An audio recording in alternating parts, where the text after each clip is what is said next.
and continue with our SSC presentation on Bering Sea. Good morning, Dr. Holloway. Good morning. So,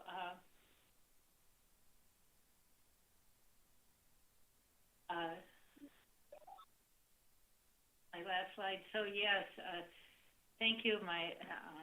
Remind the public, my name is Ann Holloway, and I'm here on behalf of the SSC to give the balance of our minutes on the Joint Planting Report and the Bering Sea Aleutian Islands groundfish specifications. And so where I left off yesterday was with the tablefish stock assessment, and the SSC was very impressed with this assessment. It was a full assessment. It brought forward an ESP report card, and it made several extensive improvements that in response to both Joint Plan Team and SSC recommendations.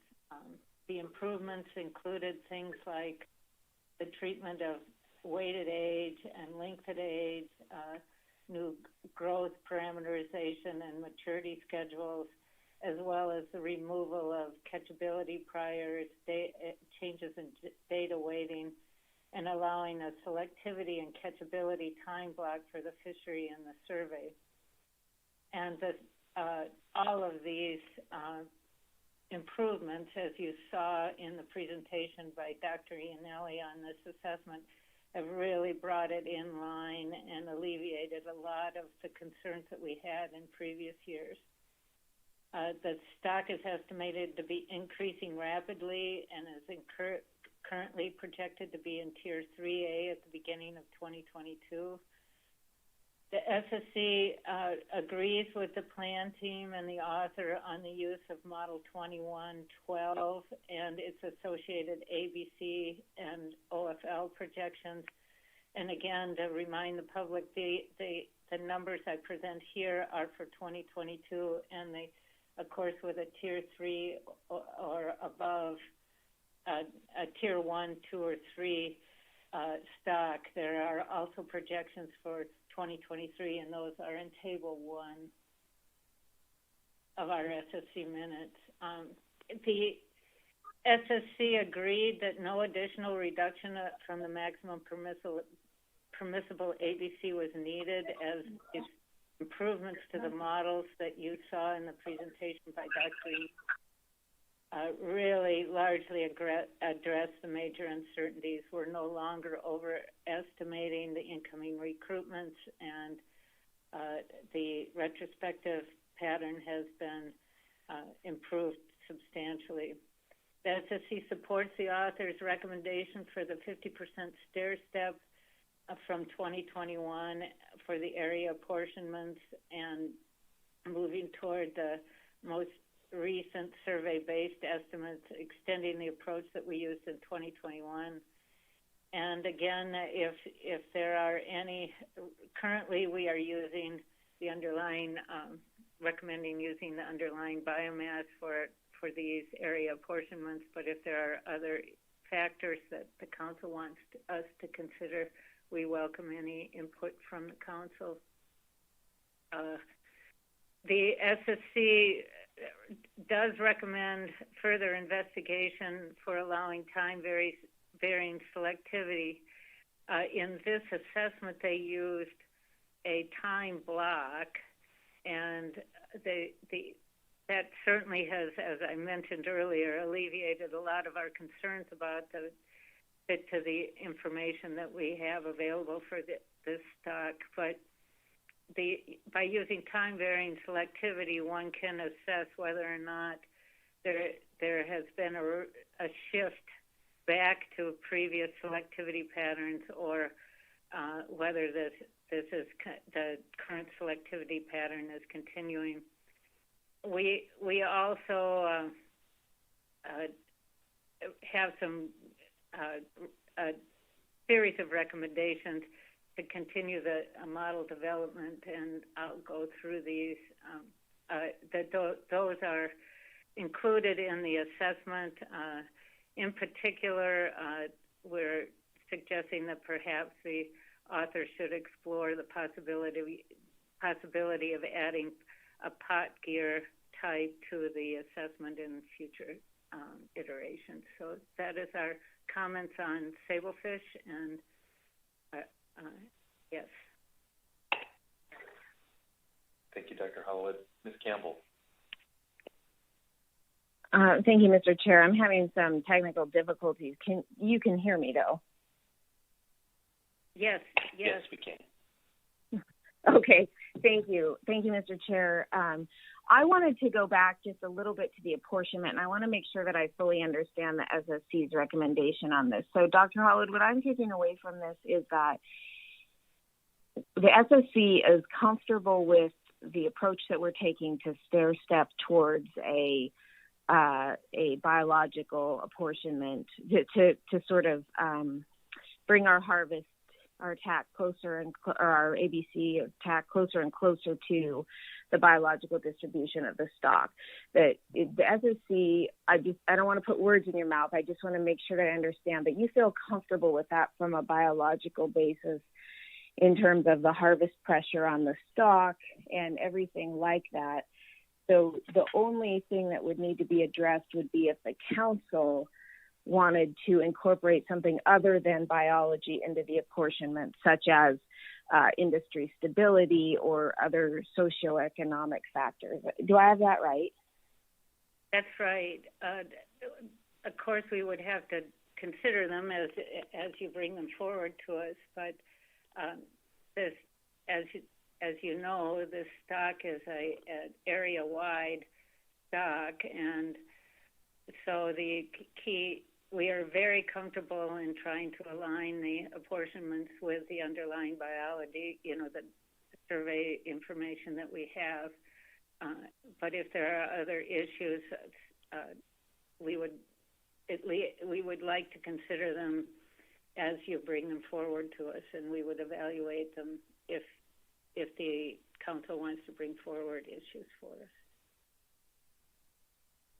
Okay, thank you for that. And if I could just follow up, what would the mechanism be for that if indeed we, if indeed we made some broad sweeping statement like we tend to do about considering industry stability in the apportionment method?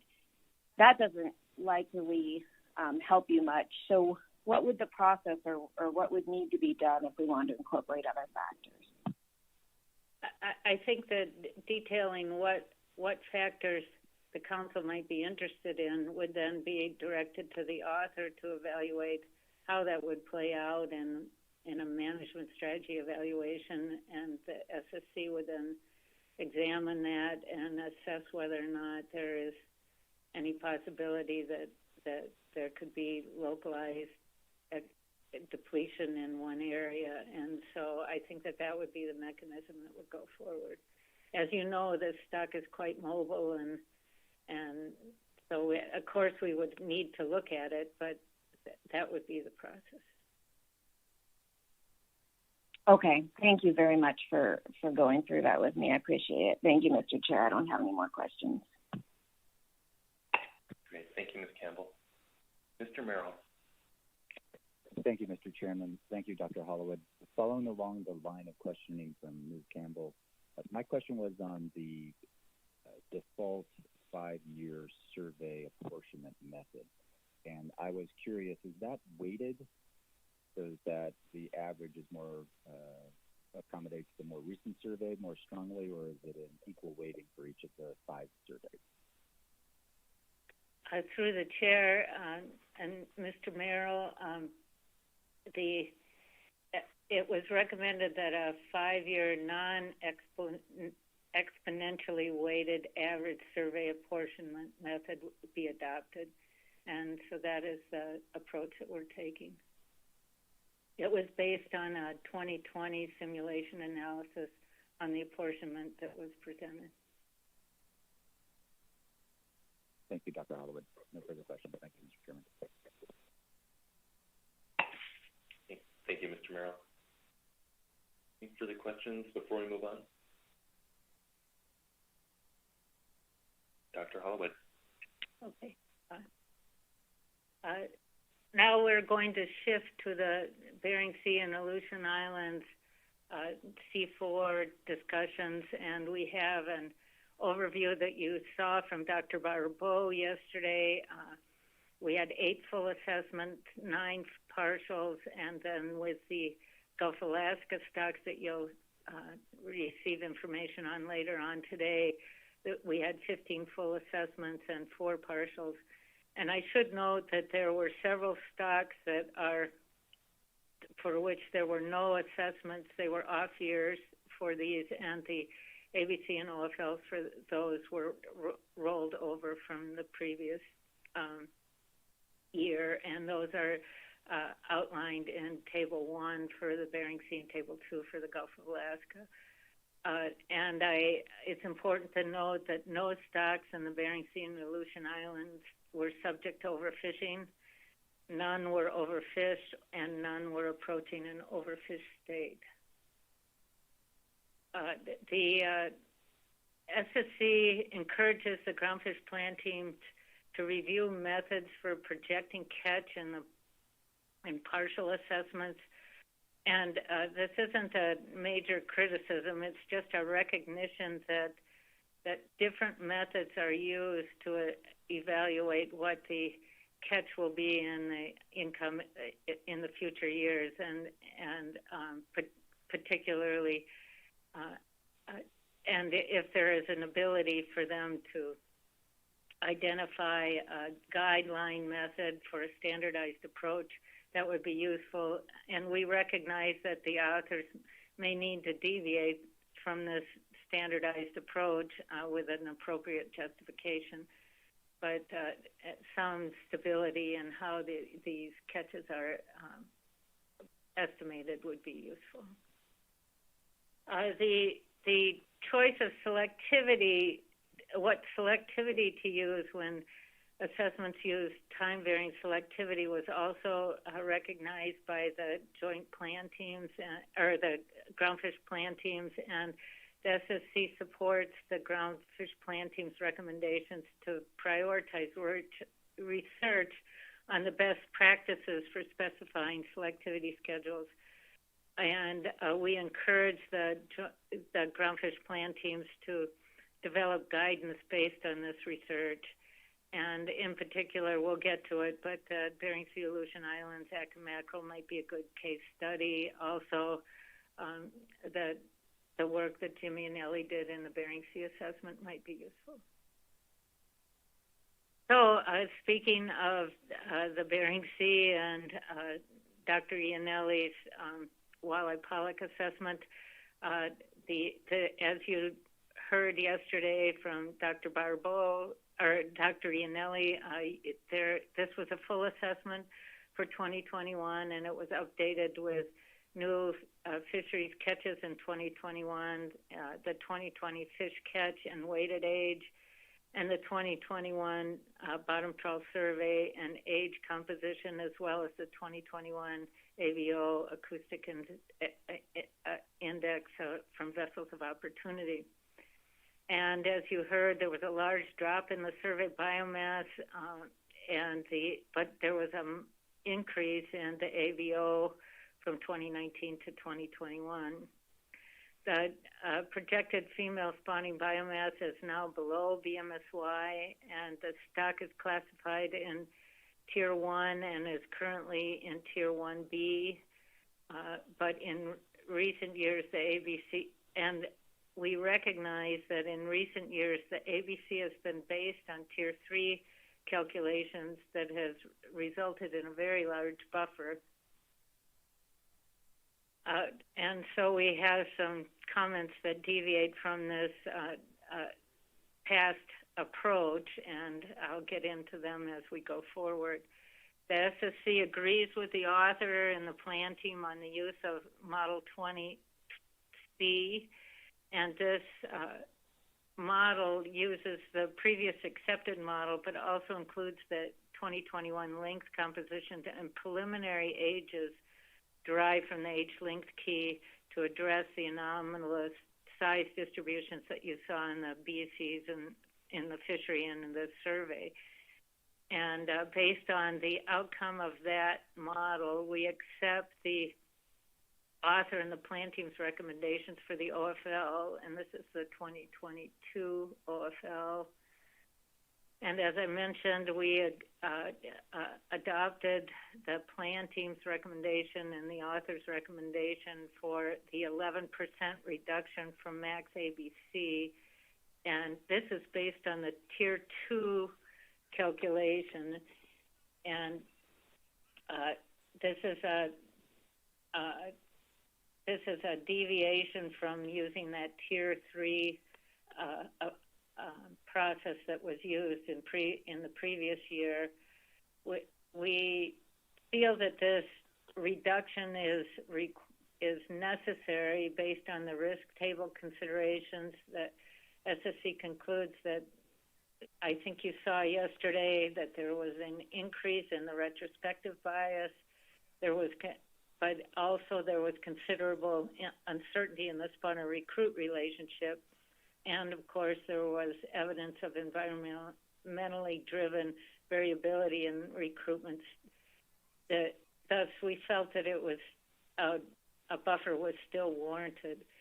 And the Tier 2 calculation really does address this. We felt that the uncertainty in the spawner-recruit relationship in Tier 1 was actually underestimating the true uncertainty given these risks that I just laid out, and therefore the Tier 2 calculations provides additional conservation and allows us to deal with the added uncertainty in the spawner-recruit relationship. Under population dynamics considerations, the SSC recommends changing the risk score from a 2 to a 1. And the primary reason for this was that the plan teams and the author had noted that the stock is now below BMSY. However, the SSC felt that by having the BMSY be the target, inevitably there will be some years where the stock would fall below BMSY, and this wouldn't necessarily be a cause for increased conservation, particularly as Dr. Iannelli pointed out yesterday, the descending limb of the sloping control rule is meant to account for that. The SSC does continue to be concerned about low recruitments associated with the general warming conditions, and we definitely support the idea of that from the plan team that to seek to try and obtain Russian samples for genetic analysis. The genetic analysis that Dr. Iannelli showed you yesterday was certainly promising in terms of solidifying our understanding of how to manage this resource, and having the Russian information will certainly be informative into whether or not that populations are moving back and forth across the U.S.-Russia line. And the SSC recommends that the plan team develop general guidance to authors on selectivity functions for use in the projections. And Dr. Iannelli provided some useful techniques for doing this, and certainly that became our general comment earlier. And so that is all of my comments on Bering Sea pollock. Are there any follow-ups on that?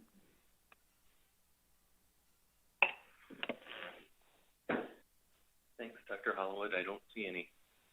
Okay, thank you. Next up is Aleutian Islands pollock, and as was noted by Dr. Barbeau, this was a partial assessment that was just updated with new catch projections, and we support the author and plan teams, ABC and OFLs, with no reduction from the max ABC for this resource.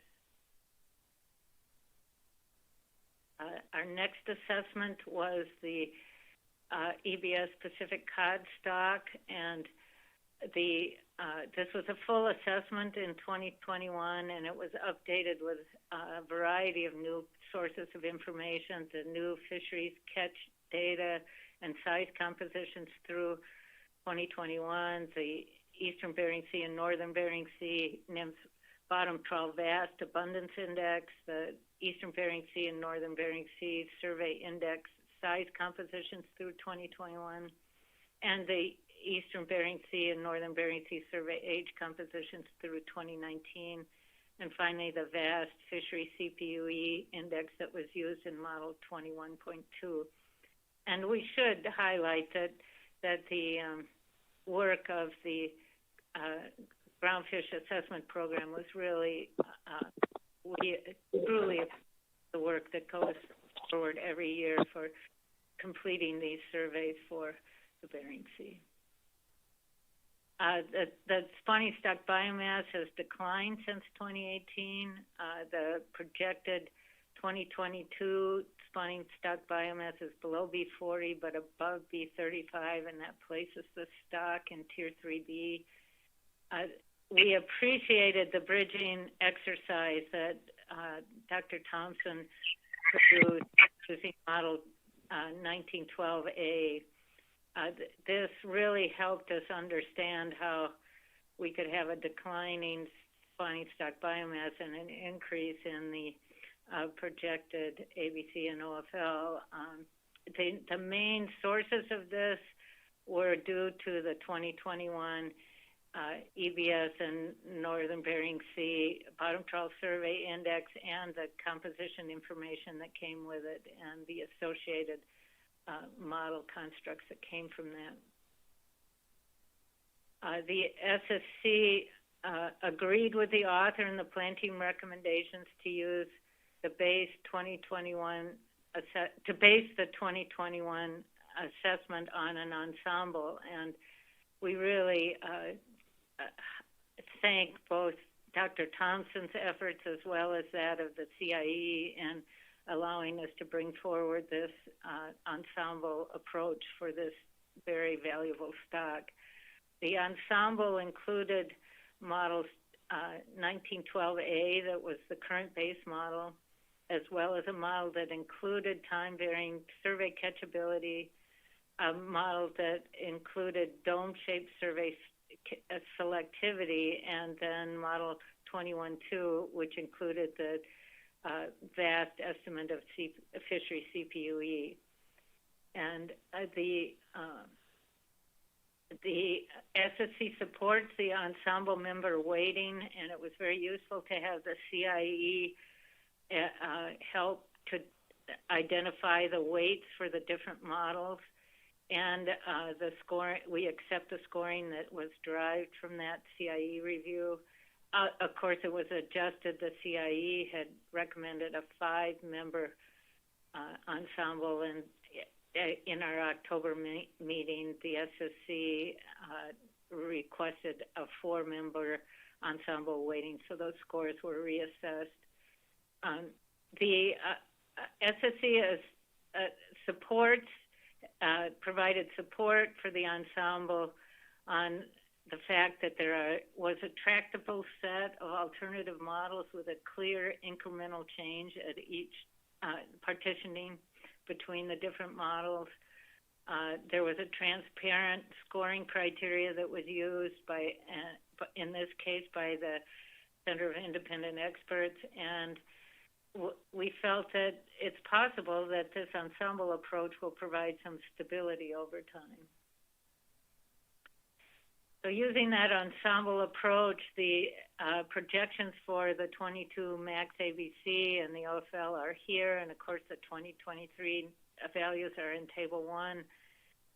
The authors rated the risk table 1s in all categories except the ecosystem, and that the ecosystem concern was the continued warm conditions and the reduced prey availability in the Northern Bering Sea. The SSC agreed with the authors and the plan team that no reduction from the max ABC was warranted in this case, and so our ABC remained the same. In going forward, the SSC highlights that this isn't a blanket endorsement for the ensemble approaches for this or other stocks. The key step for us, and we have been looking at this for several years now, was that we had a clear and defensible justification for the approach and the ensemble members, and we feel that that sort of careful discussion, should this approach be brought forward for other stocks, is certainly what we're looking at. Our additional comments focused on defining a process wherein the plan teams could assign model scores for weighting. And of course, in this case, we relied on the CIE, some process for coming up for model weighting. Should an ensemble approach be continued for this stock or other stocks, it certainly needs to be resolved. And we certainly feel that the author has looked in the past at fisheries age compositions, but we certainly feel that it's perhaps time to bring fisheries age composition back into this model, or at least explore the implications of bringing fisheries age compositions into this assessment. And that is my last slide on Eastern Bering Sea cod.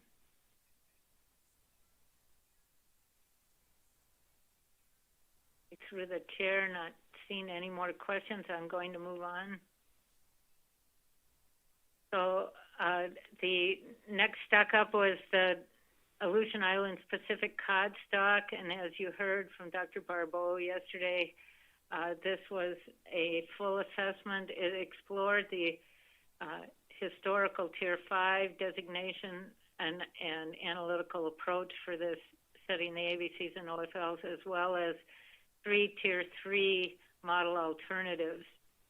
And of course, it had updated fishery information. There was no Aleutian Islands survey since 2018.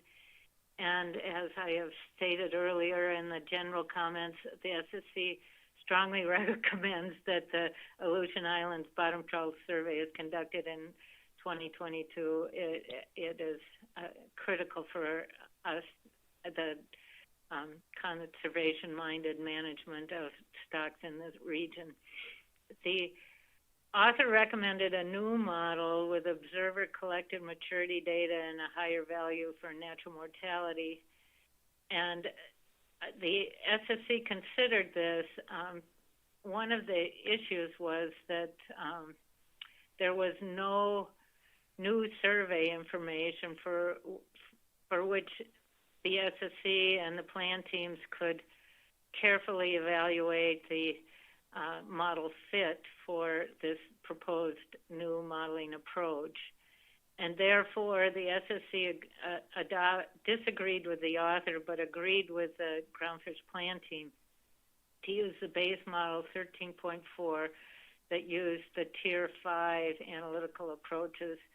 And as I mentioned, not only is it the lack of survey information, but also we have some uncertainty in the choices for maturity and natural mortality, and those should be evaluated carefully in the next assessment. And so we adopted the ABCs and OFLs from the Tier 5 approach, and those are the same for 2022 and 2023. The author recommended, the other piece of our concern was that the author recommended a Tier 5 ABC as a reduction from the Tier 3 recommended models based on the uncertainties about the model. And it seemed illogical for us to adopt a age-structured modeling approach only to turn around and fall back on the Tier 5 modeling approach. And given that the groundfish plan team as well as the SSC adopted a Tier 5 approach, we saw no reason to have an additional reduction from the max ABC based on the risk tables. The SSC, all of that being said, the SSC, counting on a survey being conducted in 2022, encourages the author to bring forward this age-structured model in the next assessment. And our specific comments there are that we encourage them to consider combining maturity estimates from both the macroscopic approach, that's the visual scans, as well as the histological scans that have been done, and trying to assess what the maturity schedule would be. And also perhaps considering alternative priors for the natural mortality rate. And the SSC also recommends exploring the utility of exploring the long line survey in this assessment, including its length information. And with that, that's the balance of our assessment on Pacific cod. Okay, through the chair, seeing no questions on this assessment, I'm going to move to yellowfin sole. This was a full assessment. The survey biomass was the third lowest in the time series, but still the female spawning stock biomass is 80% greater than BMSY. The stock is managed in this places the stock in Tier 1A. The SSC recommends going forward with Model 18.2 in agreement with the author and the plan team. And we acknowledge that the reanalysis of the survey weighted age improved the retrospective pattern over the year, and we accept the OFLs based on this modeling approach.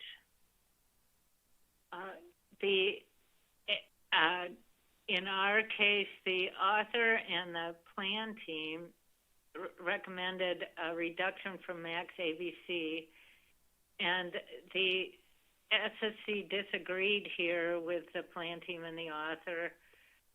The SSC agreed that some concern existed, and mainly this was the long-term decline that this stock has exhibited. But our recommendation was, given its current status being well above BMSY, didn't warrant a reduction at this time, and our recommendation was to go forward with the max ABC for harvest specifications, and this is the 2022 value. We had a few recommendations for going forward. The SSC recommends that the authors present a standard MCMC convergence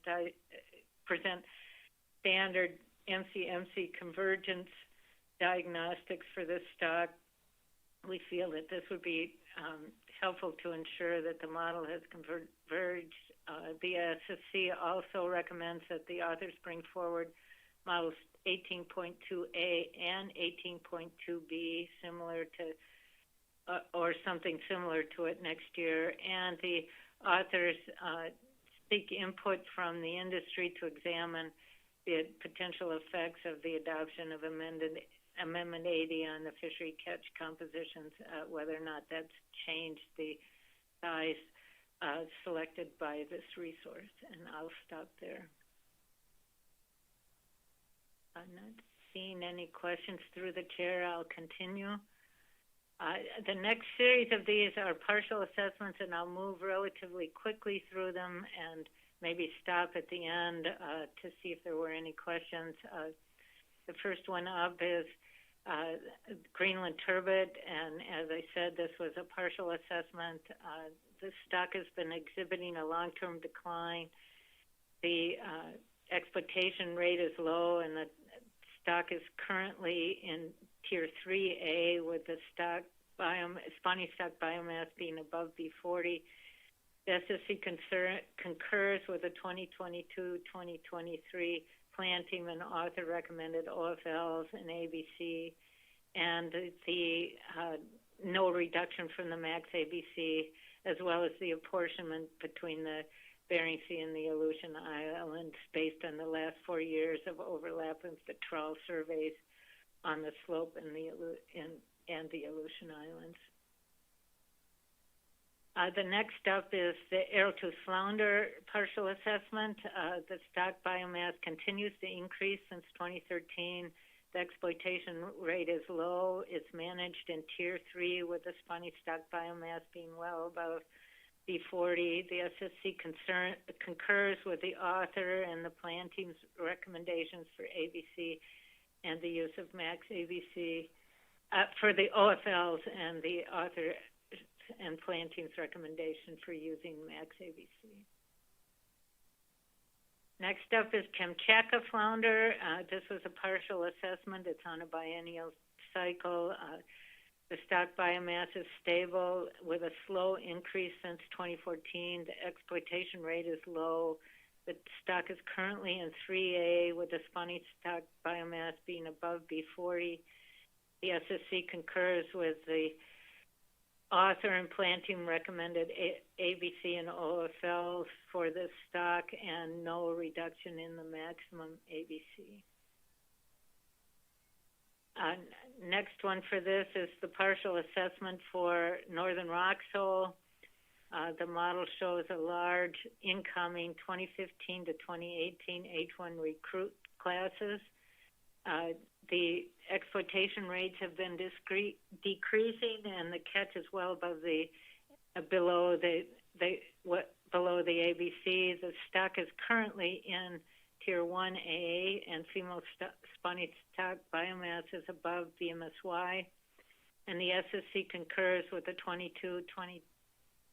2022-2023 author recommended and plan team recommended OFLs and ABCs for this stock.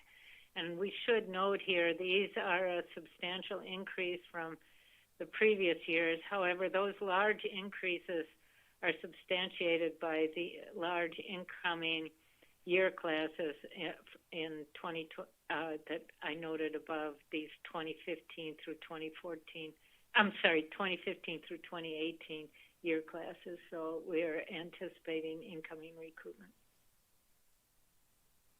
The next one up is Flathead Sole. This was a partial assessment.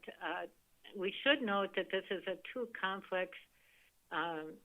two species complex. It's Flathead Sole as well as Bering Flounder. In the Bering Sea Aleutian Islands, the biomass is stable and exploitation rates are low. The stock is currently managed in Tier 3A. The female spawning stock biomass is projected to be above B40. The SSC concurs with the 2022-2023 author recommended and plan team recommended OFLs and ABCs with no reduction from the max ABC. We do request that the authors investigate the order of magnitude decrease in the Bering flounder in the EBS trawl survey over the last 4 years, and to assess whether or not there's a need to break out Bering flounder from this complex.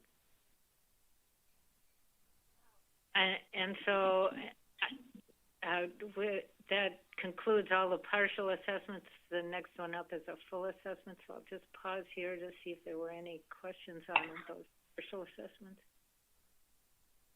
All right, thank you, Dr. Hollowood. Not seeing any questions here. I'd like to just quickly remind members of the public to sign up to testify prior to the end of the SSC report. Back to you. Okay, thank you. So through the chair, I'll continue. The Alaska Place, as you heard, was a full assessment. Survey biomass was the lowest in the time series, but female spawning stock biomass continues to be above B40. This places the stock in Tier 3A, and the SSC agrees with the plan team and author recommendation to use a long-standing model developed in 2011, model 11.1.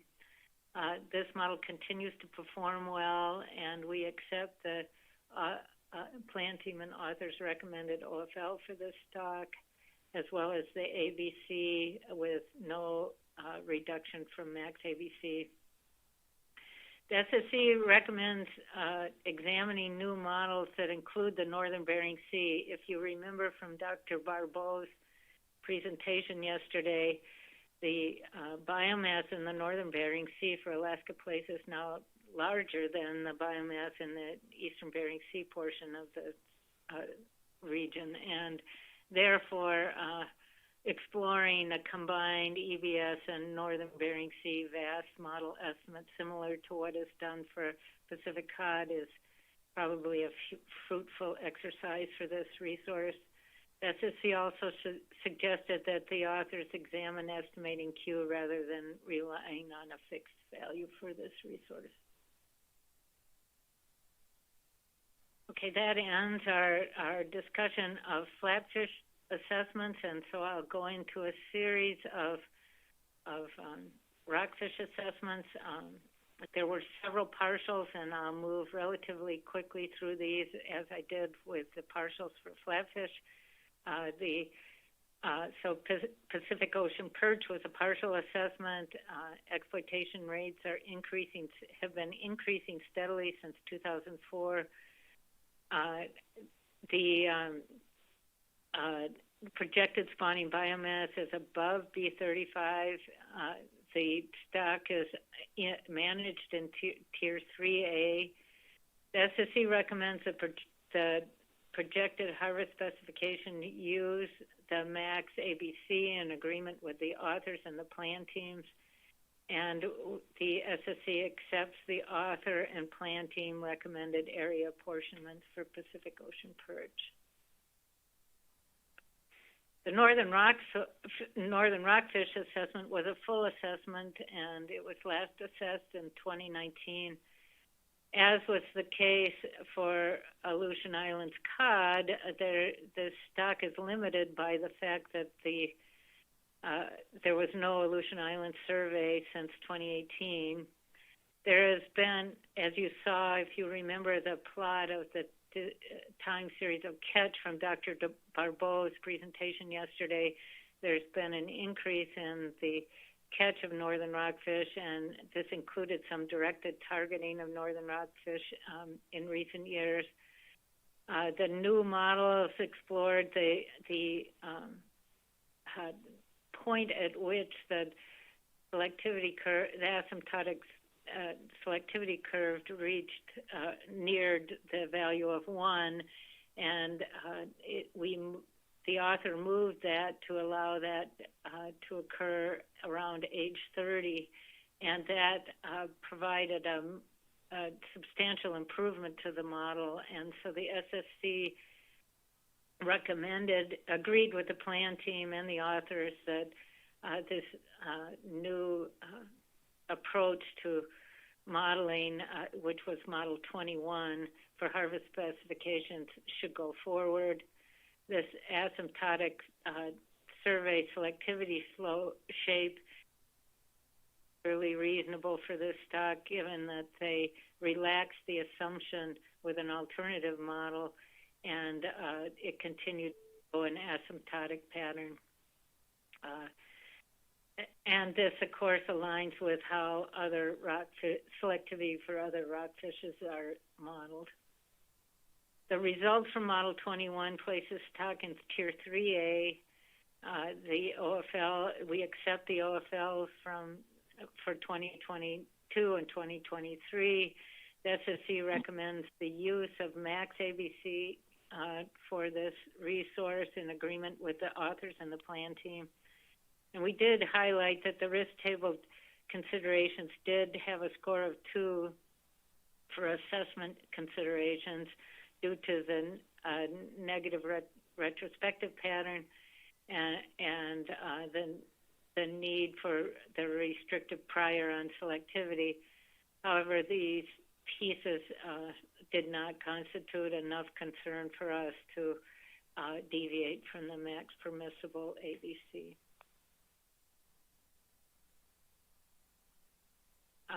That we have some comments on northern rockfish in terms of going forward. We, again, encourage the exploration of additional sources of data to be investigated, perhaps a long-line survey or perhaps ADF&G surveys in the region for crab. This is just a general issue of encouraging the author to look more broadly at the available information that they may have. We encourage the author to update the stock structure template for this stock. As in the assessment, it was noted that there are spatially explicit differences in growth across the AI, as well as the genetic data that suggests that the spatial structure might be smaller than the current management scale. And then finally, the SSC registered a concern that there was uncertainty in the scale of the population, and that increases in harvest specifications over time are going forward, given the lack of survey data and life history on the species. So we certainly again reiterate the need for a survey for this resource in 2022.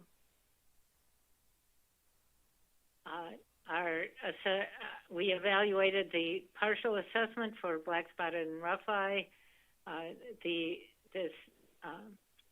exploitation rates in the western Aleutian remain high, while the exploitation rates in the central Aleutians and eastern Aleutians and the EBS portion of the stock remain lower and are not increasing, and were not increasing in 2021.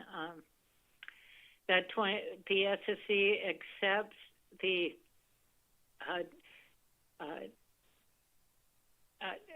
projected AI, the plan team and author recommended Bering Sea Aleutian-wide harvest for this stock, including and agreed with no reduction in the max ABC for this resource. And remember, this stock is managed such that the AI portion of the stock is managed using an age-structured approach, and the EBS portion is managed as a Tier 5 approach, and these are combined for the Bering Sea Aleutian Island-wide estimate.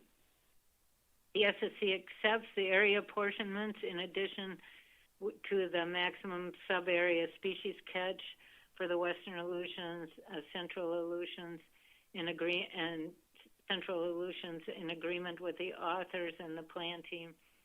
And the SSC reiterates our October 2021 recommendation to develop a white paper summarizing how the spatial management policy could be used to address the concerns surrounding the disproportional spatial harvesting that we have been seeing in the Western Aleutians.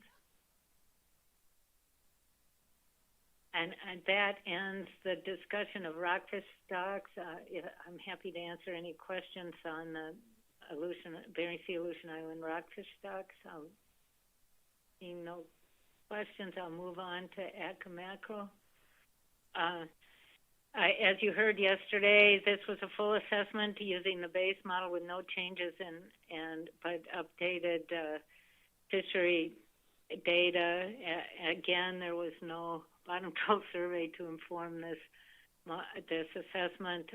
The projected female spawning biomass increased, and selectivity shifted to older fish, and this resulted in a 7% increase in the 2022 ABC compared to the 2021 ABC.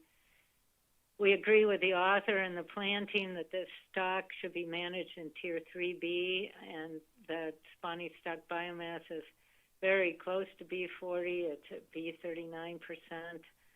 The SSC concurs with the continued use of Model 16B and supports the plan team and author recommendations for ABC and OFL and the tier designation for this stock. And that's the area specifications for ABC and OFL given the existing apportionment approach. And we had some comments on how the author might move forward. We really wanted to thank the author for doing a thorough job with the risk tables. We recommend continued research on the possible reasons for the dome-shaped fishery and survey selectivity patterns. and particularly to assess whether this is due to senescence or differential distribution by age. It makes quite a difference in whether those fish that are either not dying or just not available. And the SSC recommended that the Bering Sea Aleutians mackerel might be a good case study to examine this issue, focused on what selectivity to use in the projections. As I noted on the previous slide, the updated selectivity curve shifted to the right, and that changed the projected ABC and OFL in part. The skate assessment was a partial assessment. We agreed with the plan team and the author on the approach for the modeling Alaska skates in Tier 3 and the updated projections from that, as well as the Tier 5 random effects model, which was not rerun in this case, and the combined designation of 3A for Alaska skates and the Tier 5 designations for the remaining Bering Sea and Aleutian Island skates, and we agree with the plan team and the author on no reduction from max ABC. We did review the forage fish assessment, forage fish report, and we recognize that this is meant to monitor the potential impacts of bycatch on forage fish and is a useful document in capturing those trends. It helps in terms of looking at the abundance and distribution, as well as describing the interactions between federal fisheries and forage fish species. It was noteworthy to identify the increase in the catch of squids after the squids were moved to the ecosystem component, and we note that the catches are now at a similar scale to those that we saw in the 70s and 80s. We also noted that capelin and eulachon and other FMP forage species have decreased greatly since 2015, and the general pattern occurs across the EBS and northern Bering Sea. And our comments on this report, in addition to our concerns about squid, are that plan team, we support the plan team recommendation for a forage fish workshop designed to examine the different vehicles for surveying these opportunities for surveying forage fish, the importance of forage fish to manage species as prey, the effort to minimize the redundancy in reporting between the ESR and the forage fish report, and the potential implications of climate change on those long-term declines. And also the SSC recommends that in light of that substantial increase in squid catch, that the workshop includes an evaluation of what threshold would be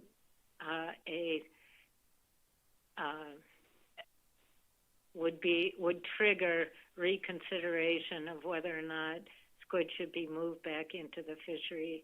As we know, it's currently being managed as an ecosystem component. And I think that is the end of my presentation. Thank you, Dr. Holloway. See if there's any final questions. Mr. Twite. Thank you, Mr. Chair, and thank you, Dr. Holloway.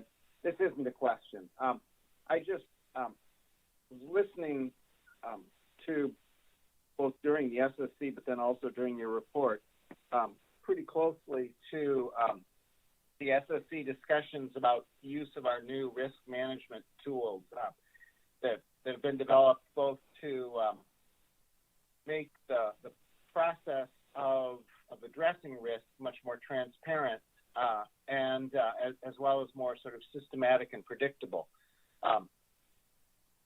And I to me, as I listened to this year's SSC proceedings, as well as your very good sort of summary of what you did, I just wanted to comment that I found the treatment of risk to have really matured particularly over the last year.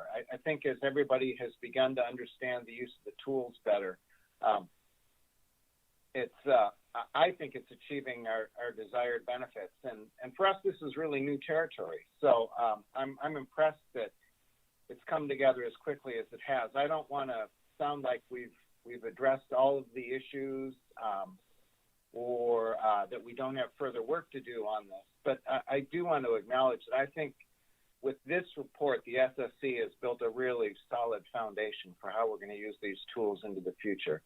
And I found the discussions for when the SSC thought use the risk tool appropriate to be very logical, and equally, I found quite compelling the SSC's rationale for when they thought that incorporation of additional risk was unnecessary and duplicative. I found that equally logical, and again, I think anybody listening to this should be able to follow through, and I think many of us would come to the same conclusion. So just a word of thanks to you, Dr. Hollowed, for your leadership on this, but also to the SSC in general for what I think is a really excellent development of these very important tools. Through the chair and Mr. Twite, thank you so much, and I certainly want to acknowledge all of the individuals that participate in helping to develop those risk tables. The author relies on a team of individuals that help them make decisions regarding things like the ecosystem component and the fishery performance component. So it's really a group effort, and the SSC appreciates your comments as well as all of the work that goes into those. Thank you. Thanks, Mr. Twite and Dr. Hollowed. Ms. Kimball. Thank you, Mr. Chair. Thank you, Dr. Hollowed. On the last couple slides, I just had a couple questions, and really to help me understand what the SSC is looking for in the forage fish workshop in particular. I know the council does look at that biennial report on forage fish and mainly for trends, since we don't have any directed fisheries for forage fish. But I'm wondering if this is saying the SSC wants to see something different in that report, or really needs to have a good discussion about how to better survey forage fish, since we have difficulty with those species. What was the real need there around that forage fish workshop? Through the chair and Ms. Kimball, thank you for the question, and it is a good one.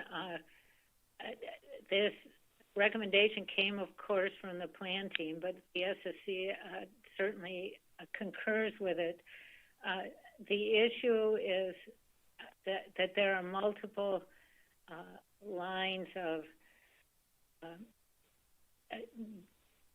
information that need to come to bear with regard to forage fish. The first would be an assessment of the declining forage base for the resources in the Bering Sea and Aleutian Islands, which of course needs to be tracked and evaluated, and those trends were pointed out in the ESR.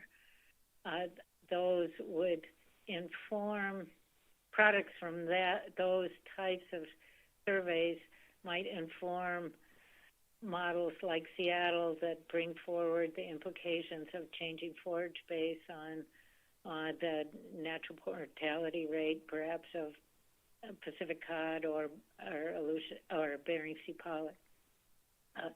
The other approach is the real use of trying to assess, as we're monitoring these resources, of course, we can monitor the catch, but it's one thing to monitor the catch, it's another thing to monitor the catch with knowledge of the underlying abundance of the resource. And so identifying opportunities to improve our ability to assess the abundance of forage fish in the region has been a long-standing issue for these species and continues to be. There are, of course, some promising developments in the Gulf of Alaska, for example, on using acoustics on capelin, and whether or not issues like that, approaches like that could be applied to capelin in the Bering Sea, for example. Would that entail extending the acoustic survey into shallower waters? What would be the cost of that? So there are pieces like that to assess whether or not one can do a better job of assessing the abundance of forage fish in the region. And then the other piece of it is, and which is the real reason to have these forage fish reports, is to assess whether or not there's indications of a change in the exploitation of the resource, any of the members of this resource, that would suggest that there's a conservation concern that perhaps they need to be moved back into the fishery. And of course, our comment on squid is not that we are necessarily saying there needs to be a move back into the fishery. Our comments here are to assess and come up with a clear threshold for when squid catch would likely be evaluated to move back into the fishery. And then finally, that the real purpose, the other piece, not the only reason for this workshop, but it's one that's an important one, is to identify what information products should reside in the ESR to inform sort of general ecosystem trends, like what is the available forage fish base for that managed species, but also what products should be in the forage fish report that would help us to assess the more critical questions of whether or not there appears to be any conservation concern emerging from these species. And so because of the variety of the topics and the importance of all of them, we felt a good workshop would be useful. Thank you for that response. And Dr. Hull, that does kind of beg the question on that you mentioned the second bullet on squid, because we just about a year ago reviewed a whole analysis on both squid and sculpin that suggested or concluded that factors other than the reclassification itself into the ecosystem component category were likely contributing to catch increases in 2019 and 2020. And I note from your presentation, 2021 is still high, even though it's much lower than 2020. But it was really focused on the overall abundance of squid growth being so heavily influenced by ocean temperatures, rapid growth, seeing squid in areas, particularly in the Gulf where we haven't seen them before because of cold water, all of those kinds of factors, contributing factors. And so I guess I was a little surprised to see kind of the direct line of, reclassification of squids is the reason that we have substantially increased squid catches. And it also seems a little bit ahead of the game here when we were trying to determine how to better assess squid abundance before we could estimate what's the correct catch level to then create a threshold for putting it back in the fishery. So that one just seemed a little ahead of the rest of the recommendations, and I think you spoke to it. I don't know if you have anything else possible that you want to recommend there or characterize that recommendation. I'd be glad to hear it. Through the chair and Ms. Kimball, thank you for those comments, and we certainly are aware of those efforts. The key for us is to have a clear line of sight that we can work with the council and the public on under what conditions one would begin to consider whether or not the increase in squid catch is due to, as you say, an environmental covariate, or is it due to changes in the fishery, given that they are now in an ecosystem component. And it is the fact that it's continued to be at a high level into 2021 suggests that some looking at the mechanisms underlying this is probably a prudent exercise. But we agree that we aren't saying that this needs to be formally assessed right now. The issue is to make sure that as the workshop goes forward, that they consider the importance of it with respect to squid. Thank you, Dr. Holland. Thanks, Ms. Kimball. Mr. Merrill. Thank you, Mr. Chairman. I've had some audio problems. Can you hear me clearly? Yes, we can. I can. Thank you.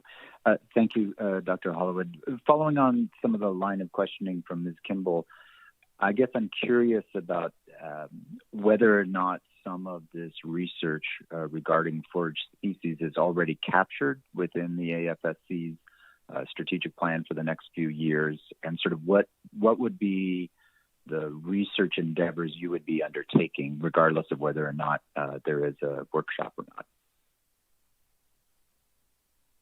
Through the chair and Mr. Merrill, certainly you are correct that the Alaska Fisheries Science Center is aware of the importance of forage fish and is endeavoring to seek to try and identify assessment methods that might move us along. I think the important thing here is for us, as part of the workshop, to evaluate those and the trade-offs therein, and certainly those should be brought forward and made public as they move forward to the SSC and as well as the council itself to identify how these new survey techniques might inform issues regarding forage fish. And so we welcome that, but we certainly think it would be a useful piece of what is brought up during this workshop. Thank you, Mr. Chairman. Thank you, Dr. Hollywood. Thank you, Mr. Merrill. Any further questions? Okay, don't see any. Thanks again, Dr. Hollywood. We'll see you a little bit later today. Okay, thank you so much. Okay. All right, that brings us to public comment. I think we have, let's see, 7 members of the public signed up to testify. So first up is Stephanie Madsen and Austin Estabrooks, then Megan Williams, and then Chris Woodley and Todd Loomis. Thank you, Mr. Chairman. This is Stephanie Madsen, Executive Director of the At-Sea Processors Association. Also online is Austin Estabrooks, the Natural Resource Analyst for APA. We're here to testify on the Bering Sea Aleutian Spec C3, so appreciate the opportunity. First, Mr. Chairman, I would like to support the SSC recommendations on increase visuals and a communication strategy for all of the ecosystem science, as well as the science process that we just went through for tax setting. We had ESCs, ESRs, significant modeling efforts. We had the stock assessment authors work, plan team review, SSC review, and now council review. So as always, there's been a robust scientific process that is generally open and transparent to the public, although in the virtual setting it's a little bit more difficult, but we are able to attend and listen, and to the extent that the virtual meeting platform allows us to interface and ask questions, we're able to do that. So we do think the public is likely going to benefit from a very clear visual and an explanation on how all these pieces fit together, because we certainly support the solid science process that this council has at its core. Mr. Chairman, the At-Sea Processors is here to support the advisory panel's Bering Sea Aleutian Islands tax sheet. It fully funds POLIC at 1.11 as well as cod and the yellowfin number that is in the advisory panel tax sheet. Unfortunately, we don't support the advisory panel table 10, and I'm going to turn that over to Austin to provide you a little bit of rationale on why we don't in the AP motion. Yeah, good morning. This is Austin Estabrooks with the ATC Processors Association. Just want to highlight a few things, and the first is that this Table 10 TLAS PSC apportionments are intended to provide flexibility for the council during the specs process and allocate PSC when the tax to the target fisheries change year over year. And so the TLAS yellowfin sole fishery is an important fishery for APA members, and it provides additional opportunities for our vessels when pollock tax are low, as will be the case in 2022. The AP recommended Table 10 and the tax sheet is showing a 19,000 ton increase in the TLAS yellowfin sole TAC and a roughly 5,000 ton increase in the Pacific cod trawl CV allocation. So under that scenario, we believe that there's an imbalance in the PSC apportionments among the various fisheries.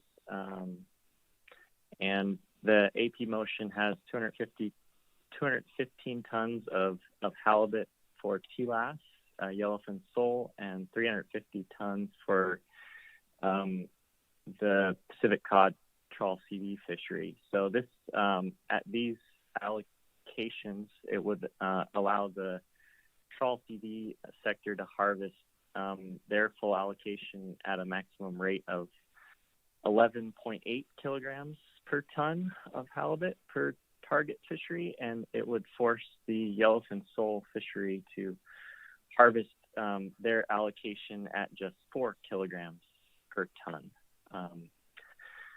However, we feel that rolling over last year's allocations of 265 tons of halibut to the TLAS yellowfin sole fishery will then require the yellowfin sole fishery to harvest at a rate of 5 kilograms per ton, which is still well below the recent average to achieve the full CAC.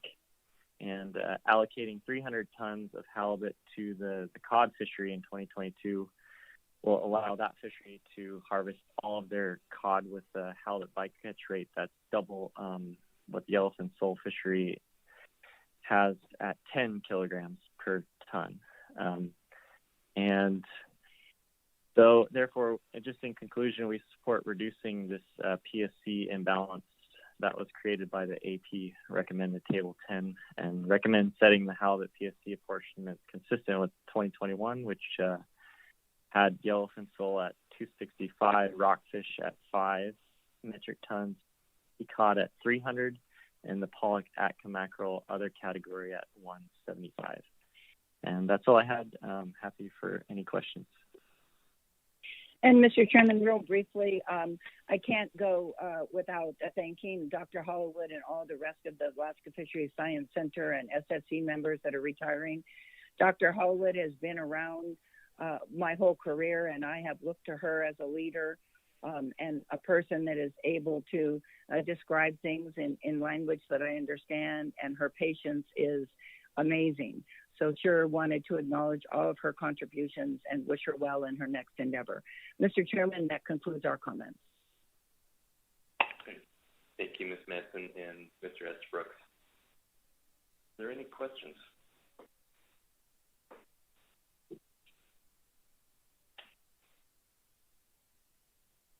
Okay. Thank you for your testimony. Or sorry, Mr. Down has a question.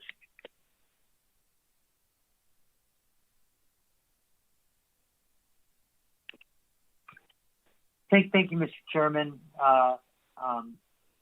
Thanks for your testimony here. I just wanted to, I can see that Table 10, and I can see that it's different from 2021 and more likely in line when we've had higher cod tax. I'm assuming this was the 350 tons was allocated in the AP as a result of increasing cod tax. And but on the rates that you mentioned, Austin, would it be anticipated that you'd, at those rates you'd have trouble with yellowfin sole at 215 tons of halibut? It would seem like, looking back on what you've used there, that you would still be able to harvest your yellowfin sole. So I'm not totally following that unless I'm missing something. Thank you. Yeah, Mr. Down, through the chair. At an allocation of 215 tons, I'm projecting that we would catch slightly less than half of, or be able to catch slightly less than half of the total TLAS yellowfin sole TAC. Allocating 265 tons, I'm still projecting that we would leave roughly 19,000 tons of yellowfin sole in the TLAS fishery unharvested. And this is strictly based on recent 6-year average bycatch rates in that fishery. Yeah, Mr. Chairman, just to follow up, just so I'm sure what that on the testimony that we're hearing here. You're expecting to harvest more yellowfin sole than you did last year based on the pollock tax going down. Is that why you're projecting that you harvest more this year than you did last year in the TLAS fishery? Is that the CPs would harvest more? Is that correct? Yes, Mr. Downs, through the chair, that's correct. Yes. Oh, okay. Thank you, Mr. Chairman. I just was wanting to clarify that. I've got it now. Thank you. Thank you, Mr. Down. Any further questions?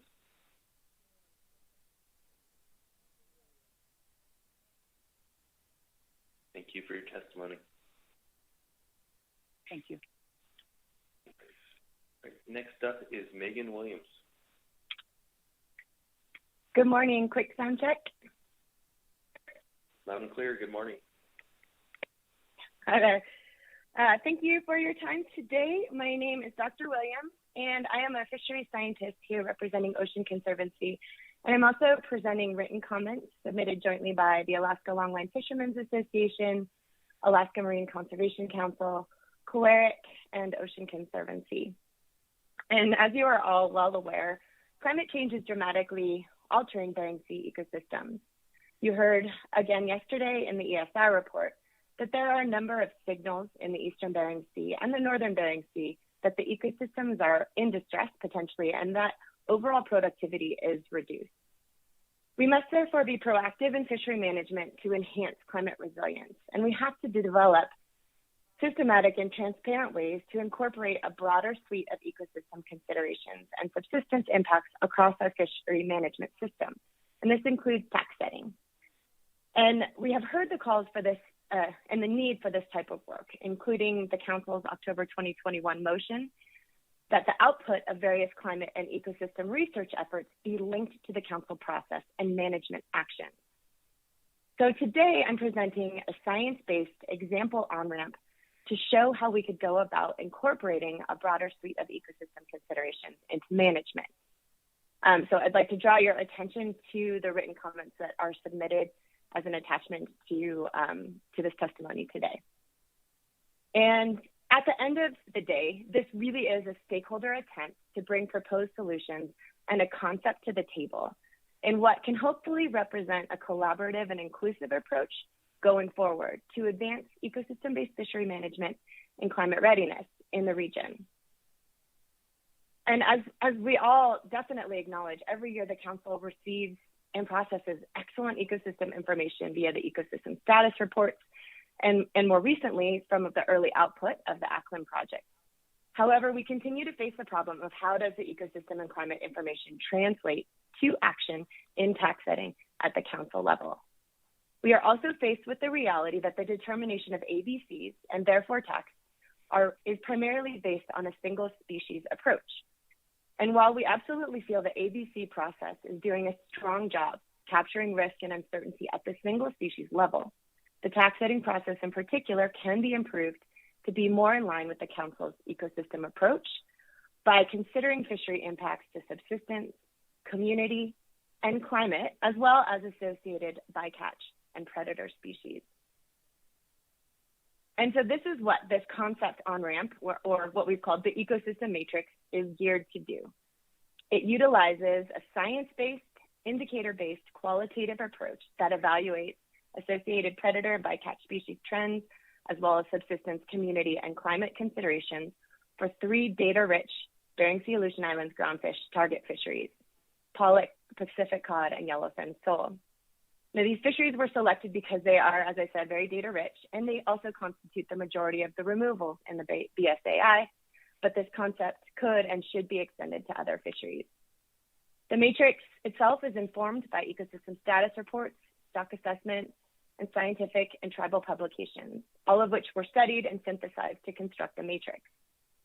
We have to, of course, acknowledge that indicator species that are included in the matrix cannot be considered reflective of all predator-prey relationships. However, they can represent an important proxy of ecosystem health and function. We also acknowledge as a group that not all indicators are necessarily appropriate for understanding sociocultural phenomena. But we hope that this matrix represents a first step towards continuing to build EBFM and climate readiness regionally through progressive science and stakeholder engagement. And with regards to specs and tax setting today, we ask that the Council take into consideration bycatch and predator stock status, as well as habitat, subsistence, and community considerations. Climate uncertainty necessitates that the Council treat the 2 million metric ton OY cap as a limit, certainly not a target. And the lower bound of the OY range should be the target in years with ecosystem red flags and increased uncertainty. As a group, we ask you to carefully consider the ecosystem matrix approach and concepts going forward in groundfish specifications, and as part of a longer-term discussion. We ask that the concept on-ramp we present here be reviewed and advanced by the Bering Sea Fishery Ecosystem Plan Team, or Action Module Task Forces, or even the Ecosystem Committee, in order to create a transparent and systematic approach for incorporating these ecosystem considerations in tax setting. And just to preview, we'll come back at staff tasking as a larger group to follow up on that specific request. And I'd like to close by acknowledging that it's been a hard year, but we all have the same goals. We want to promote sustainable and climate resilient ecosystems, vibrant fisheries, and healthy coastal communities. We would like to work with the Council and the agency to that end and to further refine and build upon the ecosystem matrix concept as one potential step to apply and improve climate and ecosystem science in management. And that concludes my testimony. Thank you, Dr. Williams. Are there any questions? Mr. Down.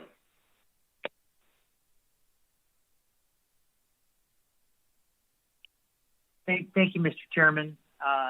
Thank you, Megan, for your comments and for the written comments as well. You mentioned that you're going to be coming. You've got this idea, this matrix, which you've articulated here, and you're going to be bringing this back to staff tasking.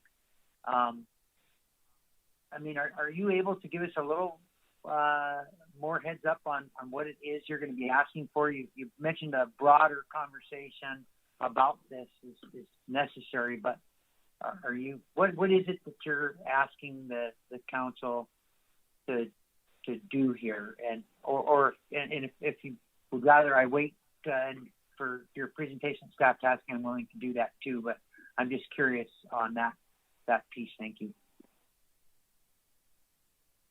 Through the chair, thank you for the question. At this point, we really wanted to introduce the concept, and moving forward, our goal with this is that we've presented basically, version 1.0 of this concept that we think holds a lot of merit, and we'd like to bring this into the Council process.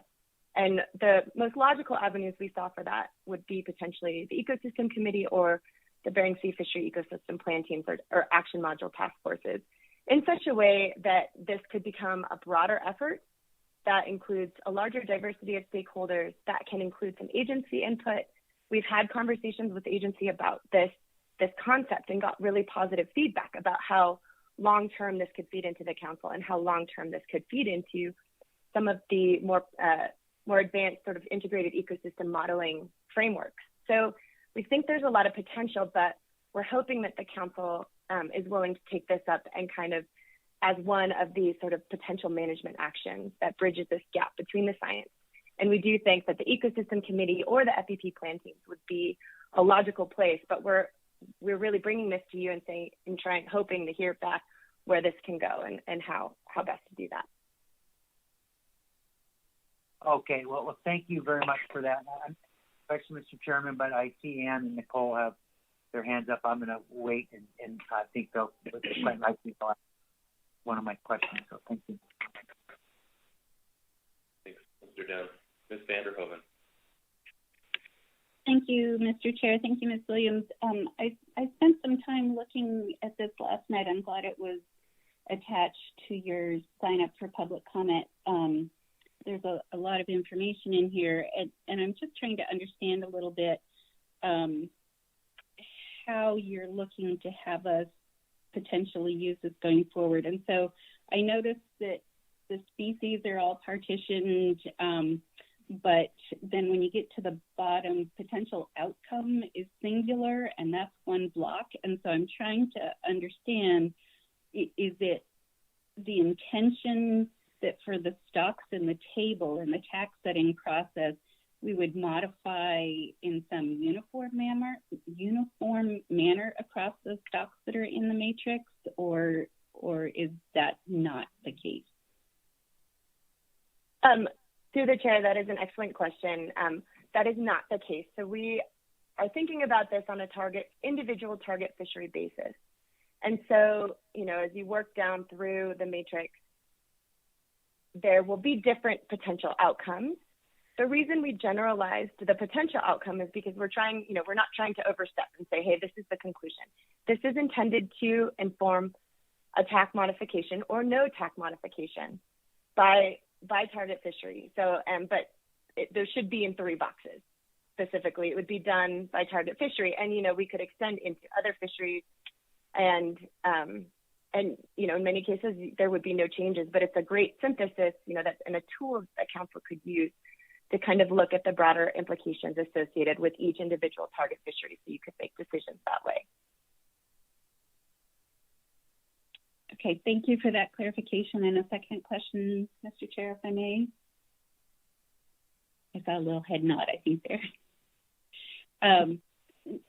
So, Ms. Williams, I'm still trying to see a little bit how this is different or better than what the agency is already working on and has in process to synthesize in maybe even a similar kind of a format information that they're already working on with things like the ESR and the multi-species modeling that they're working on. And so I'm trying to understand, are you looking at this as a substitute for that, or is there some deficiency in what's being developed that you think needs to be addressed this way?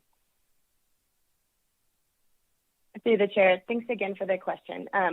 This is a really important point, and that's something that we really thought about and struggled to work through. So, but my biggest, the most important aspect of this is that we believe that the ESR, the ESPs, the risk tables are all really important pieces of the puzzle. And we've worked really hard to make sure this is not redundant in any way with those efforts.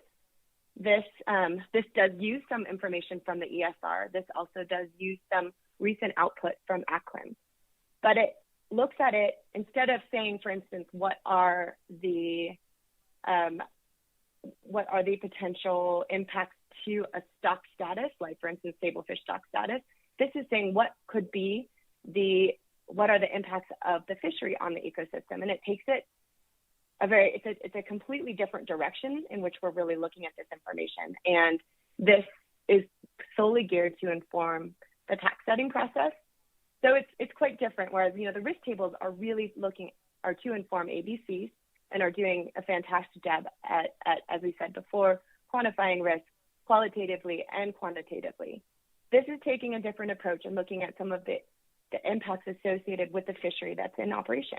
So it's quite different. And we've also talked with agency to make sure and had conversations about this. How does this fit in? Does this have value added? And could it be useful? And we've had really positive conversations to that end, and really strived to avoid redundancy. Thank you, Mr. Chair.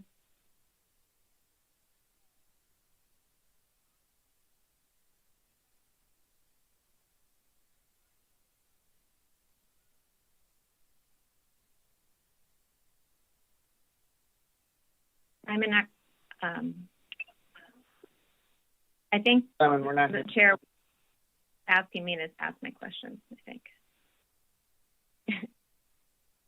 Oh, sorry.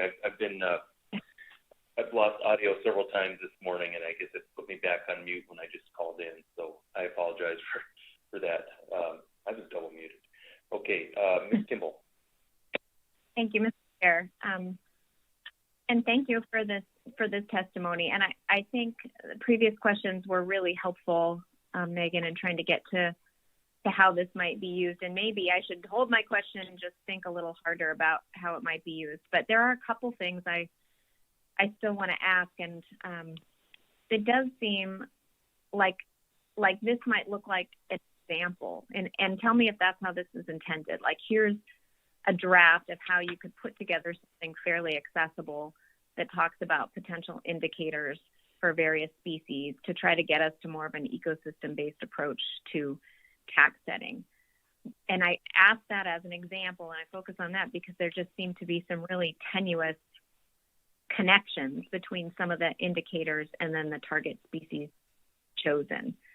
So maybe one more time on where you're looking for us to go with this. Maybe one more time. Sure thing. Thanks through the chair, Ms. Kimball. This, as you said, this is, I really think of this as version 1.0. As scientists, we know, and as managers, the selection of indicators is very challenging. And one of the hardest things we're dealing with in the Bering Sea, Aleutian Islands, and the Gulf of Alaska sometimes are those lack of full mechanistic understanding of some of the ecosystem changes we are seeing. So we've put forward what we consider, again, a first draft, an example, a sample, that we think this concept can really be built in and improved with maybe a larger group working on it, and we think the council's direction on it would be very helpful. So acknowledging that this is not perfect, but this is a first step. We've done our best to sort of bring in the science, but also some socioeconomic and sociocultural consideration. And we've spoken with tribes about how to articulate subsistence impacts, and so they've had a voice in the construction of this, which in and of itself we feel is a step forward. Thank you. But not endgame yet. Yeah, thank you. And I think it is something to think about in terms of the indicators, and something that our Climate Change Task Force work plan also, as other council members have noted, are intending to do, right? Identify indicators and these on-ramps for incorporating climate resiliency. And so I think my second question is just about, how do you approach, the difficulty in using impacts as these indicators? In part because when we see these kinds of impacts, subsistence impacts, community impacts, habitat impacts, we would typically have a whole analysis on what that is in order to understand those connections, and do it based on science. And so boiling it down into one row in a table seems very, very ambitious, I guess, to keep it data focused. So did you have a discussion in your group about how to scientifically and adequately assess impacts in a one-pager? Through the chair, thanks again for the question. Yes, we've thought really hard about how to summarize this, and the scientist in me wants to give you the full spreadsheet of all of the. We've got a 20-tab super long spreadsheet that pulls from all the sources where we were extracted the information from the most recent science, from traditional knowledge. We pulled. This is just a synthesis, and we're trying to make it user friendly. But when you do that, you lose the detail, you lose the resolution, and I acknowledge that challenge. And this is again our best attempt to start. There's a lot more. There's so much more that went into constructing this matrix that if this were to be taken up, we could build on. And of course, one thing I've thought a lot about is that the Ecosystem Health Report Card is coming out in 2022, and it's confirmed that that's something. The selection of indicators is challenging for the agency. It's challenging for a group of stakeholders. But when you do a really thorough analysis like we've done, and I apologize I didn't submit a giant Excel spreadsheet to support it, but it's the kind of information that we would share and love to build upon going forward.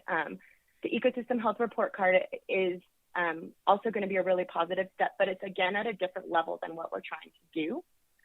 So we feel there's a strong distinction, and I think those conversations that this will have really meaningful conversations potentially at the Climate Change Task Force and or at the Fishery Ecosystem Plan team for the Bering Sea Fishery Ecosystem Plan. So I think it will lead to really informative conversations. Thanks. Thanks, Ms. Kimball. Mr. Twite. Thank you, Mr. Chair. Dr. Williams, several of my questions I think are going to be better answered when the group comes back up to staff tasking. But the one that sort of occurred to me for the scientist in you, for your inner scientist, is kind of following up on the conversation you just had with other council members about the use of the indicators. I've been thinking about that a lot too. And as I was listening to Dr. Siddon walk through the Bering Sea ESR, and in particular walk through some of the common threads discussions that they've been having lately in developing those ESRs, it began to occur to me that their attempts to use the ESR to identify the common threads could have a really profound value for diagnosing when things have changed in the ecosystem. And I'm wondering, again, as you, Dr. Williams, sort of think about this, what you're presenting here makes a lot of sense, and it looks like a lot of the indicators we've talked about already. What do you think about the idea of beginning to use common threads as indicators? Through the chair, thank you for the question. I think that is a really important question, and looking at those common threads will absolutely enhance and strengthen, I think, the council's ability to make decisions about risk and ecosystem state and tipping points. So I think that's where I'd like to. I hope to see the research continue and the fantastic work of the Ecosystem Status Report continue to make those linkages. I don't think any scientist would tell you that those are really easy to make, especially as we face sort of less predictable circumstances. And I think, that is, so I think it's absolutely critical. And I believe that we will continue to advance our understanding of the common threads through the ESRs, through ACLIM, through all these, really fantastic mechanisms. It's still a challenge, and I think there are advantages to potentially also having a suite of tools that is a bit more qualitative, that presents, the information potentially that is most useful to the council making TAC consideration, exploring TAC considerations in a given day. And it's a little bit more qualitative, maybe a little bit more intuitive than, for instance, like an ACLIM modeling exercise. So there's on different levels. But yes, those common threads, those are key for those, 50,000 foot level considerations. And where might we be if we overstep with the species or with forage or whatever it is?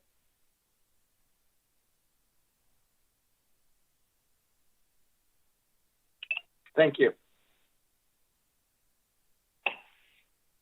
Thanks, Mr. Twite. Any further questions?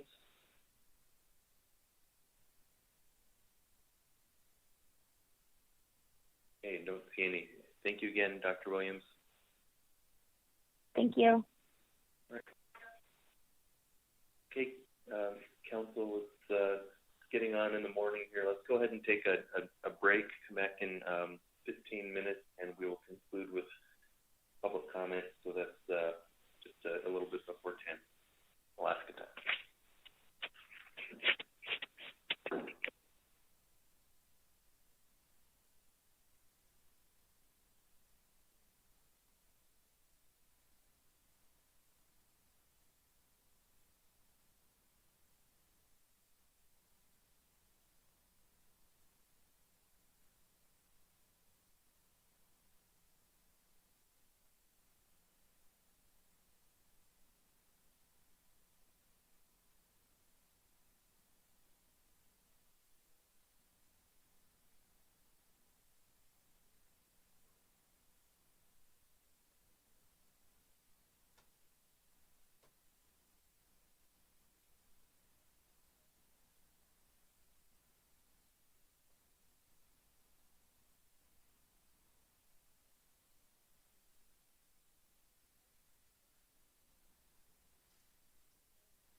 just had a nice soliloquy there. Now I'm unmuted again. Okay, Council, please come back to order.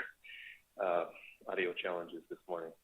Okay, we are ready to continue with Bearing C specification public comment. Next up, we have Chris Woodley and Todd Loomis, then Linda Benkin, and then Brent Payne. Good morning.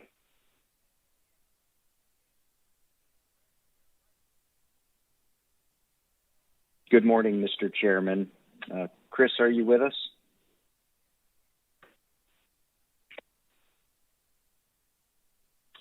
If he doesn't come through, I'll just roll, Mr. Chairman. Thank you. Good morning, Mr. Chairman, members of the council. My name is Todd Loomis, and I'm here representing Groundfish Forum.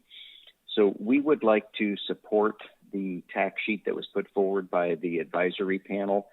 We think it's responsive to all of the input from the plan team and the SSC, and we think that the quotas that are recommended for next year are appropriate.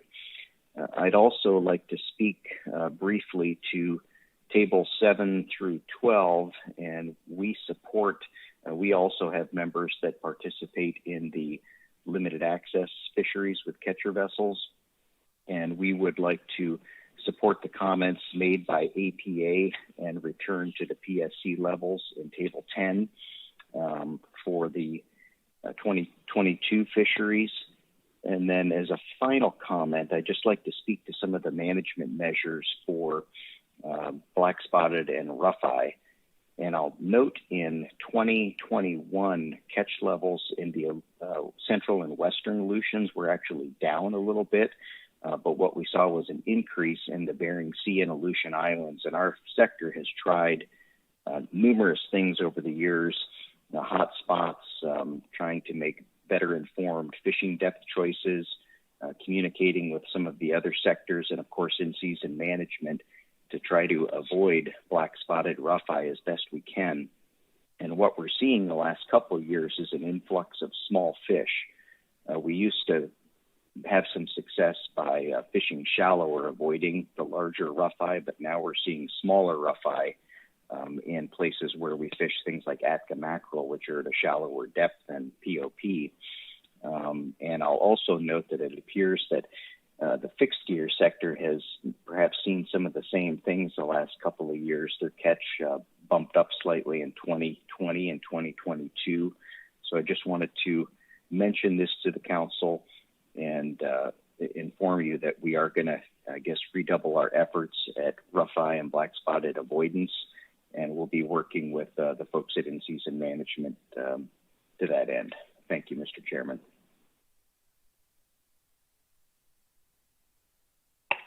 Great. Thank you, Mr. Loomis. Mr. Woodley, have you joined us?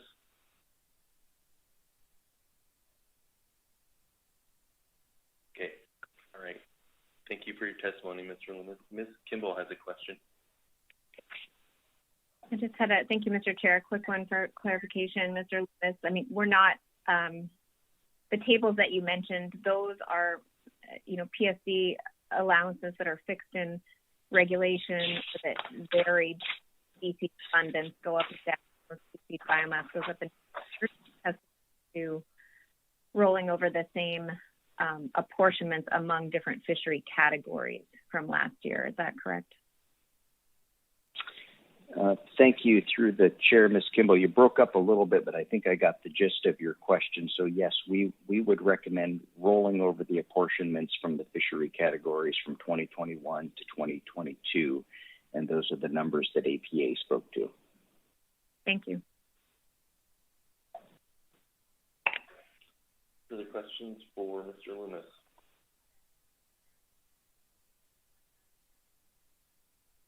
Don't see any. Thanks again. Next up is Linda Benkin.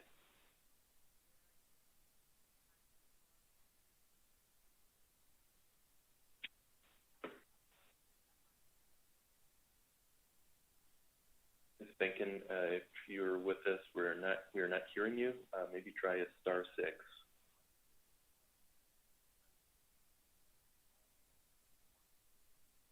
Oh, There I am. Can you hear me now? Yes, we can. Okay, thanks so much. Linda Benkin testifying for Alpha on Bering Sea and Gulf specs for stable fish. I'll do it all as one. I wanted to start by saying that we really appreciate the work conducted by the stock assessment authors this past year to take a hard look at model parameters and reevaluate the impact of these large year classes on model projections.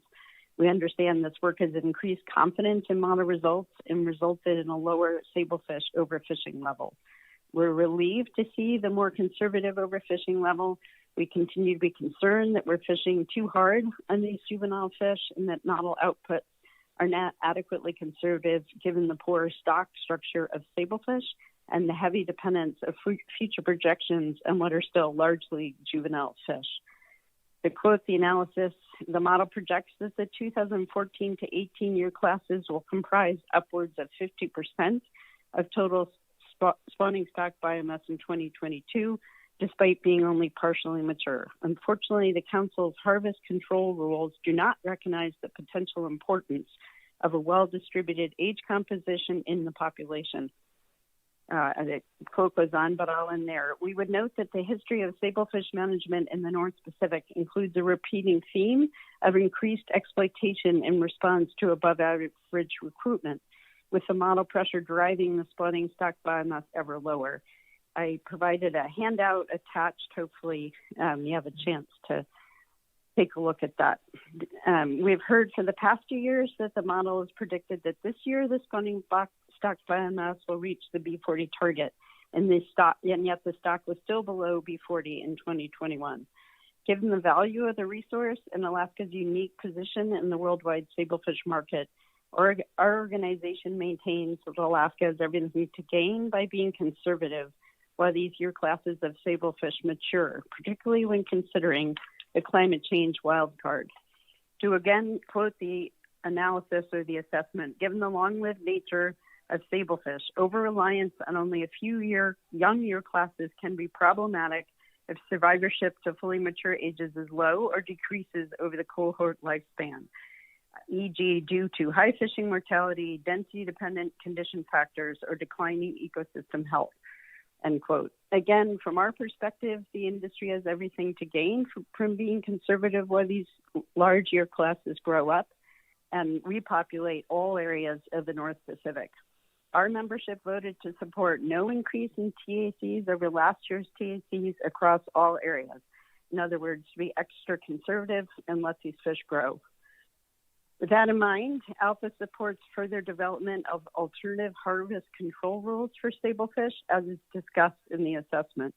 The assessment notes that an inventory management strategy could, quote, aid in stabilizing long-term sablefish dynamics, i.e. help to prevent long-term cyclical declines as the resource transitions between high and low recruitment regimes, end quote.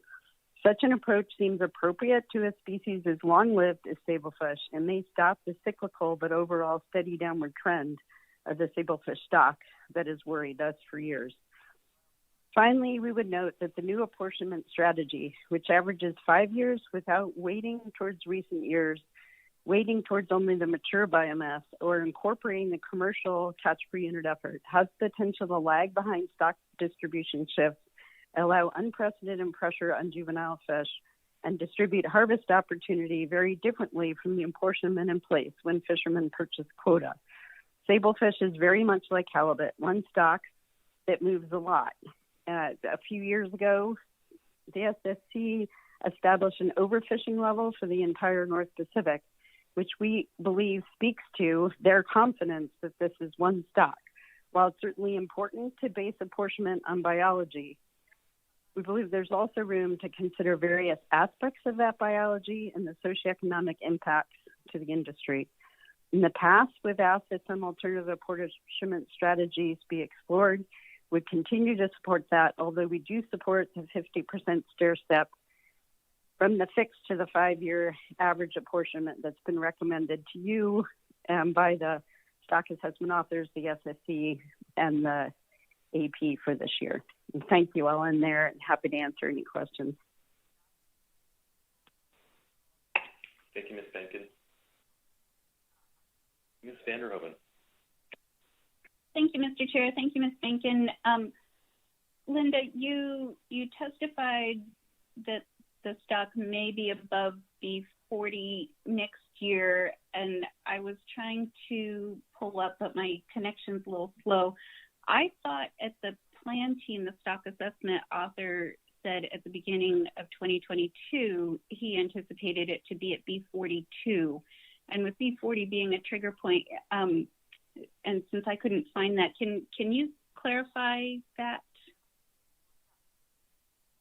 Yeah, through the chair, Ms. Vanderhoeven, so we have heard for the last few years that we're starting this year above B40. We heard that again this year, but the retrospective look has showed that, we weren't actually above B40 last year when we thought we were. So that's been the case for a few years. I think there's more confidence now that we are actually at B42 going into 2022, just pointing out that we have heard that for 2 years and then found ourselves not quite there yet.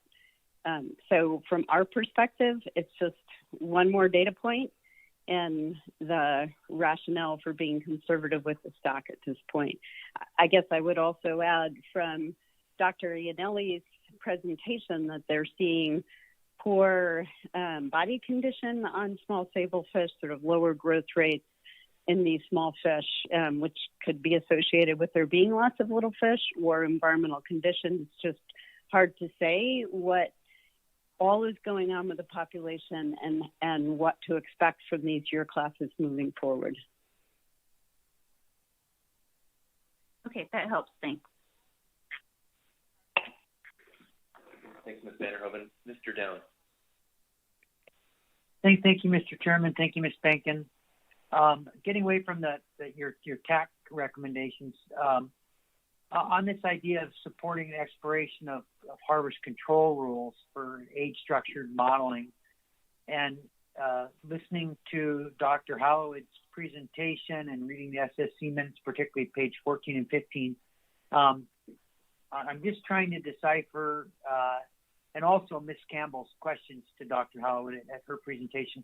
What's the difference between what you're recommending here and what the SSC is recommending, or are they the same thing? Yeah, Mr. Down, through the chair, thanks for that question. I'm sorry, my audio was really giving me trouble this morning, so I missed most of Dr. Holloway's presentation this morning. But I will say that the assessment authors talked about the problems associated with the current harvest control rules for a stock that lives to be 40 or 50 years, the way sablefish do, that can have these, as they call them, spasmodic year classes come along that then support the population for decades before we see another strong year class come into the population. And that they were suggesting there might be some alternative harvest control rules that would stop, sort of take off the peaks and the valleys and try to stabilize the harvest and the population over a longer time frame, and just maybe better accommodate this kind of a pattern that we see with sablefish.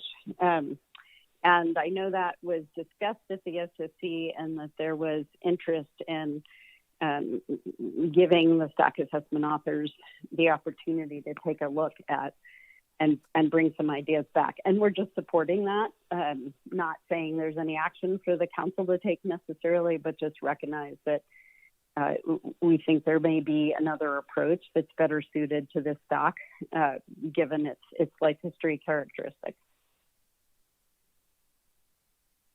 Yeah, Mr. Chairman, just a follow-up. Thank you for that, Ms. Benkin. What you're leaving me with is that an understanding of, and I did see that the author is recommending this in his assessment, and that the SSC commented back on that. So you would expect the next step for this, that the author and the plan team would pick this up in the next cycle, and that there's nothing more for the council to do on this. You're just highlighting it. Is that right? Yes, thank you, Mr. Down. That's right. I think they're moving in a good direction, and we support them in that work. Thank you, Mr. Chairman. Thank you. Thank you, Mr. Dowd. Any further questions for Ms. Benkin?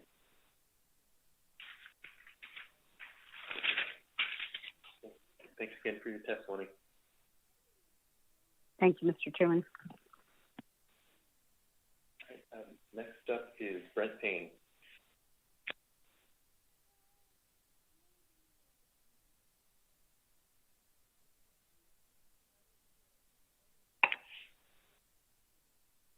Mr. Payne, if you're trying to speak, you're muted. 6. Okay, sorry about that. I was muted. Thank you, Mr. Chairman and members of the North Pacific Council. My name is Brent Payne with United Catcher Boats. UCB has 72 active members that fish primarily pollock. About half of the members fish cod. So I appreciate this chance to testify on the specifications for the Bering Sea Aleutian Islands. I want to open my statement by really thanking Dr. Ann Hollywood for all of her work at the Alaska Fisheries Science Center over her lengthy career, her participation in the SSC, and also her participation at the plan team meetings over the many years. Our fisheries, the status of our fisheries are in a large part due to the work that she has done over her career, and we really want to say thanks. I also want to say thanks to Lauren Smoker. I didn't get a chance to say that earlier in the meeting, but people are retiring, and we benefited from their lengthy services. So UCB supports the SSC's recommendations for the OFLs and ABCs. The UCB also supports the AP's recommendation for the ABCs and TACs for the 2022 tax sheet. And I'm going to speak just to a few of the elements there under that Table 1 tax sheet. Starting with pollock, we had a pretty good year in 2021. For the inshore sector, the TAC was a little over 600,000 tons, and we ended up taking 596,985 metric tons. Our mothership fishery, there's about 17 vessels and 3 motherships. We were allocated 120,000 tons, and we caught 120,000 tons for that fleet. So for the vessels that UCB represents, I got to, talking to the captains and the owners, we had a pretty good 2021 season.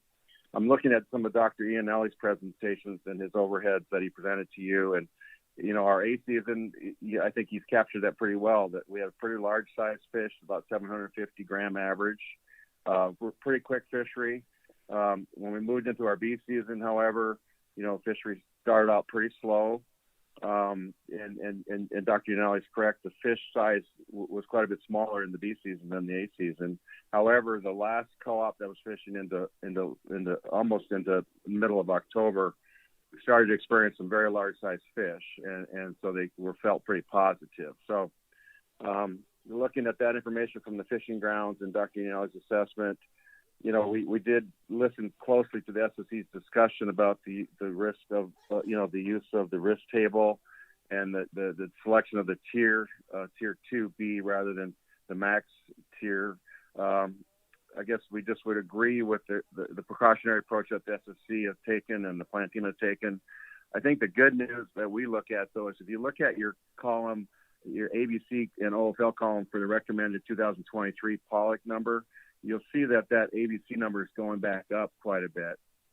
And Dr. Ianelli talked about the biomass increase trend that his model is predicting. So I think we're going to see a couple small, small age classes. Right now they're going to recruit and become large age classes and carry this fishery back up again to the levels. You can see that that's reflected in the total 2 million metric ton number isn't 2 million metric tons in this tax sheet table. It's 1.871 million. And that's primarily because of the reduction in the pollock fishery. We recommend what the AP is recommending for your TAC of 1.111 million metric tons. In regards to cod, that we were pleasantly surprised by Dr. Grant Thompson's presentation to the plan team. We were expecting the continued downward trend, but it looks like, given his modeling, that there's a pretty nice increase. For the catch of vessel A season, we're going to see about a 33% increase in that A season fishery. That's as you might recall, we did a voluntary catch share program for the 2021 season. For the 2020 season, we did a delayed stand down for that cod fishery to try and minimize the halibut bycatch. And I say that I'm not sure if we're going to be able to pull off a voluntary catch share program. We're working on that right now. But one of the benefits of a catch share program is a reduced halibut bycatch amount that you can see here. We recommend for the PSC tables that you recommend moving the AP's recommended tables. We felt that was a reasonable compromise. So I'll just leave it at that. That's very much appreciate all the work that's being done here. I mean, looking through the assessments, the plan team minutes, the SSC's lengthy minutes, we really are blessed with such amazing scientists that provide us the best information to come up with these harvest guideline numbers. And so I'll leave it at that, Mr. Chairman, and I'll answer any questions. Thank you, Mr. Payne. Any questions?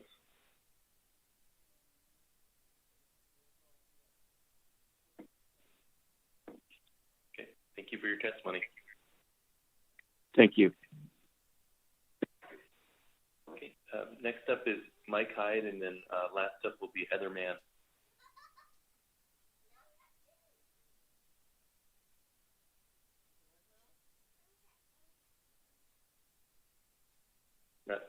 Not picking you up, Mr. Hyde. Star 6 might help. Yep. Have you got me now? Yes, we do. Okay, thank you.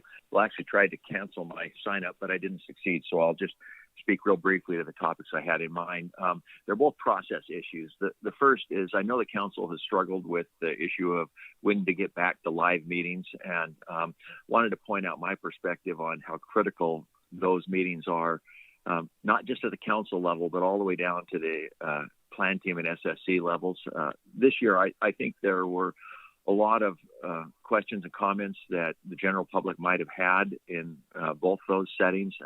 And it was really impossible to get those questions in and get those addressed. And I look back to the days of a few years ago where it was really vibrant meetings where you could talk to individual authors and talk to the plan team and SSC members and either get your questions answered or have your points made. And it just didn't happen this year. And so hopefully as we move forward, we think of all the meetings that are on the agenda and how we can improve public participation.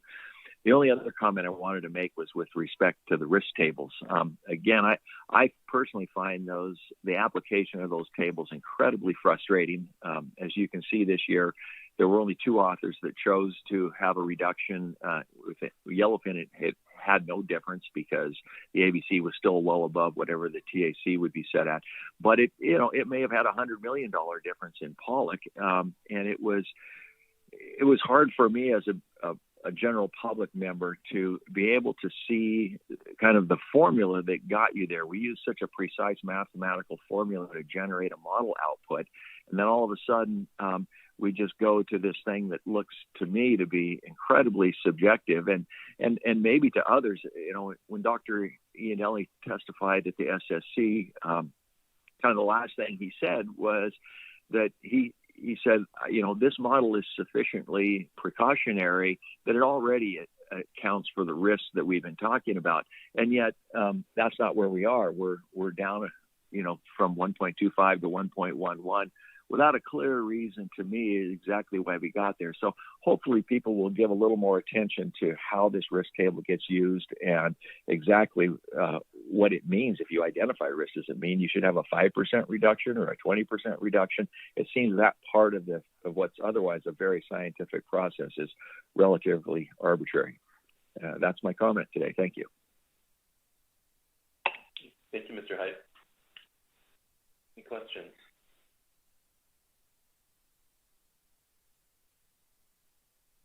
Thank you for your testimony. Last up is Heather Mann.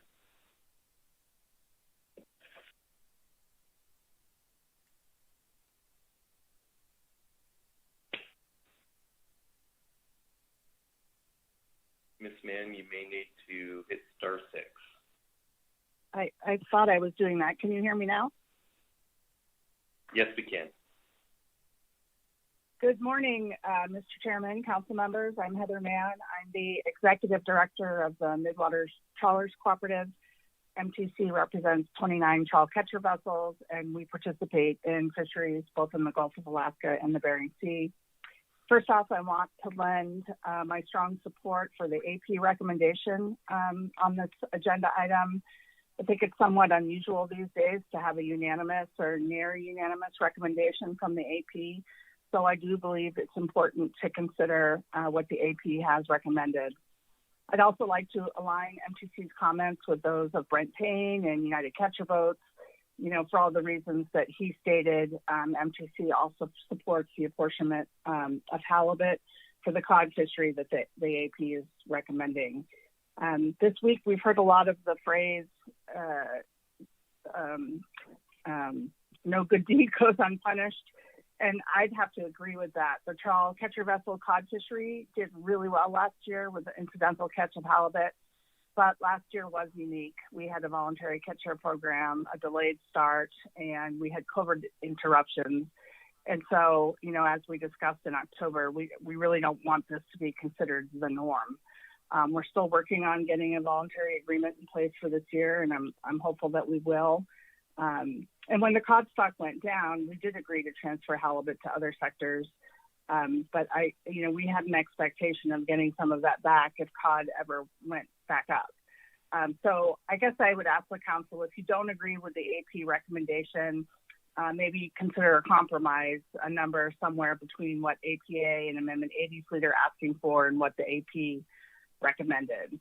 In terms of some of the other comments that we've heard this morning, I guess I'd like to remind the council about, well, probably really more the public, that the 2 million metric ton cumulative cap, it is a target, and it's already set below where science could allow tax to be set sustainably. National Standard 1 includes obtaining optimum yields while preventing overfishing. And there are already several levels of precaution built into the stock assessment and tax setting process. So additional precaution is not warranted at this time. I don't think it's supported by the best available science or even the Magnuson Act and the standards. You know, we've seen tremendous challenges over the last 2 years because of the pandemic and changes in ocean conditions. Fishermen across the board have experienced tumultuous global markets and more locally plant closures and disruptions. Purposely setting tax lower than where science indicates they can be set at this time, it's not only unnecessary in my opinion, but it is potentially punitive at a time when economics are important for all fisheries and gear types and all the communities that rely on Bering Sea fisheries. You know, I'm not suggesting anything risky be done here, rather that you rely on the science and set tax accordingly and trust your process and your science advisors. I'd like to repeat something I've said many times before, but I think it's really important to restate it now. For some reason, some in the public, you know, maybe even some of you on the council believe that North Pacific trawl fisheries are not sustainable, and I couldn't disagree more with this premise. And I don't believe there's any evidence to support some of the wild claims that have been made regarding the trawl industry. The MTC fishermen that I work for are forward-thinking, they're tech-savvy, they spend hundreds of thousands of their own dollars, always looking to improve gear performance and design and implement successful excluders. You know, we're involved with cooperative research. MTC fishermen are second and third generation fishing families, and many of their sons and daughters are taking over their businesses, not being gifted these assets, but working for them. We want to keep fishing, not abuse the resource through risky policy or management. We are good stewards of the resource, and this shouldn't be an us versus them situation, meaning commercial fishing or trawling versus conservation. As far as I'm aware, none of the trawl fishermen or myself, at least that I work with, have been consulted on any concepts that would consider ecosystem-based approaches to tax setting. I think it's interesting, and as you're all aware, bringing stakeholders into the process from the beginning achieves much stronger buy-in. That includes the trawl industry as well as the seafood processing industry. I mean, at the end of the day, we are first-line conservationists, and we have a genuine desire to see fish stocks thrive now and into the future. And so I just conclude with saying that we support strongly the AP recommendations. If you disagree with the halibut apportionment, maybe consider something between the AP recommendation and what APA and Amendment 80 we're asking for, which is a rollover of status quo. And finally, Mr. Chairman, I wanted to wish you a happy birthday. Not sure if this is a great way to spend your birthday, but it is what it is. So I hope you have a terrific day, and thanks for consideration of my comments, and I'm happy to answer any questions. Thank you. All right. Thank you, Ms. Mann, for your testimony. Couldn't think of a better place to be. Let's see if there are any questions. Mr. Down. Thank you, Mr. Chairman. Thank you, Ms. Mann. I'm looking at Table 10, and, you know, it's something I, of course, all of us on the council have been keyed in on because we took action on ABM here earlier in this meeting. And I'm just looking at your usage from 2021. It looks to me like you only used 57 metric tons of that halibut apportionment at that time, but you're asking that it be increased. I understand there was negotiations, but I'm just not sure why this is an issue for your fleet. If you only use 57 metric tons and you harvested 21,000 tons of cod last year, why would you be here arguing for more halibut when the yellowfin sole fishery, the pollock CPs have testified that they may need some halibut because they're going to be more active? Seems like it's about a six-fold increase in what you used last year. Here, it seems like that's quite a bit more than we would need. So, thank you. Mr. Chairman, Mr. Don, thanks for the question. I acknowledge your point for sure. In my testimony, I talked about how 2021 really was unique in that we had this voluntary catch share program that everybody agreed to. We had a later start date that really made a difference in terms of our interaction with halibut. At this point, we don't have that set in stone for 2022. And there have been some folks that have indicated, not within my membership, but others that have indicated they're not going to agree. And so we're having those conversations now to try to move that forward. But with the COVID disruptions as well and plant closures, I just feel like 2021 was really unique. So if you look back earlier than that, our usage was a little bit higher, but not much. And as you've heard from John Groover and others in front of you before, you know, the amount that is available to whichever sector it is, it's not a target, right? It's something that provides a cushion so that we can work our strategies to reduce and minimize our incidental catch. And having that flexibility just provides more incentive versus creating a race for bycatch. So yes, it is more than we've used. I think 2021 is not a fair, I think that was a unique year. And that's why I'm suggesting that if you don't support the AP recommendation, you know, maybe there's something in the middle or something else to come up with. Unfortunately, I wasn't part of the negotiations because I was in the AP when they were happening, and I would have hoped to try to get some kind of a number there that we could agree to, but unfortunately that didn't happen. So I just asked you to consider that 2021 was pretty unique, but I acknowledge what you're saying, Mr. Downs, and if you think there's another number in there that you could support, you know, we'd be willing to work with you guys on that. Thank you, Mr. Chairman. Thank you, Ms. Mann. Any further questions for Ms. Mann?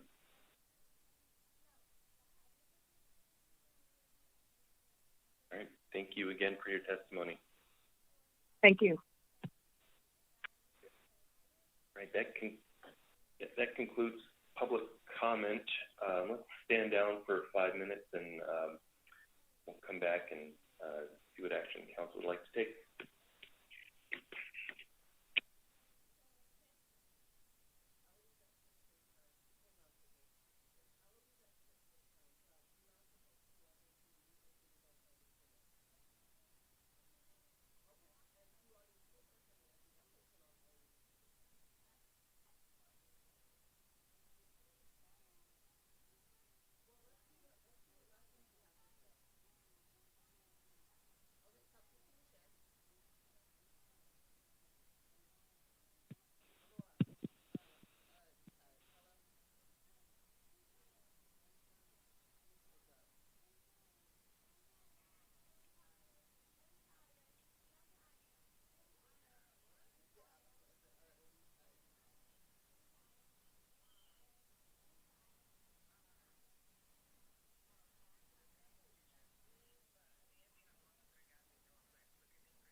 please come back to order. Okay, would the council like to take action? Ms. Vanderhoven. Thank you, Mr. Mayor, Mr. Chair. I have sent a motion to staff. Oh, now I'm getting an echo. Are you getting an echo in your?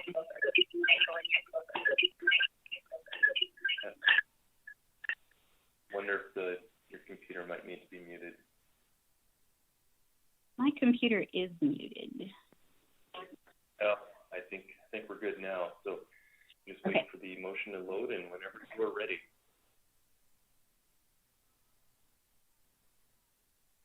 Okay. The council moves to approve that says 2021. That's right. 2021 BSAI Groundfish Safe Report. The council moves to adopt the 2022-2023 OFLs, ABCs, and TACs for groundfish and the Bering Sea and Aleutian Islands, as shown in Table 1. The council also moves to set flatfish flexibility reserves, as shown in Table 7, to maximize the ABC reserves for 2022 and 2023. The council moves to approve PSC amounts and distributions, as shown in Tables 8, 9, 10, and 11. And the council moves to approve Pacific halibut discard mortality rates for 2022 and 2023, as shown in Table 12. And with a second, I can speak to the motion.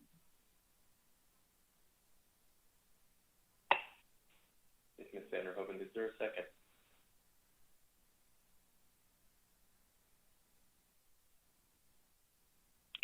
Second, Bill Twite.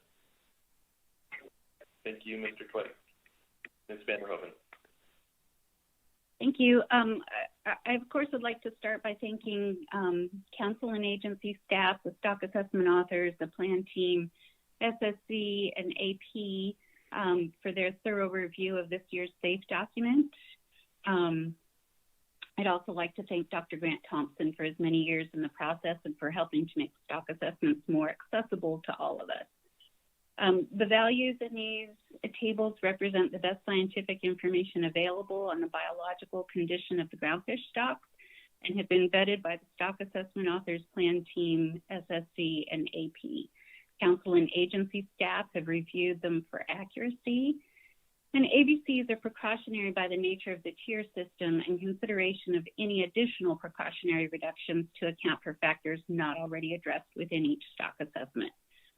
I've proposed using the same tax sheet as approved by the AP in their motion, which I believe does a good job balancing the concerns of individual sectors and the social and economic considerations that are consistent with the goals of the fishery management plan. All tables are the same as the AP motion except for Table 10 for halibut P distribution among target fisheries in the TLAS fishery. I think it's important to remind people that the total allocated to that sector does not change. It's just the apportionment within the table between fisheries that changes. The AP motion, as it related to Table 10, recognized the increase in cod tax, but did not account for the increase in the yellowfin sole tax. I've amended Table 10 to reflect last year's distribution, this year's 2021 distribution for the TLAS fisheries. I believe this apportionment supports each category's proportional share of the anticipated halibut PSC during the fishing year and the need to optimize the amount of total groundfish harvested under the halibut PSC limit for the sector. For sablefish, I've recommended tax be set at ABC. The SSC noted in their minutes that no additional buffer is warranted this year. The SSC also supported the continuation of the 4-year stair-step approach, apportioning catch among regions. This is year 2 of the process as we move towards survey-based apportionment, which will get us to a biologically based apportionment. And with that, I can take any questions if there are any. Thank you, Ms. Vanderhoven. Any questions on the motion?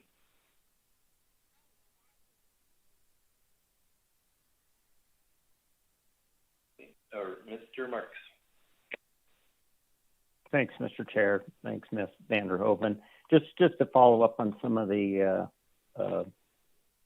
testimony regarding Table 10, did you consider another compromise between what you presented and what the AP had between the cod and yellowfin apportionment?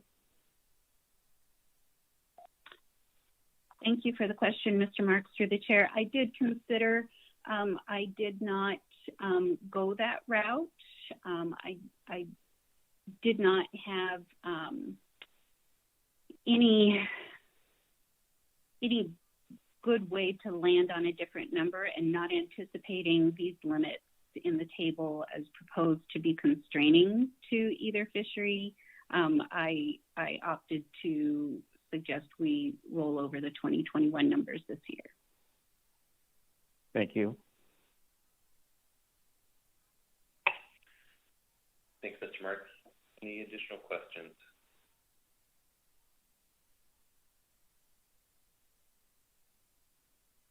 Okay, I don't see any additional questions. I would note for public that the draft motion is posted in our chat box and on the e-agenda as well. Okay, we can go to any amendments on the motion.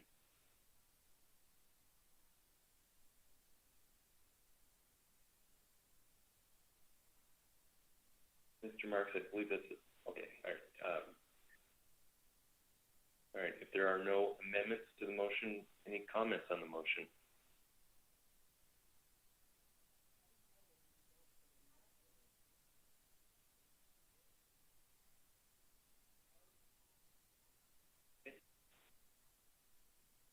The council ready to vote? And I apologize if anybody does have comments. I've been getting some lags on my computer. Don't see any comments, so we can go to the vote. Mr. Witherell.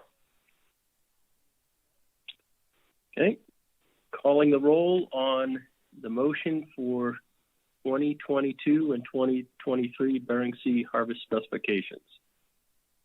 Ms. Campbell.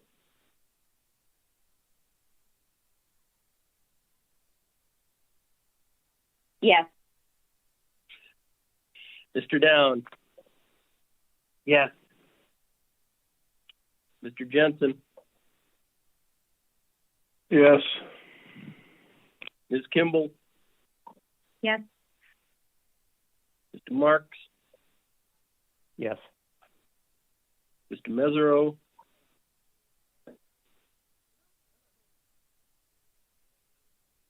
Thumbs up will do it, Mr. Mesereau, if you can't get audio.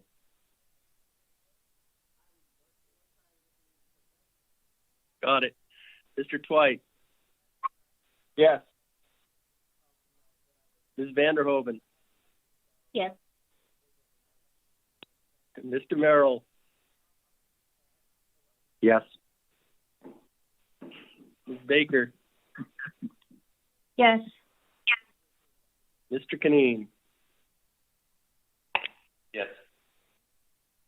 Motion passes unanimously. Thank you, Mr. Witherell. Thanks, Ms. Vanderhoven. The floor is yours, Ms. Vanderhoven. Thank you, Mr. Chair. I have another motion that I sent to staff. Okay. The council initiates a discussion paper to consider whether and how the spatial management policy can be used to address conservation and management concerns for Bering Sea, Aleutian Island, black-spotted, and rough-eye rockfish.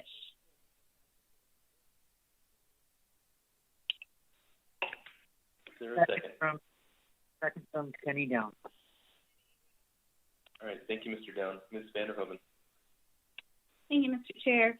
The SFC has expressed concern and recommended a paper to discuss potential management concerns for BSAI black-spotted rough-eye rockfish in the Aleutian Islands. In 2016, the council visited the same concern and through the spatial management policy recommended maximum sub-area species catch, MSSC amounts, in the central Aleutian Islands and western Aleutian Islands. Unfortunately, those MSSCs have not fully alleviated the concern. This paper will serve as a repeat of step 2 of the spatial management policy and guide the council, advisory bodies, NIMS, and the public by identifying economic, social, and management implications and potential options for management responses to achieve management and conservation goals.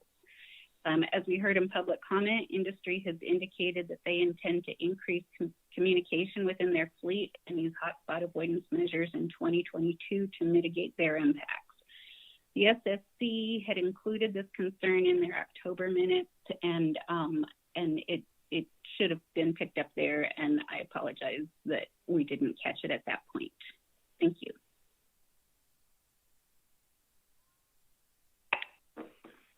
Thank you, Ms. Vanderhoven.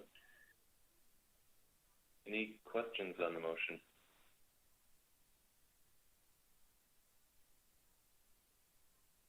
Any amendments?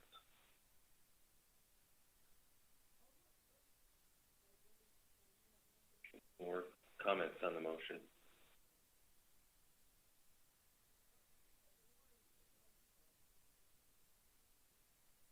Mr. Merrill.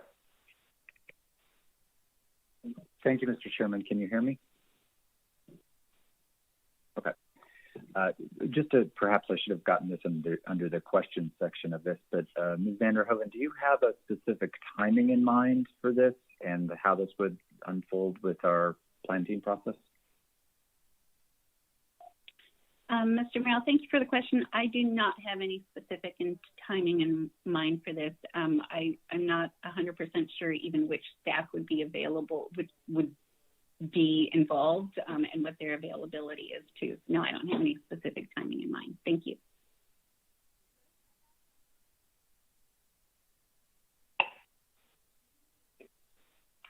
Ms. Baker. Thank you, Chair, and thank you, Ms. Vanderhoven, for this motion.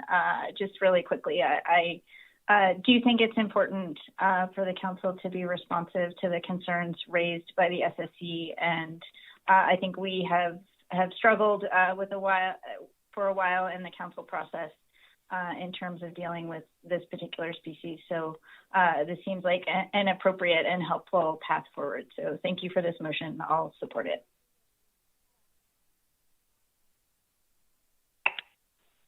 Thank you, Ms. Baker.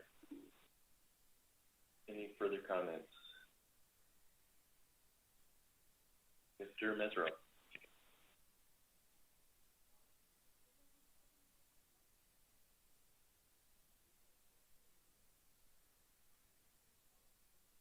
Mr. Mesereau, not picking you up.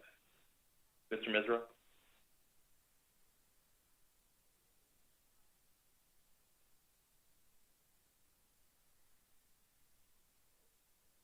There we go. You got me? Perfect. Sorry about that. There's a lot of levels of muting going on this morning. Thank you, Ms. Vanderhoven, for your motion. I'm wondering if your thought is that a discussion paper would be a standalone document that would help guide the council to determine how the spatial management policy can be used to address conservation and management concerns, or if that would lead to a regulatory amendment and something else. Is this just to inform the council of how we could deal with it, or is it, in your mind, something that would lead to new regulations and the changes in regulation to how we do business? Thank you. Thank you, Mr. Mesereau. I don't have any preconceived notions on that. I don't know if there's additional information that was not available in 2016 when we looked at this before. I see this discussion paper as more of I wouldn't even say first step, but a step to evaluate what we know that's different, or if, and I guess kind of help steer our decision-making process as to whether or not there are additional things that we can do and what those options might be.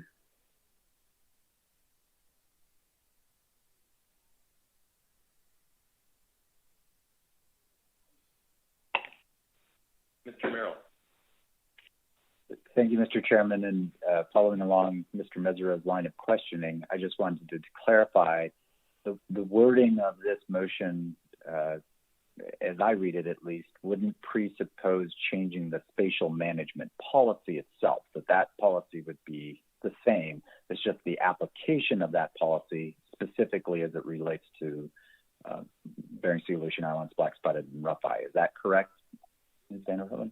Correct, Mr. Merrill. Thank you.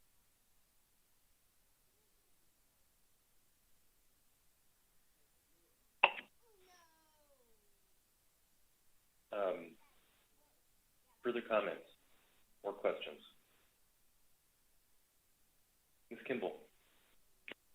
Thank you, Mr. Chair. Just quickly, since we don't have the spatial management policy in front of us, but my understanding is, Ms. Vanderhoven, that this is applying that policy and that we have that in place so we understand the implications of our actions if we do splitting of species, ABCs, among areas or groups of species into single species. So is that what you're thinking of? Like, this is giving us all of the potential implications, I guess, if we did at the extreme split out by area these ABCs.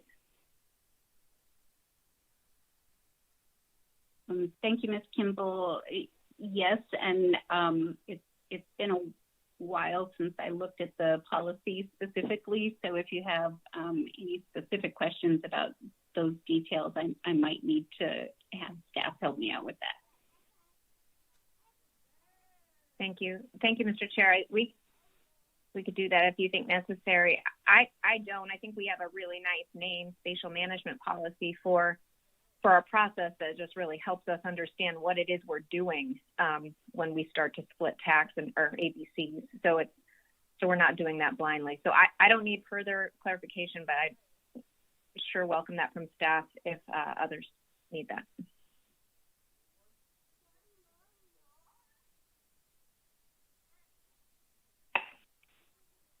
I don't think that would be a bad idea. I'm not sure who best to ask to do that. That would be something we'd look to Dr. Strand for. Good morning, Dr. Strand.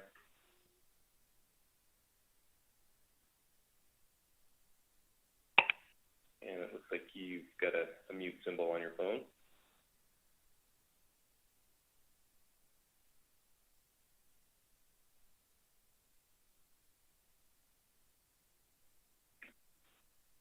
Mr. Chairman, can you hear me now?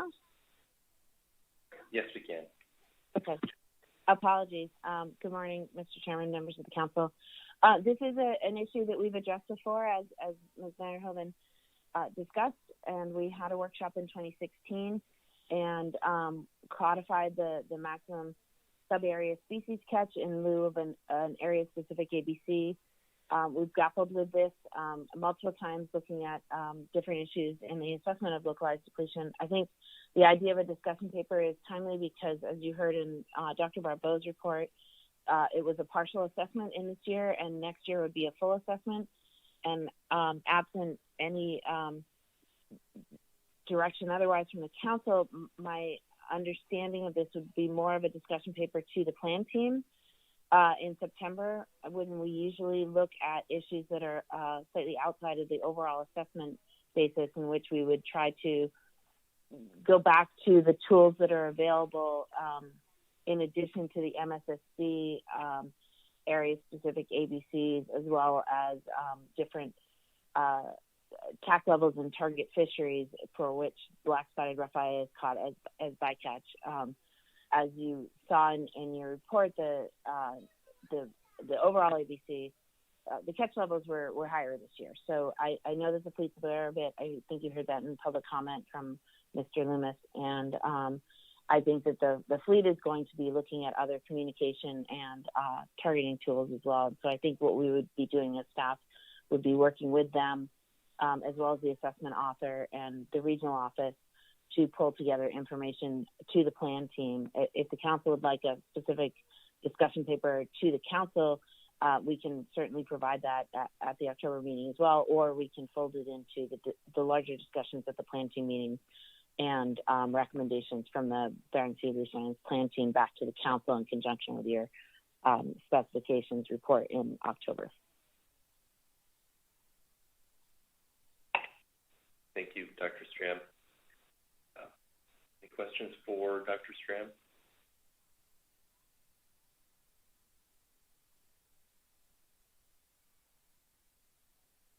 All right, thanks again. Okay, any additional questions for Ms. Vanderhoven or comments on the motion?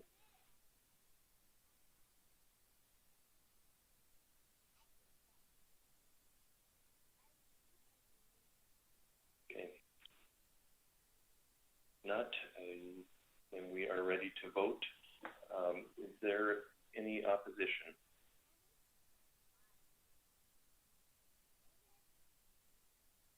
No opposition. The motion passes unanimously. Thank you, Ms. Vanderhoven. Anything further on agenda item C3? Ms. Campbell.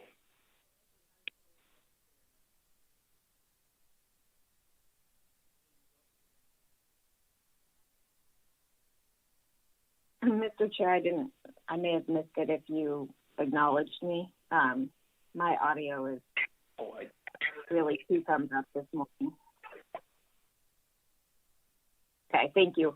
I don't have a motion. I just want to share something, and that is that as we were going through the presentations on this agenda item and our FSC report, I felt very fortunate, and I feel fortunate for the group of scientists we have, the plan teams, the SSC, who have dedicated their careers to us having the quality of information we have on the stocks that we're charged with managing. And I know we have some departures, and I just felt that it was a good time to share with the group and the public that is something I felt strongly listening to these presentations. I strongly felt grateful for the people who take the time to spend the whole year on this and then condense it into, I mean, we are just seeing the tip of an iceberg, and it enables us to do a difficult job very well. And I just wanted to thank those folks. And I thought, I'm sure I will feel the same way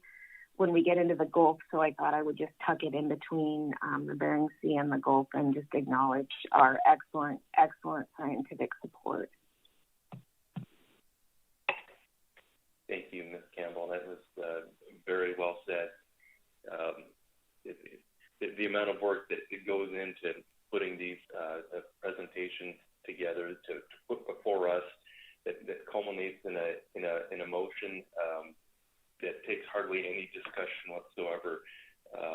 It's just an amazing amount of work that goes into it, and just a tremendous testament to the value of the people we have working. So I agree. I can't agree more about how absolutely fortunate we are. It's a wonderful situation to be in. So thank you, Ms. Campbell. Okay, if there is nothing further on agenda item C3, thanks again. Thank you, Ms. Vanderhoven. That will bring us to agenda item C4 that we can get working on before lunch here. So with that, I'll invite Ms. Sarah Kleber to introduce this agenda item to us and talk us through what we're going to be covering morning this afternoon. Good morning, Mr. Chairman and members of the council. This is Sarah Kleber, council staff. How's my audio coming through? It was a little garbled for a second, but keep trying. Okay. Well, before I begin, Mr. Chairman, I just hope you have a very happy birthday, and hopefully you have some time to celebrate appropriately after the meeting. This is agenda item C4. And sorry, I'm just pulling up right notes here. So this is our final Gulf of Alaska groundfish harvest specifications. And after my brief introduction, the council is going to receive 2 presentations. The first is the Gulf of Alaska Ecosystem Status Report from Dr. Bridget Ferris. And after the ESR presentation, you will then receive the plan team report from Dr. Jim Iannelli. And then I will follow up after those presentations, likely this will be after lunch, with information that is specific to council action, just so you can have that a little bit closer to the actual time at which you will take action. To orient you to what's on the e-agenda that you can use in decision making here, the Gulf of Alaska Groundfish Stock Assessment and Fishery Evaluation, or the SAFE report. This is linked on the e-agenda, and all of these SAFE chapters form the basis for the harvest specifications for the next 2 fishing years. The SAFE report introduction is attached separately on the e-agenda, and this summarizes the plan team recommendations for each stock or stock complex. And Dr. Iannelli will cover this information as well as information from the SAFE chapters in his presentation. But the Gulf of Alaska Groundfish Plan Team minutes, which are attached also on the e-agenda, those from our November meeting cover the plan team discussion in detail. So if you want to refer to that for any more information, that is available as well as the links to the full plan team meeting agenda. And these presentations are posted. And the plan team's OSL and ABC recommendations for 2022 and 2023 are listed on the e-agenda as the proposed Groundfish Table 1 OSL ABC 2022-2023. So with that, I will hand it off to Dr. Ferris for the Gulf of Alaska Ecosystem Status Report. Thank you, Ms. Cleaver, and good morning, Dr. Ferris. Good morning, Chair and members of the Council. I'm Bridget Ferris. I'll be presenting the Gulf of Alaska Ecosystem Status Report for 2021. Thanks to co-editor Stephanie Zedor for her work contributing to this report. I'd also like to thank upfront the numerous collaborators who added their data, knowledge, and insights to the ESR this year. And I'll just start by one way of summarizing the Gulf of Alaska status this year, and that's through the risk tables. This is a list of all the full stock assessments from the Gulf of Alaska, and the ESR contributes and supports their ecosystem concerns and considerations, and they were all ranked as level 1 this year, no apparent concerns, no level 2s or 3. And so overall, the Gulf is not seeing extreme conditions this year, but still we have some fluctuations within that range that I'll go over next.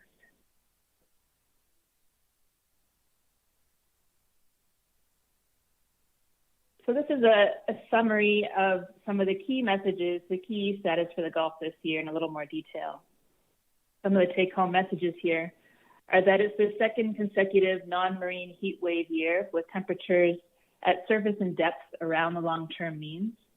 And so what that is meaning is that as far as temperatures go, we're seeing continued moderate conditions for growth and physiology of the main stocks and species that you're discussing at this meeting. The last year that was dominated by heat wave conditions was 2019. We're also seeing predicted cooling to continue into 2022. As far as prey base, we're seeing mixed trends in the prey base.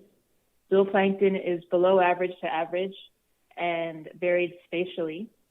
Our spring and summer zooplankton survey data showed lower large copepod biomass in the Western Gulf, average in the Central Gulf, and above average in Southeast Alaska in the inside waters in Icy Strait. And so in general, we also saw below average condition for plankton eating groundfish and reduced reproductive success for some of the planktivorous seabirds, again indicating perhaps lower production at the base of the food web and reduced prey base for the planktivorous groundfish, such as walleye pollock, Pacific Ocean perch, juveniles of other species. For forage fish, they were above average abundance in general.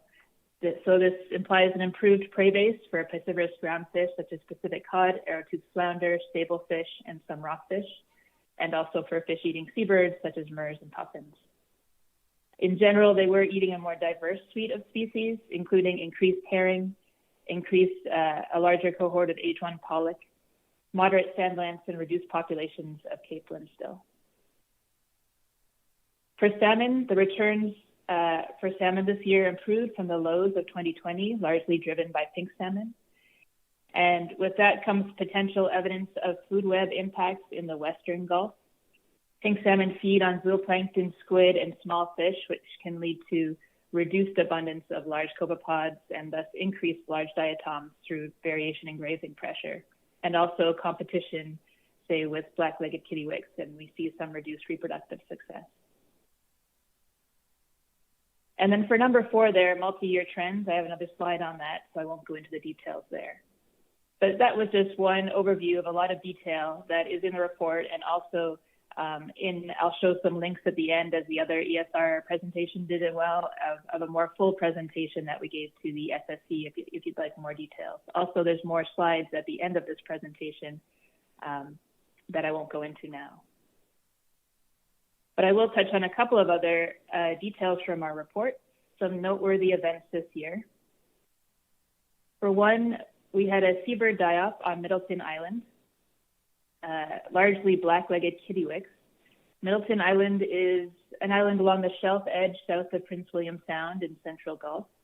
At least 250 kittiwakes died, along with 70 glaucous-winged gulls and other herring gulls. And the primary suspect driving this event is an outbreak of locally contracted botulism toxin type C.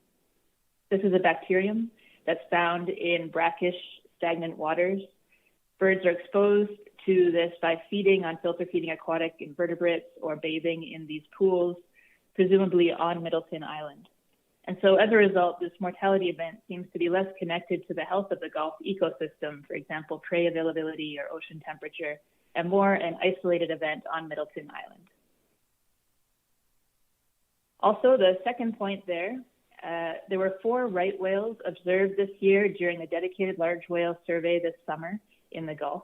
This is exciting. It's an endangered eastern stock of the North Pacific right whale population, with estimated total population numbers at about 30 whales. And so with 4 of them being observed in one survey, that's about 10% of the whole population, including 2 new whales that were observed and cataloged. These whales were observed around Albatross Bank, Barnabas Trough, and Trinity Islands, which are east and south of Kodiak. And there's ongoing work to interpret really what we can tell about this population from these observations this summer, their habitat use, their distribution, et cetera.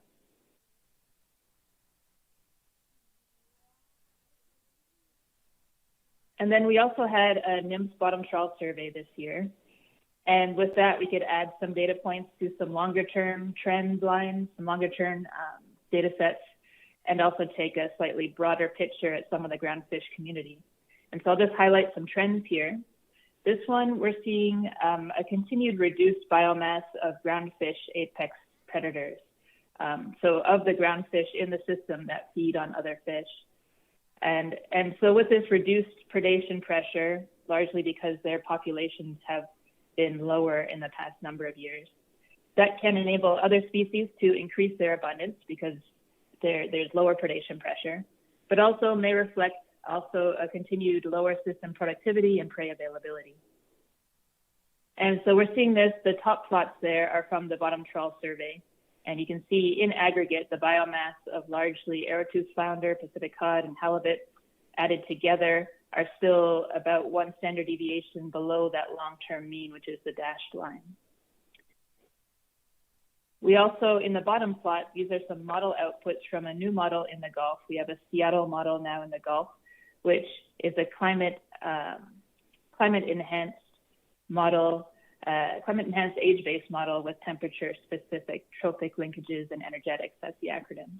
And it's mainly a model that has 4 species, pollock, cod, arrowtooth flounder, and halibut, and estimates their total mortality of those 4 species by those 4 species. And what we can see here in these three plots are how much of each of these species are being consumed, pollock, flounder, cod, by the predators are the dashed lines, pollock, flounder, cod, and halibut, arrow-tooth flounder. And the top dashed line there is arrow-tooth flounder. And we can generally see over the past, say, 5 years that all these, let me get my pointer, kind of in this time period, we just see reduced predation pressure, less being eaten of these three prey species. We also see an increase in 2021 of pollock being consumed by arrow-tooth flounder. Actually, they all increased, but you can see it largely with arrow-tooth flounder. That's the increase in age 1 pollock that's in the system this year.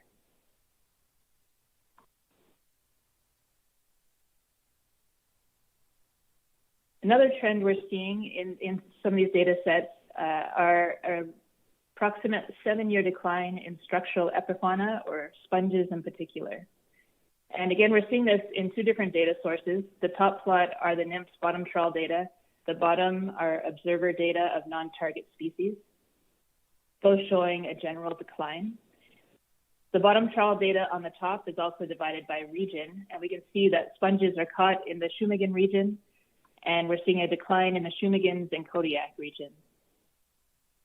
Now, both of these data sources are not designed to sample sponges, so there is a lot of caveats around these, but I think perhaps while the magnitude of the change, there could be a lot of uncertainty around that, I think the trend is worth pointing out here. Now, there are potential implications for rockfish that associate with structured habitats, such as sponges on boulders. And we know that sponges have slow growth rates, around 2 centimeters per year, so recovery could take some time.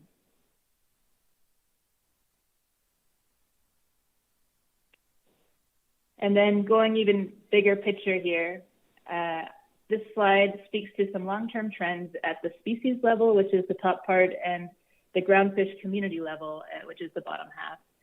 And again, I'm summarizing or synthesizing a fair amount of data, and I've added in some page numbers that reference the report for more details. But my main message here is that the Gulf has gone through an approximately 7-year period of variability at the species level since the marine heat wave starting in 2014, with implications for key commercial fisheries and the human communities upon which they depend. And while some fish populations remain reduced, others have increased. And at the larger Gulf groundfish community level, not including seabirds, marine mammals, et cetera, but just the groundfish that are sampled by the NMFS bottom trawl survey, that community as a whole has either increased or remained relatively stable in stability and resilience metrics. So it's looking relatively good stability and resilience-wise. And that's speaking to ecosystem structure and function. And so again, going to the top part, a number of species and populations have declined or been reduced in numbers since the marine heat wave period, and remain reduced even though ocean temperatures have returned to pre-heat wave conditions. And so a couple of hypotheses why the system is still in transition. We might still be seeing cumulative effects and variable recovery times of the multiple warm years playing out across different life histories, perhaps delayed responses and recovery. Also, the system may still be at a lower level of productivity. We have some evidence of that at the base of the food web, and also in some metrics such as fish condition as well. Taking a larger picture at the community level, the groundfish community, again, just the community sampled by the NMFS bottom trawl survey here, some of these indicators are showing either increasing or relatively high stability and resilience. And so that's increased total biomass caught by the trawl, higher species richness and diversity amongst the species sampled, stable or slightly increasing mean lifespan of the groundfish. So there's a number of longer lived species in the system, low average biomass variability over time. And again, these all point to being a community that's fairly resistant to perturbations and or resilient when they do occur. And so again, that only reflects the groundfish community in aggregate and doesn't discount the very real fluctuations occurring at the species and stock level.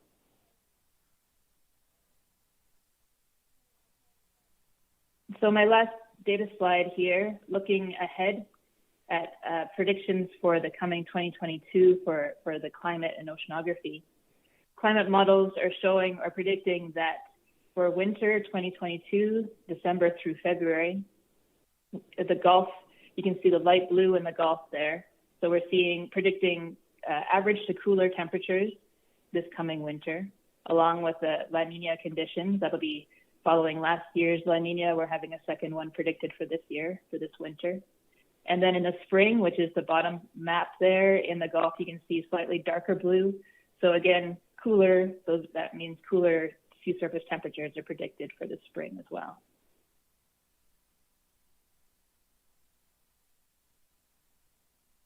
And so I'm returning to this same slide from the beginning. I won't walk through it all again in detail, but again, overall, we're seeing continued long-term mean temperatures this year at surface and depth, and predicted cooling in the coming year, and mixed trends in prey base with some spatial variability, with below average zooplankton and above average abundance of forage fish, and salmon. Slight increases from the lows of last year, but that's largely being driven by pink salmon, and then some multi-year trends in the Gulf groundfish community. And that's my full report. I will just show this slide again, which you saw yesterday for the Eastern Bering Sea and Aleutian Islands, with other links. And I do want to point out for the Gulf of Alaska, if you look at the bold Gulf of Alaska there, that last link is a new outreach video that we produced this past year that summarizes the 2020 ESR, so last year's ESR. It's a 4-minute video, and that was our first attempt at an outreach video from the ESR team. And again, repeating what the ESR editors said in their presentations yesterday, we welcome any feedback on content and timing of these presentations. Thank you for your time. Thank you, Dr. Barrett. Ms. Kimball has a question. Thank you. Thank you, Dr. Ferris. Thank you, Mr. Chair. It wouldn't come in form of a motion, so I do want to respond just with my thoughts and then give other council members a chance to think about that after we get public testimony and such. But I do think this level of presentation is appropriate, and I also appreciate very much on these key messages, not just the conditions in prey base or in forage fish, but what that means to us, what that should mean in lure production for certain species. I think that's very helpful to the council that's trying to make those connections. And I think this is an appropriate level of presentation for the council, in part because I know many council members listen to the full presentation that's provided to the SSC now that we have that capability, and then do look very carefully at the SSC minutes in response. So we haven't yet addressed that, Mr. Chair, and I guess I'm just putting my thoughts out there so other folks can think about how they'd like to respond to that direct question from these scientists. My actual question is on slide 6, and I think it was around the predator relationships that you provided, which I think are so interesting. And so I'm not to understand that those kinds of relationships are directly incorporated into our stock assessments at this time, because we're not doing multi-species modeling, right? But this is provided as context and potentially something that we might use as we move forward with our climate change task force efforts. Is that a good way to characterize how this is being used, for example? Yeah, through the chair, Ms. Campbell, thank you both for the comment and for this question. So the primary use for, the top bottom trawl data, I think perhaps you're referring more to the bottom, which is the model output from from the Seattle model. And so this model has been, a version of this model already is in existence for the Eastern Bering Sea for the past few years. Kirsten Holzman developed that. And so she, along with Grant Adams, a postdoc, applied that this year to the Gulf. And so there have been, so far it is not included in stock assessments, but it has been developed and continues to be explored to supplement stock assessment models. And I believe, and I'm not certain on this, to help produce natural mortality estimates. I'm not certain the level of how that is included in the stock assessment models. But the intent is either in the future or in some way now to help inform those stock assessment models with natural mortality estimates that are informed by varying temperature. And so that's that answer. But also, these models do have other application in the more ecosystem and climate understanding context, which is how I'm bringing it to you today, in more a sense where we can also use these models to see in aggregate, for example, in this slide, predation pressure across these species and how that's changing over time. And so I think there's multiple purposes out of these models. One is intended to help inform stock assessment models. Thank you. Thanks so much for that helpful response. And then my last comment, so I don't waste time again, is just I do appreciate when, because we get a lot of scientific information, you can boil things down in a really clear way, like actually having a phrase that says we are in a non-marine heat wave year. Those kinds of terms are new, I think, but obviously very relevant to where we've been in the last couple of years. And it just helps with that level of plain language, I think, for the council and the public. So thank you very much for your presentation. Thank you. Thanks, Ms. Kimball. Mr. Twite. Thanks, Mr.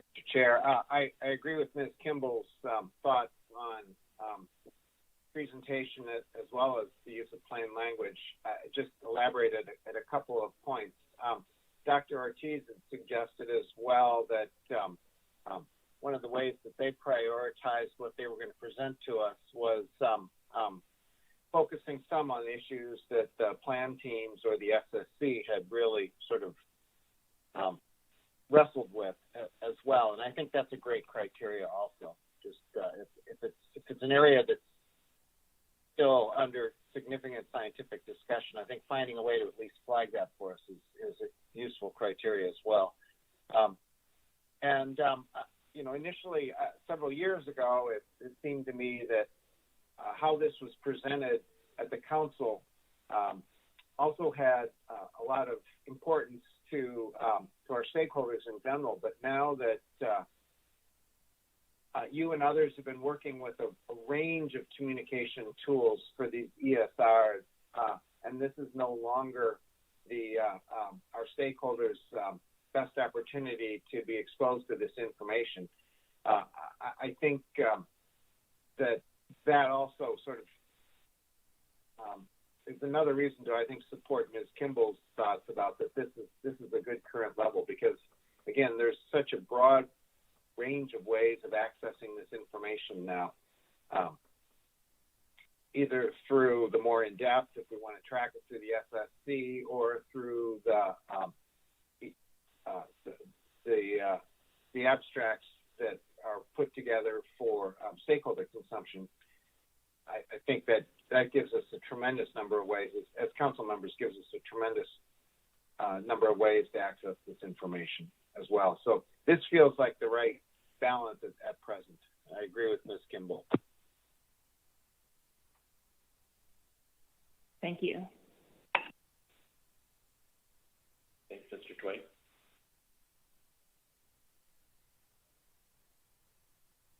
Okay. Any other questions or comments from council members?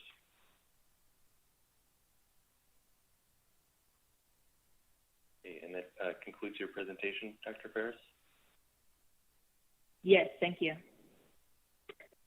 Okay, great. Thank you. Okay, so next up is Dr. Iannelli with the plan team report. It's real close to 11:30 Alaska time and 12:30 Pacific time, so this might be a good time to break for lunch and then dive into the report afterwards. So let's go ahead and come back at 12:30 Alaska time, and we will continue with the staff presentations.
Good afternoon, Council. Please come back to order. We are ready to move into our plan team report with Dr. Iannelli. Good afternoon.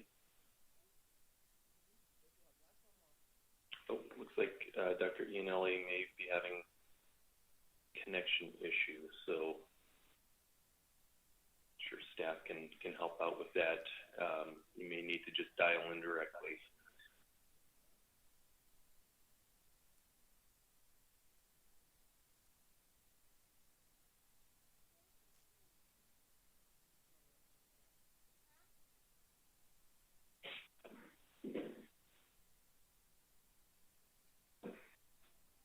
Just stand by and wait for Dr. Iannelli to get plugged in here.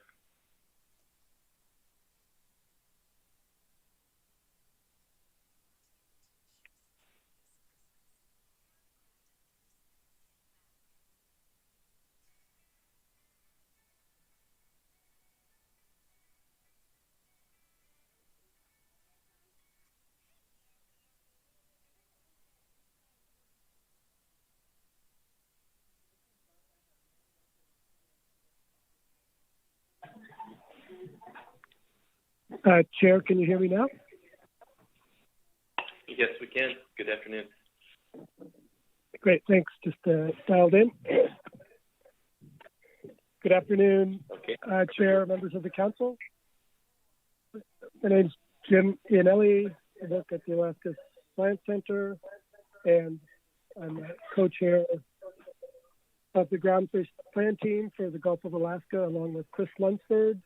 And special shout out to Sarah Cleaver and all the council staff, for that matter, for all the support we received going through our meetings, and we're super grateful and don't want to lose track of that.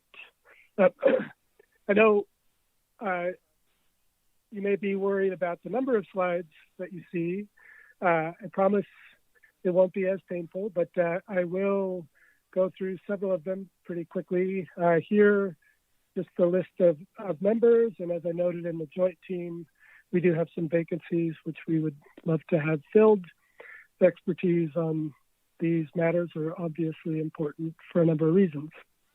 This was an on year for the Gulf of Alaska, meaning that we did our big NOAA survey with bottom trunk year, and we had 15 full assessments and 4 partials throughout the region.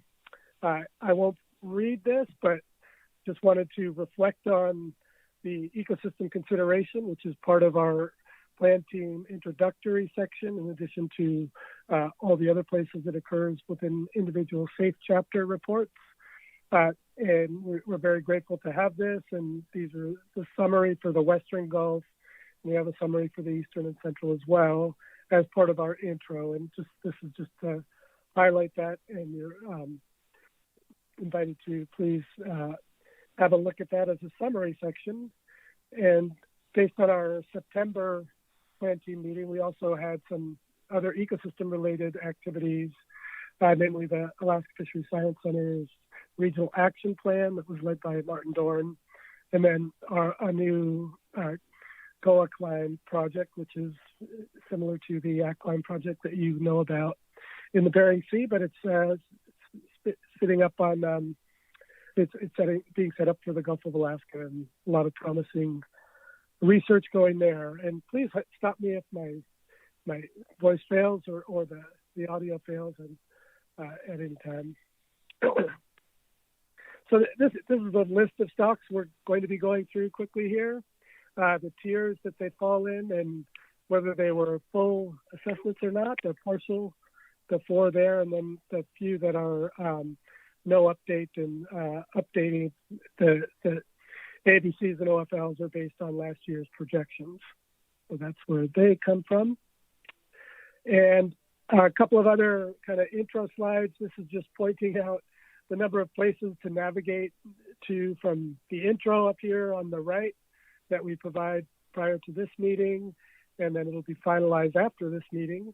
The links that exist that go to the full stock assessments themselves, and then just some nav bar, and this is the web page that will stay live until they finally reside on the NOAA website for the full SAFE report. But just to point out that there's lots of complicated nav places, but hopefully people are able to get to where they want to be to find what they need.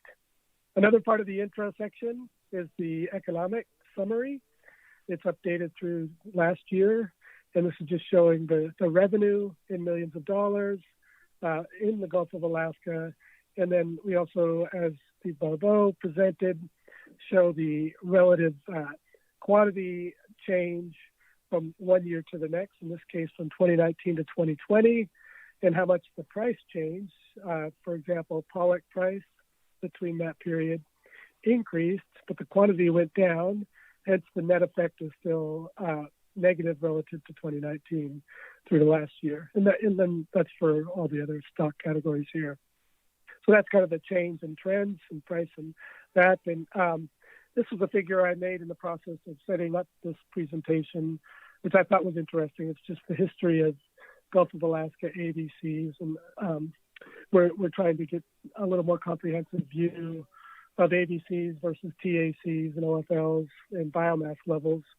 And hopefully this time next year we'll have a good picture on that for you. What else happened, or what is going to happen? We had 2 CIE reviews this year that were affecting our assessments. The Roxel group, which is part of shallow water flatfish, along with Pacific Ocean perch. This year we're requesting a CIE review to look at how we treat tiers 4 and 5, which are based on survey biomass estimates and kind of general biology of the species that they're being managed for.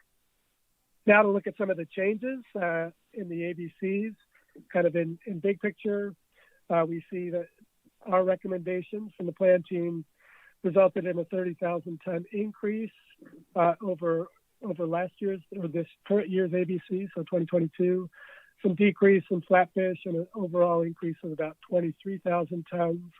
And if you look at that in percentage terms, that's what's shown here. Overall, about a 5% increase in Gulf-wide ABCs, with the biggest in roundfish making up that total.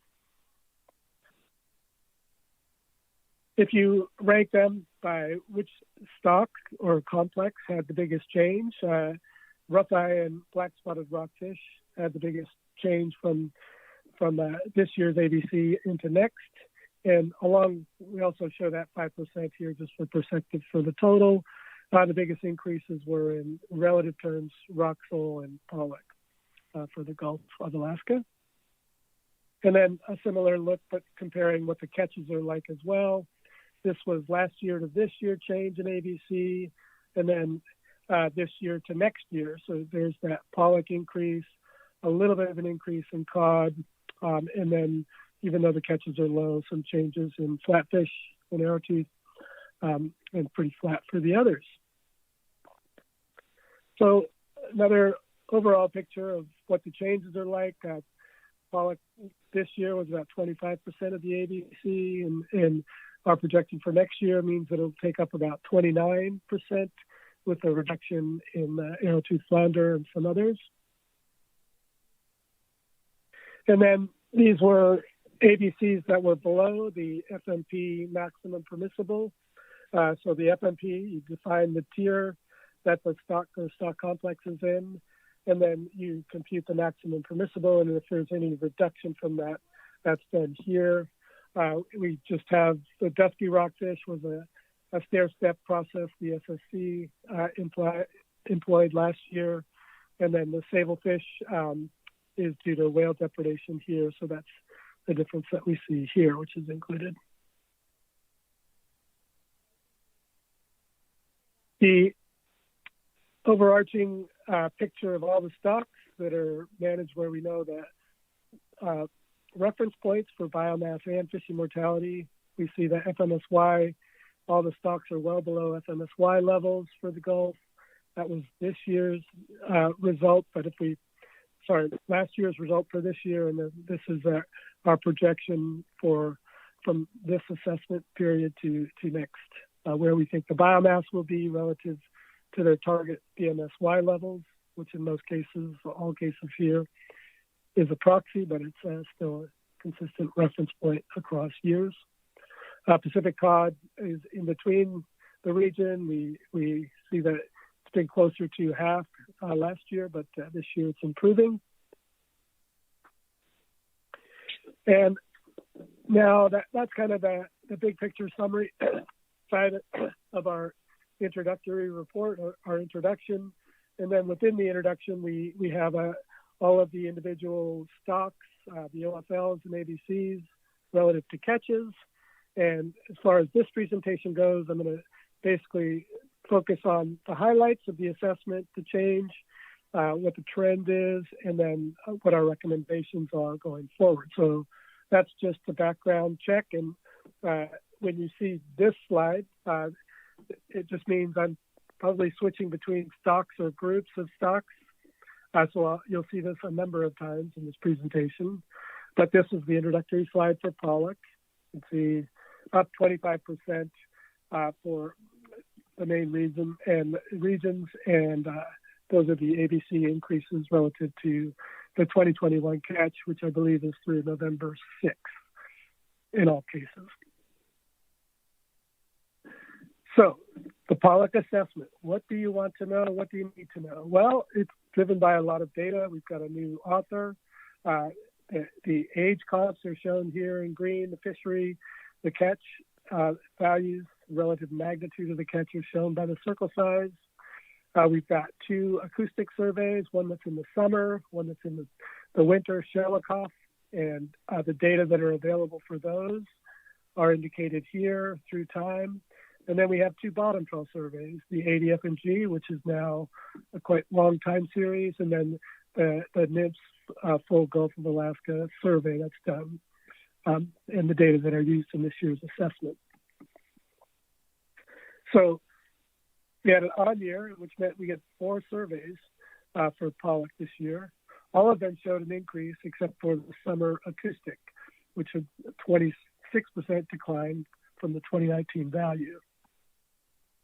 And in a snapshot view, these are the 4 indices. The values are shown in the boxes with the vertical bars representing their uncertainty and the time series levels. So you can see that there were 3 years in a row where the Shelikoff winter survey was at or over 1 million tons estimated. That's come down a bit, and the model is actually fitting the recent data quite well, mainly because of the failure to fit these bottom trawl survey data. And so some of these things are coming more in line with each other, and I will say that the author did a great job evaluating the impact of all of these data, both in the additional year and the impact of including the survey as a whole. In other words, how important is this survey just for this one stock? So that's a survey fit. The author updated the apportionment by region, and it was a very minor change from the 2020 values, which was interesting, but nice to not have to worry about too much. So a very minor change in the apportionment by region and by season, but this is where that shook out and how it looked. And then the summary figure showing both the biomass trends in spawning on the top here and the recent recruitments, noting that there's been a couple of really low recruitments in recent history, but we do have some sign of incoming year class. There's a bit of an enigma with the 2018 year class coming in, but we'll have more information on that for next year with the winter survey that is being planned.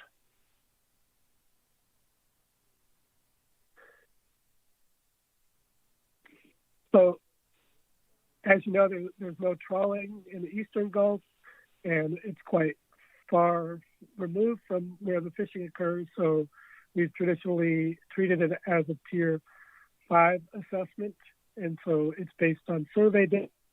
We have here that was updated, and this is just showing what that estimate was and what the relative ABC would be for that region, Southeast Alaska, which is treated separately. And that leads us on to our discussions about Gulf of Alaska pollock. We had some issues with the weights at age, how they were being computed relative, specifically in the survey, and how they might be treated going forward.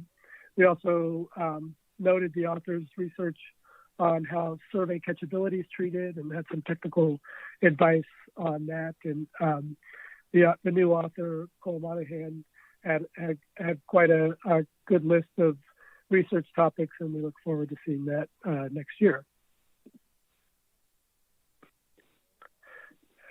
So this is another slide that you saw with the Bering Sea, and it's kind of the concluding slide for Gulf pollock, and just showing the overall trend in catch on the upper left, total biomass, spawning biomass relative to the reference point BMSY, and then the recruitment, which you've seen already.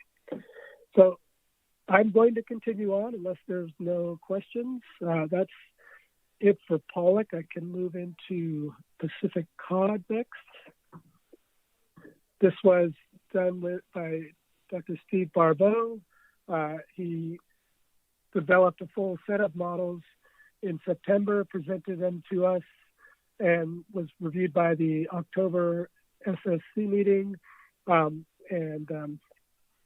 We had a number of comments and feedback to the author, which the plan team supported. But first, I just wanted to touch on this figure here. You've heard about the mature ESP work that's been done for sablefish and other stocks. For Pacific cod, this was updated this year. And just as a reminder, how the ecosystem and socioeconomic profiles work within a single species assessment. They start with a conceptual model of the life history of the fish, and then examine both the time periods that would impact their survival, say from eggs to larvae, and then where they're going to be subject to predation, and then how they get to spawning. So this is a conceptual model to illustrate how physical variables can be plugged in and evaluated. I find it quite useful, and the plan team appreciated the work that's been done on the ESPs for Gulf Pacific cod. Similar to the figure I showed for pollock, Gulf of Alaska pollock, this is a time series of the available data used in the cod assessment. And so this is showing the fishery data, the top three lines here, is from the trawl, long line, and pot gear. Abundance indices, a couple of these are provided but not tuned or used for tuning the model. They're just kind of a ghost way of looking at how they compare with the model results. And then the other data, including length composition and what we call conditional agent length, that help fit the growth for stocks like this. Let's see. So this is a time series of catch, and showing how it's changed through time relative to the pot gear developing and the trawl declining. Looks like set line gear has been about the same, but most recently with the quota cuts, it's been mainly state pot fishing. And this is also just showing the overall trend by region of those same gear types. In terms of the indices that are key to this assessment, the new 2021 survey data point from the bottom trawl is here, and it's down from the 2019 value and shows a relatively high precision. So when you see that from this type of assessment, it just is saying that the survey saw a few cod in lots of places and no big toes of cod, which could inflate the uncertainty. But that relatively low confidence band in the survey estimate is just reflecting that there was not that much variability between the tows where cod were encountered. The longline survey, though, is showing a bit of an increase, a 58% increase from the 2020 value. So that's a positive sign. So it's balancing out these two pieces of information. And I just have a couple of maps here of what the bottom trawl survey data look like from the last three surveys, 21, 19, and 17 at the top here. And the vertical bars here represent the relative density. And so here, if you go back to the previous slide, where you had a big confidence bound in 2019, you could say, well, this one tow right here, they caught a lot of cod, relatively speaking. And sorry, the red stars here are representing tows where they didn't get any cod. And so these are the station locations where they found cod. And then, like I said, the cod in this year were found in lots of stations, but no big boomer tows like you saw in 2019. And so that tends to bring the confidence bound down as a estimate. So what did the author present? He gave us three well-developed models that the models 21 and 22, 21.2 introduced some environmental covariates that the plan team thought was useful, and since he presented it earlier on, we adopted this model. It tended to fit all the data better, and we were pleased with that. These are the blue lines showing the model fits, and the dots in the bars, again, the survey biomass estimates for the same figure you saw in the earlier slide. And then when you use these data for the bottom trawl survey to apportion out Pacific cod, you end up with trends that look like this, and with most of the cod being available in the central Gulf, followed by the western and the eastern. And then this is a figure that's in the document. I just zoomed in a bit here, to try to focus on where we are relative to a couple of reference points, this P20 value, where it shows that we're above it, which is important for stellar sea lion concerns, and then where we projected to be, which is about twice that, which would be the B40 level, but this is reflecting the degree of uncertainty going forward with Pacific cod. And the author did some projections with and without near-term recruitment. So if you pick the recruitment since 2010, the last 10 years have been relatively poor. The projection is far more pessimistic. You don't see this increase quite as much, but our standard is to use the average recruitment since 1977, which is what the plan team and SSC went with. And so that's when you see this projection A. This is the summary table showing how the ABC changed. This is the intro table to the cod assessment, looking at that. And as I mentioned, we agreed with the environmental links that were established that affected growth and natural mortality, but the SSC stuck with last year's to keep things a bit more simple and straightforward. They had some separate concerns. So this is the concluding slide for Gulf Pacific cod, and just going to move on. We do expect it to come back up closer to the BMS slide proxy that we've shown here. Moving on to sablefish, we've already covered that. This is just a table for the Gulf of Alaska side of things, how it works out with whale depredation. So I won't go any further there, but this is the overall trend in the key aspects for sablefish for your viewing. Flatfish as a whole went down 1%. I'm going to talk about those in kind of a separate sequence here. We're breaking out all the different species. There's some full assessments here, and the tier levels vary a bit. First, we're going to do a summary of the relative how flatfish ABCs have changed. 240,000 tons for this year. They go down to 235-ish next year for 2022.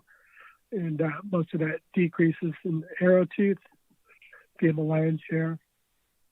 So shallow water flatfish, it's a complicated complex. One of the main components comprises, it looks like now, 4 different stocks, but we treat them as northern rock sole and southern rock sole, which I'll be talking about next. And as an aside, PowerPoint is always suggesting how to improve your slide, and I typed in rock sole assessments and it gave me these flat rocks, so I thought I'd leave that in.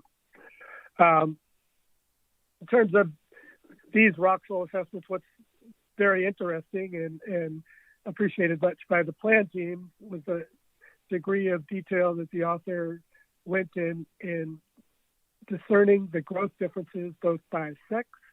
So these are both the species that are within this complex. And then she was able to split out the growth by the central region, which is the leftmost column in both cases, and the western region. Transposed, but that's the way it is. Western, alphabetically anyway, goes on the right side. And then in the rows here, it's females and males. And just note that this is showing that all of these panels differ a large extent either because they're different species or the growth between sex and region differs. And so the author tackled this problem based on comments from the CIE.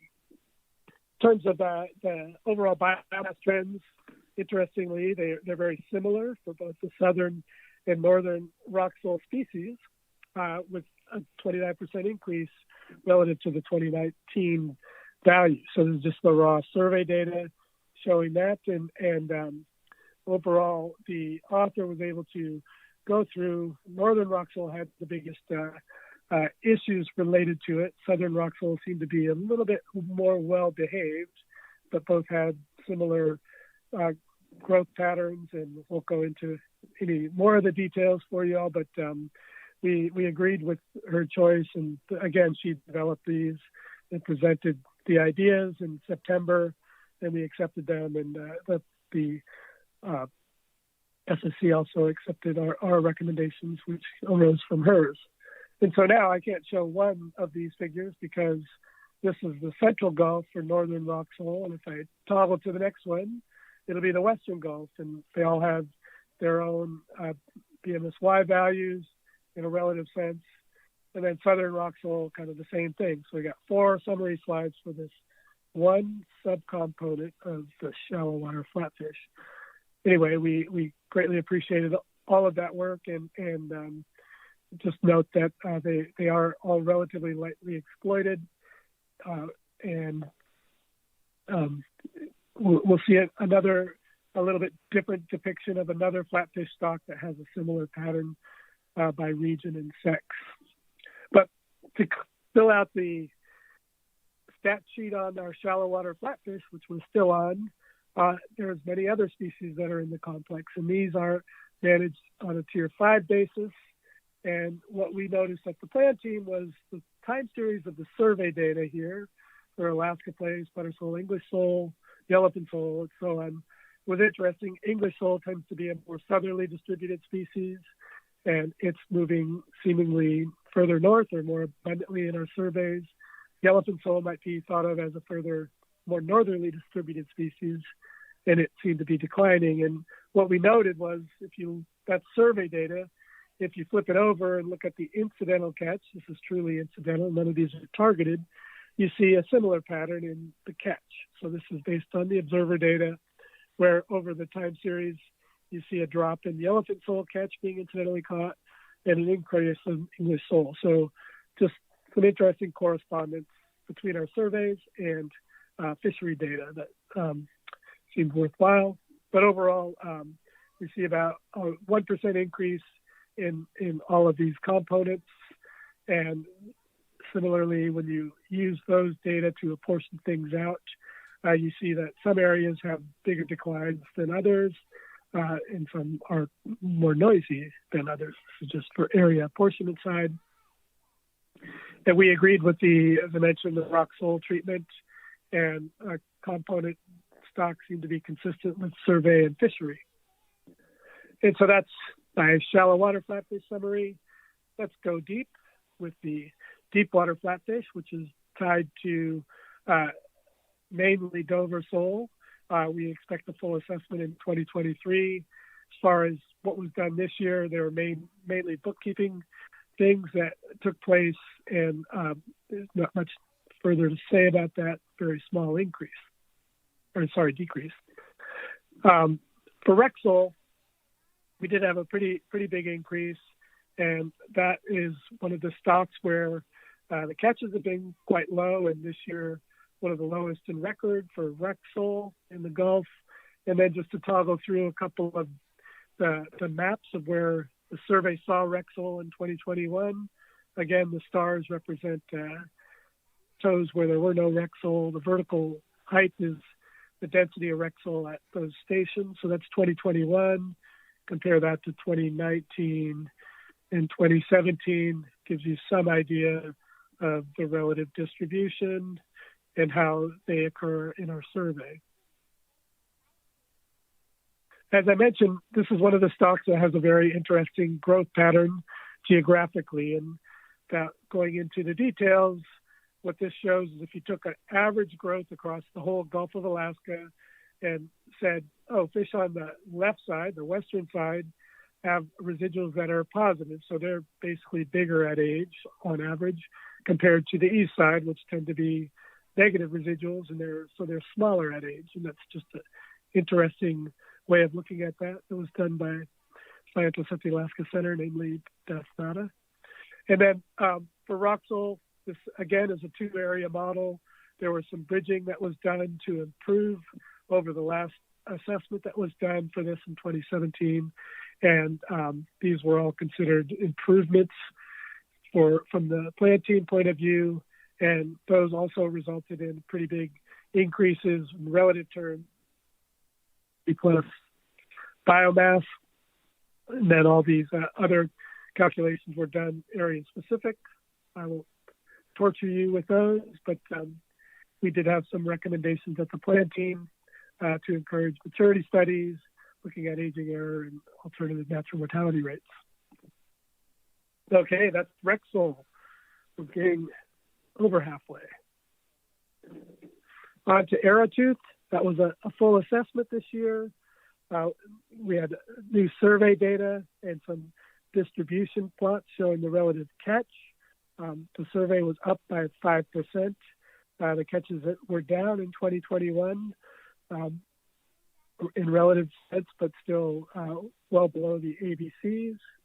And these are your now favorite maps of some recent survey years showing early 2000s with the two most recent showing how different the densities look. 2003 and 2005 on the left here. Lots of purple sticks compared to our more recent years. The new author basically updated the model, did not make major changes, but had some issues on research topics that are going to be affecting this assessment moving forward. And then also the rock climb project with some multi-species models are going to be updated for this region. So we're looking forward to that in addition to looking at our treatment of survey data. And there's the summary slide for the Arrowtooth flounder, noting that we're well above kind of BMSY levels. Flathead sole. Flathead sole was a partial assessment. Catches are only about 1% of the survey biomass estimates, and we did have at the plan team discussion on apportionment. The new author for this assessment went ahead and did the apportionment given the new data, but since this is a 4-year cycle assessment, the plan team didn't think that was necessary, but we accepted the update. And that's the flat tide trend for flathead sole. On to rockfish. Here we go. 3% increase overall. Pacific Ocean perch this year was at 64% of all the ABCs, and our projection for next year is that we see overall increases, and it's mostly coming from POP, which is now 68% of next year's in relative terms, And so let's focus on POP. It's up 6%. We had a full assessment. This model was developed and presented last year and again in 2021 and reflected a lot of the advice from the CIE review, Center for Independent Experts, and we accepted that. The survey this year was one of the highest, second largest on record. Pretty good estimate in terms of the uncertainty. That's kind of ballpark for a rockfish species. And in terms of projections, this is just showing where we think the spawning biomass is, well above the BNSY. And then if it's fished at the levels we recommend, we expect it to come down closer to that in the near term. The apportionment, given the new updated data, shows increase in the western and central and a slight decrease in eastern, which is interesting because there's no POP fishing there. But that could be a reflection of more the heat wave impacts, delayed impacts of that kind of thing. We, at the plan team, reviewed and noted some of the risk scores were 2, but we agreed with the maximum permissible because the risk scores were kind of on the conservative side, meaning that they were listed as a risk score of 2, but it was that we tend to underestimate the amount of fish there are as opposed to overestimate. So that uncertainty is reflected, but it's not something that would require reducing the maximum permissible ABC. Anyway, and there's the summary table for Pacific Ocean perch. Okay, on to northern rockfish. This was a partial assessment, down 4%. Partial because you can only see part of the fish here. It's a tier 3A, and the author noted the risk tables were all 1s. It seems to be well fit to the available data. Reference points here, obviously unchanged, being a partial. The ABCs showed an increase slightly because of the projection and the updated catch data. As far as our feedback, and this applies to a couple of the rockfish stocks, was this groundfish assessment program, which is part of the Alaska Center's trawl survey group, and how they would model the data and provide revised indices for assessments is something that's continued progress, and hope to see more on that in the near future. And so that's the trend for northern rockfish from last year's full assessment. Short raker rockfish was a full assessment this year. It's a tier 5, fairly straightforward. The survey index resulted in a very modest change in the biomass estimate, down a few tons, and that had a very few ton effect on the ABC. So that was quite straightforward. The authors used both the long line survey data on the right-hand side here, in addition to the bottom trawl survey data to deal with the apportionments, which is shown for the western, central, and eastern Gulf for short raker rockfish. And then we had a comment about looking into alternative natural mortality rates and some suggestions on what to do there.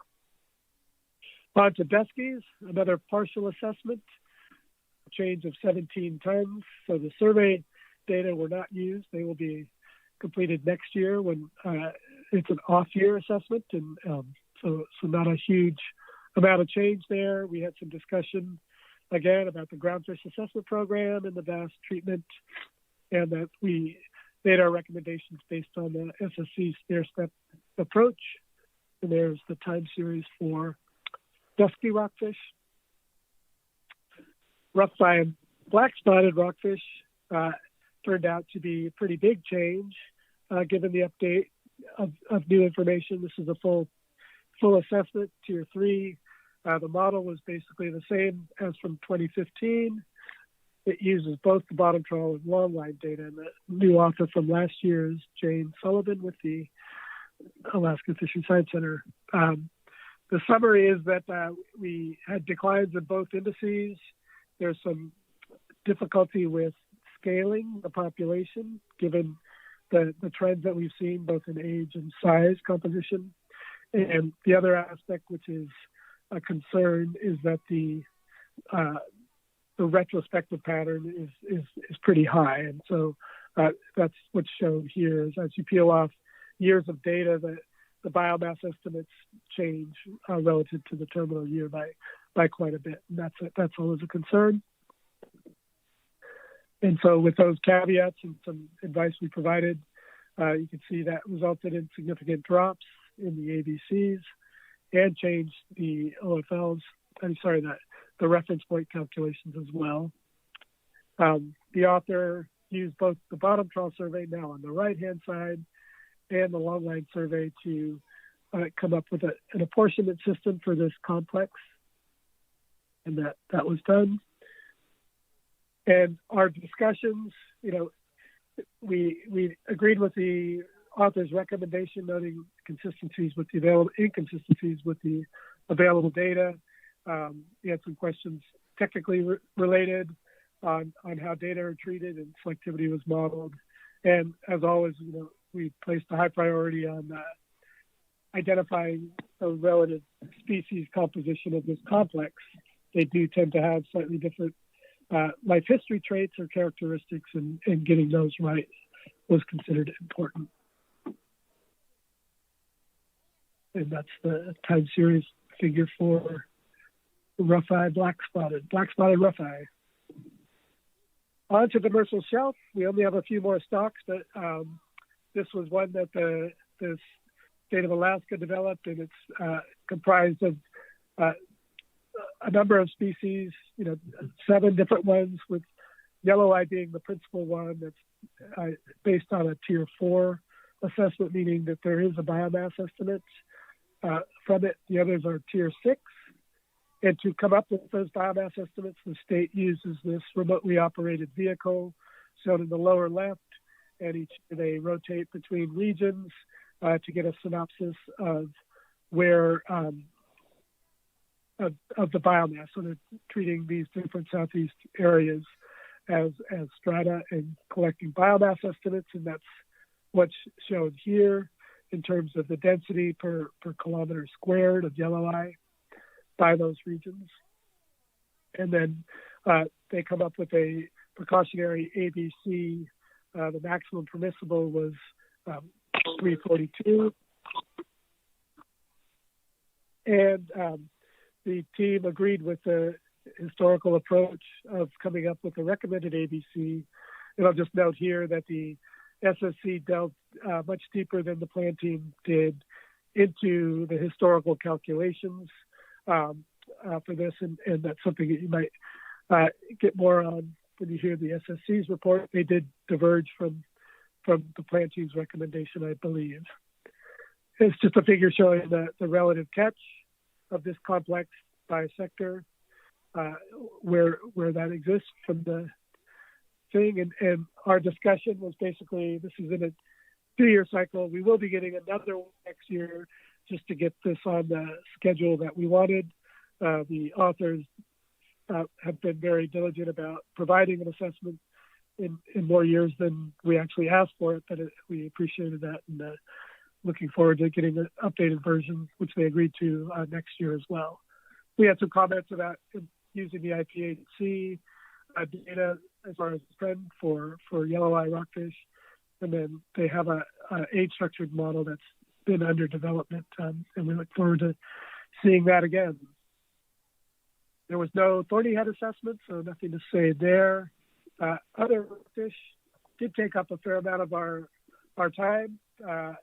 It comprises sharp chin, 17 different slope species, and then other demersal subgroups, with 2 being slope, and these are just the tiers that they fall in. The standard updates were made in the assessment, and the authors did a great job looking at his FSC and plan team comments and coming up with an alternative for ABCs. And I'll just quickly point out the issue with this stock was that the actual ABC is over 4,000 tons. The total catch is 1,200 tons, but if you do the apportionment the way it traditionally had been done, the catch actually exceeded the ABC and TAC slightly in the Western and Central Gulf. And so that's always been a concern. These are all species that are rarely sampled by our survey. And these ABCs, especially the apportionments, are based on survey data. And so with your indulgence, this is just showing a table that shows some of the history of how the other rockfish stock is managed. Won't touch on that too much. But what I want to do just quickly is highlight these are survey biomass estimates showing the amount of variability both within region in our survey. So this is mostly reflecting the vertical scale being highly variable from one survey to the next, but also the apportionment scale. Sometimes there's lots more in the eastern, sometimes there's almost nothing in the eastern. That might be a year we didn't do the eastern. Sorry, ignore that comment. But there's a lot of variability by region. And then again, so the heights of these bars are the same between the two panels. But over here, I just want to focus attention on the variability of the species complex that make up other rockfish. And that changes a lot from one year to the next. And what I'd like to do is hold this picture in mind and then look at how the catch has compared. And what Planting and the authors agree is that there's a lot more stability when you look at the relative incidental catch across the whole Gulf of Alaska by region and also among species. And so that's the key inconsistency that the plant team saw, that using a new technique to apportion other rockfish by region, we failed to accept their new method, mainly because it went from this year's estimate for Western and Central. What am I looking at here? The lines are the catch, the TAC, the ABC and TAC by region, and the bars are the data. And so you can see here that the data, the actual catch was way below in Western Yak, below the ABC. In Southeast, virtually non-existent catches there. And then the projection using this new technique was to even be a lower concern, and that was driven 100% by survey variability that didn't seem justified. And so we decided to roll over last year's apportionments and ABC levels until some of these issues about stability could be worked out better. Then there's a minor 1 ton of rockfish that was moved. And so that's it for other rockfish. Acca mackerel is just a tier 6 species. And there's a couple of slides in here showing the locations of the catch and your favorite plots of survey data by now, showing that in 2019, almost no sablefish, Acca mackerel, not sablefish, were seen in the Gulf, at least with any density. And that resulted in an 837 ton estimate compared to this year, where probably mainly due to that one tow, we got 24,000 in our estimates. So just a straightforward tier 6, nothing changed for Acca mackerel. Skates was a little more involved. We used these by species. The big skates for the entire Gulf are shown here. They're about a major part of the complex. Big skates are about 30,000 tons. And then if you split those out by area, you can see that the Central Gulf has the lion's share of big skate biomass. And then long nose skate is the second highest, which is a little bit higher than big skate, but about the same in relative proportion. And then also mostly occurring in the Central Gulf compared to Western and Eastern for long nose skate. And then our recommendations are based on these tables, just showing that the big skate component generally down on the ABCs, long nose skates up slightly, and then as an aggregate group, the other skates were not long. The other two species category is a minor category, but was up slightly, and then overall the team accepted that. We had some discussion about a state-managed fishery in Prince William Sound. It turns out that's not going forward based on last week, personal communication with the state officials. And then we agreed with the state assessment. And then we didn't have a shark assessment, so no change there. For octopus, we had no change as well. And we just noted for octopus that there are several different approaches used for Bering Sea, and for the Gulf, it seems that our Tier 6 appears to be sufficiently precautionary based on evaluations of survey data and things like that. So I think that's it. I think I stayed within the time slot here. Sorry for rushing through things. I can jump back to any slides you wish. And this is the tax sheet that I think Sarah Cleaver will take over from here.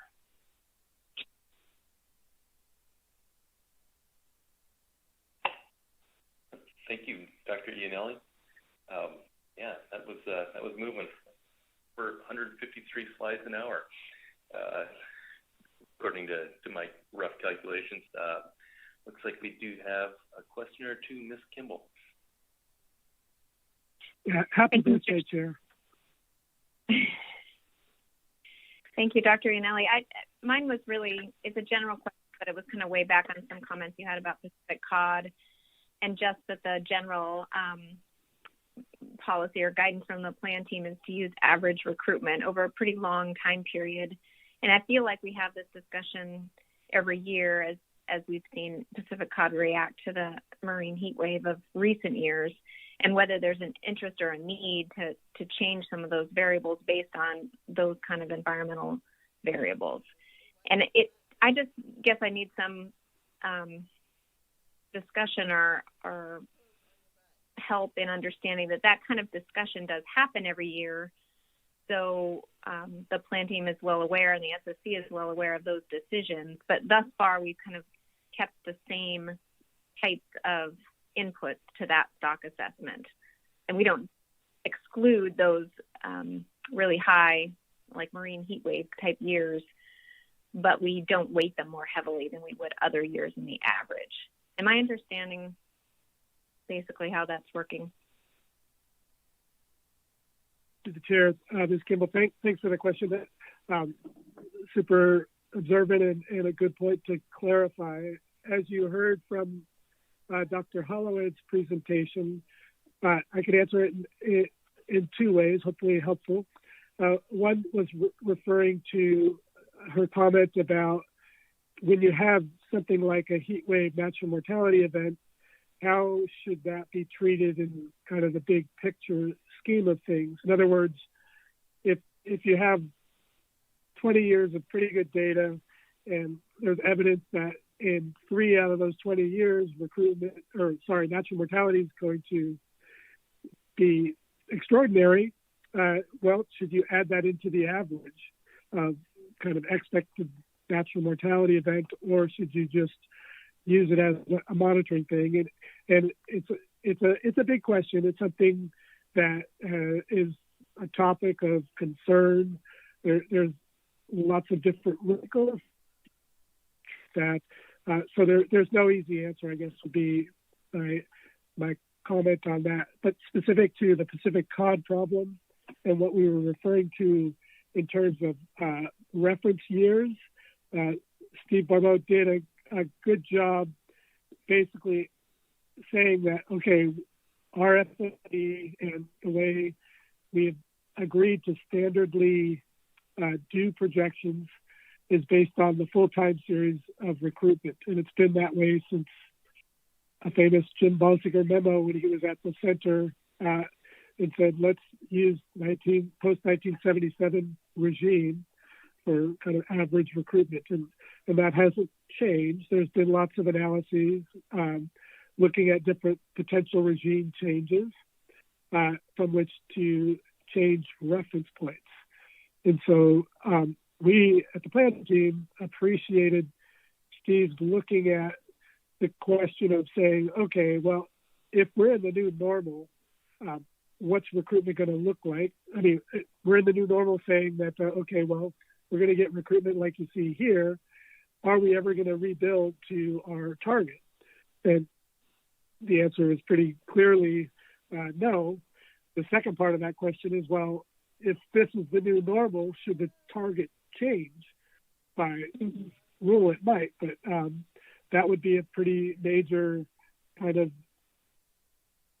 call to say the best policy is to change the reference points starting in 2000. So only take recruitment since 2000 instead of 1977.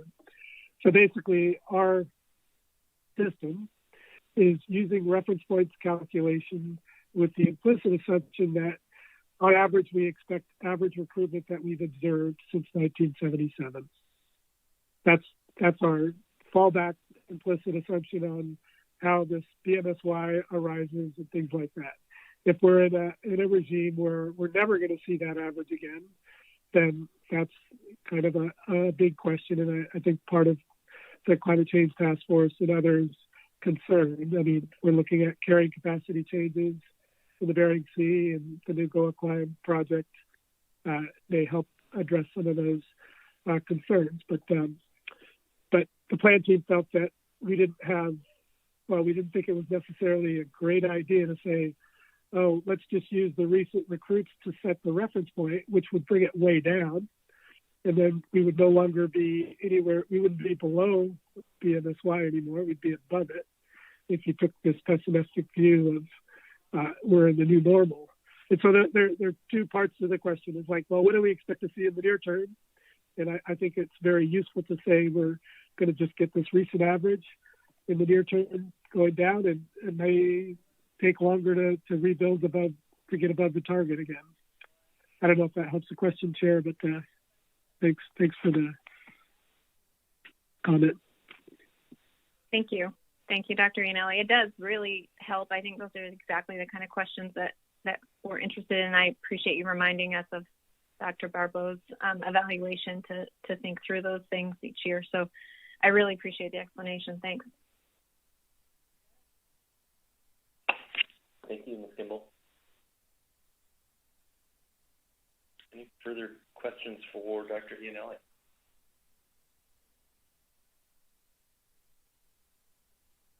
Okay, and that concluded your presentation, Dr. Iannelli? Yes, and Sarah has some, the rest of the, I think there's PSC, how the PSC stuff, and a few other things to talk about. Yep. Okay, great. Well, thanks so much, Dr. Iannelli. Really appreciate it. All right, Ms. Cleaver. Thank you, Mr. Chairman. So I'm just going to move us to this slide here. The action before the council is to adopt the Gulf of Alaska Groundfish Safe Report, as well as to make final recommendations on the harvest specifications, the prohibited species catch apportionments, and the halibut DMRs in order to manage the 2022 and 2023 Gulf of Alaska groundfish fisheries. There are a couple of stocks where the total allowable catch as recommended by the council should be adjusted for the state waters fisheries for those stocks.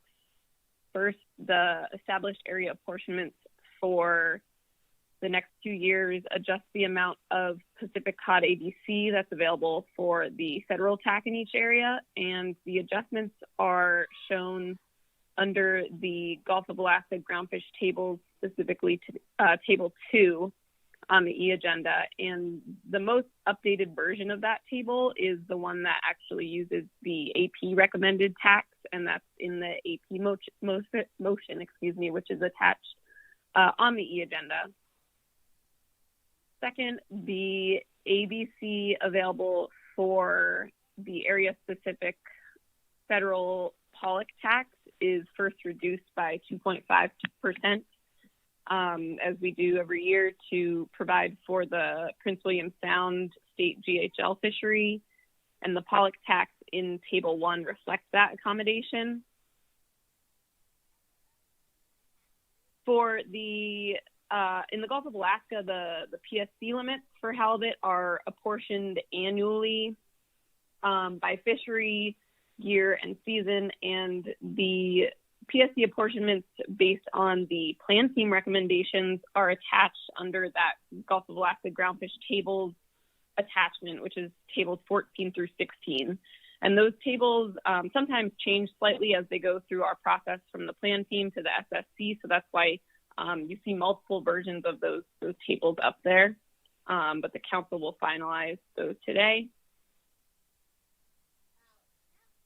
While developing the proposed groundfish harvest levels, the council will also review the need to control halibut PSC and recommends the appropriate apportionments of PSC limits to fisheries categories as PSC allowances, and those allowances are intended to optimize the total groundfish harvest under these established PSC limits, taking into consideration the anticipated amounts of incidental catch of PSC in each fishery category. And because we haven't walked through this process in a while, I wanted to remind the council of the procedure for changing the Pacific halibut PSC limit apportionments so that you have that information available to you in the future. And this is in the FMP. So there's a specific section of the FMP. I think you can click, this link is a hot link. So on the slide, you can click it if you want to reference it. But that section of the FMP identifies a time-specific procedure for adjusting the PSC apportionment to target fishery categories in the Gulf, as well as the seasonal allocations of them.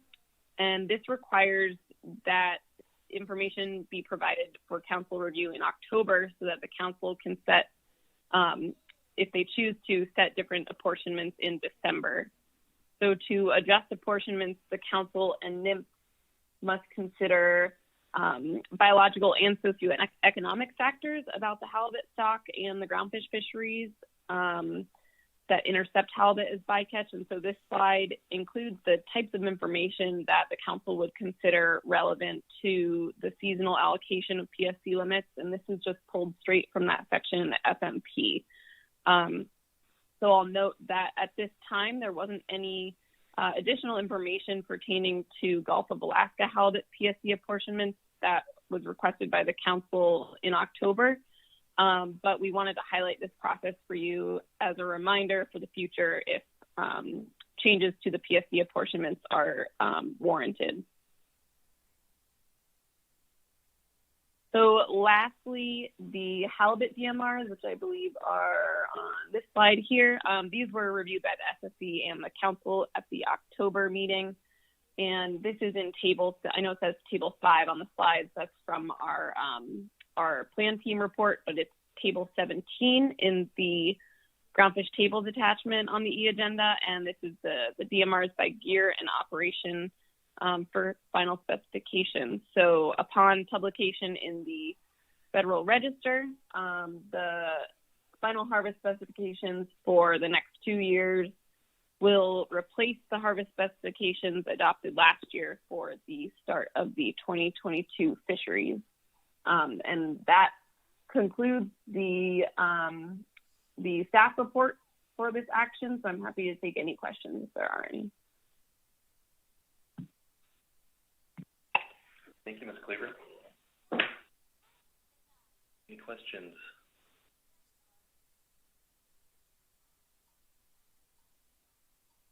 Right.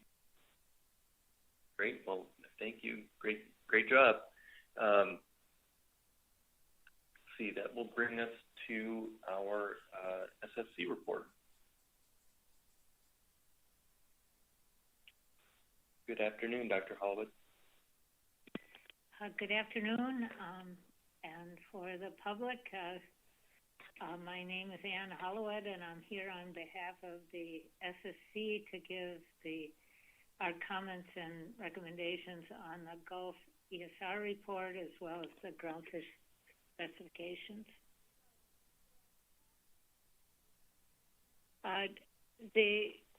You heard earlier this morning from Bridget Ferris about the noteworthy topics, and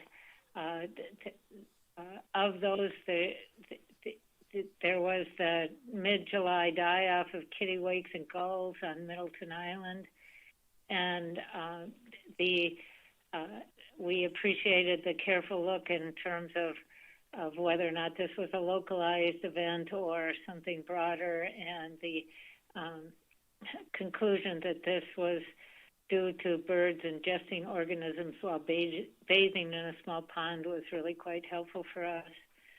Of course, the SSC was excited to hear about the 4 northern Pacific right whales that were found in the Kodiak region, and we recommend that the Gulf fishing fleets are made aware of these whales, and if they are sighted, they report them back to the region, and that they do their best to avoid ship strikes to the extent that they can.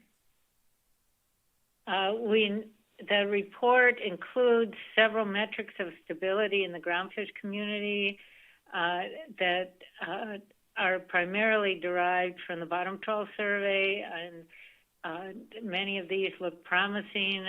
Things like high species richness and diversity, and high total biomass in the region. And these, and also the mean length and lifespan of the groundfish appears to be stable. And all of these point to some resilience in the region to the marine heat wave that has passed through. We note that while it's promising to see these several key messages of stability from the groundfish trawl survey, that we encourage the report to continue to report on the pelagic components of the system as a whole, and certainly they endeavor to do so. The next topics were really covered well by Dr. Ferris, and so I'm not going to spend much time on them, but this is a slide on the western Gulf of Alaska, and it identifies the return to cooling ocean conditions in the region. It reports on the winds in the spring and summer, the strong persistent eddies, which tend to be useful, and downwelling favorable winds in the Shelikof Strait region that generally acts to retain pollock larvae. In some, it appears that the SSC agrees that it appears, based on these, that the western Gulf of Alaska physical system is returning to a more stable state. In terms of biology, there were some mixed signals. The zooplankton bloom was early, but the overall biomass was below average. Copepods were low in abundance around Kodiak Island, the large copepods, but and the abundance of large copepods was average to above average in other regions along the Seward line, and Cape on a cold water forage fish continued to remain depleted. So it's kind of a mixed signals here. Herring and sandlands, which prefer warmer waters, were certainly locally abundant, as were pollock. The Pacific cod condition in the Kodiak region was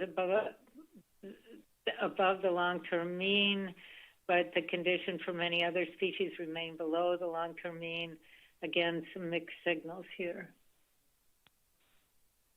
The SSTs in the eastern Gulf were near average to above average. The temperatures at 200 meters remained above average. The chlorophyll concentrations were below average, as was the case for the last 6 years, and it was useful to have the detailed look of zooplankton density in icy strait. In terms of the eastern Gulf forage fish biomass, the herring continues to increase. Salmon in icy strait had above average energy densities, but below average numbers. and returns of salmon other than pink salmon were low, with sockeye returns being the 10th lowest on the record. We really appreciated the Prince William Sound synthesis, and in particular looking at the increases that are being observed there for Pacific herring, but as well as looking at the humpback quail numbers remaining low, and the effort to continue. We encourage efforts to continue to provide these Prince William Sound syntheses for our review. And so overall, the SSC really appreciated this work. It really set up the background for us. And as I mentioned on the my introductory slide to the ESR, the SSC's assessment of all of these pieces of detailed information suggests that there is some resiliency in the Gulf of Alaska, and things appear to be returning to normal. And we appreciate the projections of the La Nina coming in that helps to encourage cooler waters in the region. So without any more comments on the ESR, I will shift to our comments on the actual stocks, starting with the walleye pollock stock in the Gulf of Alaska. And this was a new author. As I mentioned yesterday, we really appreciate the work of Dr. Martin Dorn, that historically was the lead author on this, and certainly we appreciate the work of Dr. Cole Monahan as he took over the helm in terms of providing a new assessment. This was a full assessment, and it was updated with new fisheries data and the 2020 catch at age, as well as the new survey data from the bottom trawl and the Chillicothe and summer acoustic surveys. And there were no model changes this year. The recent trends were relatively consistent across 3 of the 4 surveys, which suggest an increase in the biomass from last year. The projected 2022 female spawning biomass is 8.4% above B40. This places the stock in Tier 3A, and the SSC supports the continued use of Model 19.1 in agreement with the authors and the plan teams for setting the OFLs and ABCs for this resource. And we support the author and plan team's determination that no additional reduction in the maximum ABC is required for this stock. We did have some comments. We reviewed the comments and suggestions both by the author and by the Groundfish Plan team. We recommend prioritizing research on any model components that affect the scale of the population. In particular, as one's thinking about what to focus on in the upcoming year, considerations of catchability, survey selectivity, and data weighting were what we saw as the key parameters to focus on. We also encouraged the recommendation to investigate alternative methodologies for projecting weighted age that was brought forward by the plan team. And we know that this idea of projecting weighted age is an issue for not only this assessment, but other assessments. And we encourage the authors to share their findings as they go forward. The SSC, the eastern part of this of the walleye pollock resources is managed as a separate stock under a Tier 5 assessment for Southeast Alaska, and we continue to support the use of a Tier 5 random effects model for this, for setting the ABC and the OFL, and we accept the plan team and the author's recommendations derived from this. And the SSC recommends that the authors and the plan teams reevaluate whether Southeast Alaska pollock is a separate stock. As I noted in SSC comments on the in the Bering Sea and Aleutians report, there has been some detailed genetics information coming forward on walleye pollock, and certainly this is a great opportunity to revisit the genetics for the Southeast Alaska pollock resource and to assess whether it should be continued to be managed as a separate stock or whether it can be part of the Gulf-wide assessment. And this is my last slide on walleye pollock. If there are any questions, I'm happy to answer them. Okay, seeing none, I'll move on. The next stock that we dealt with was Pacific cod, and as Dr. Iannelli mentioned, the author brought forward three alternatives with updated data, three model alternatives with updated data. The recent trends from the survey show modest improvement from 2019 to 2020. The author recommended a new model with new environmental linkages for growth, natural mortality, and recruitment, and also the inclusion of the age zero beach seine index. The SSC, we really struggled because, of course, ecosystem-linked assessments are the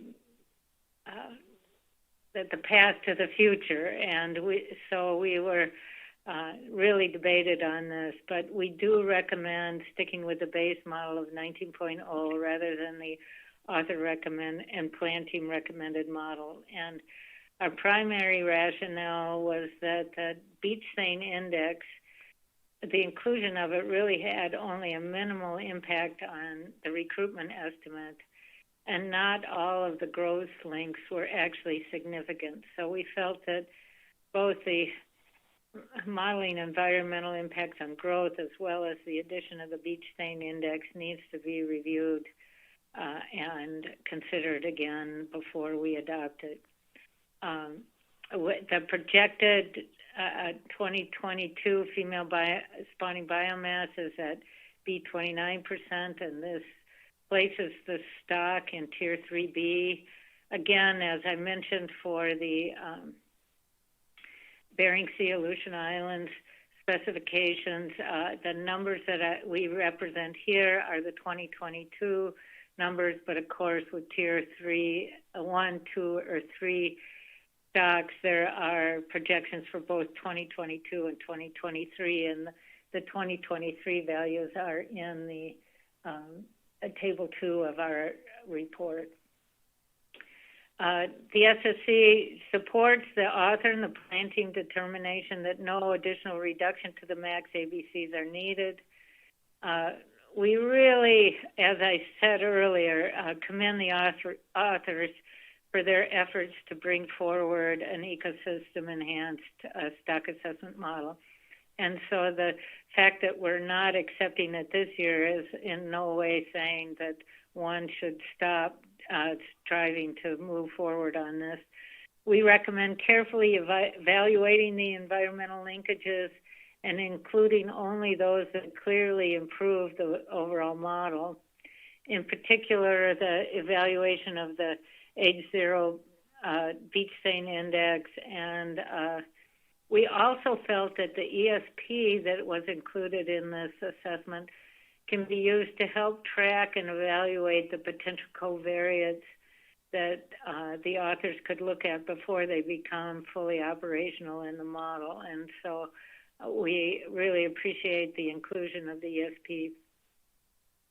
The SSC recommends that the standard apportionment method continues to go forward, and we encourage the exploration of whether or not other indices could be used to inform this model, this apportionment, such as the IPHC or the Alaska Longline Fisheries Science Center Longline Assessment. And those are my comments on Pacific, Gulf of Alaska Pacific cod. And without seeing any more questions, I'll keep going. So our next assessment here was the full assessment of northern rock soil. And this is, of course, this is managed as a part of the shallow water complex. And so we reviewed the assessments in October that looked at different growth morphs for both northern rock soil and southern rock soil in the Gulf of Alaska. In our October minutes, if you take a look at it, you'll see that we did not support the use of the growth, split area growth models in October, in between the time we reviewed it here and when we received it now, and when we received it for consideration in December. Coding error was corrected, and so we did accept it. We accept model 21.2 for northern rock soil and 21.1 for southern rock soil, and this is in agreement with the authors and the plan team.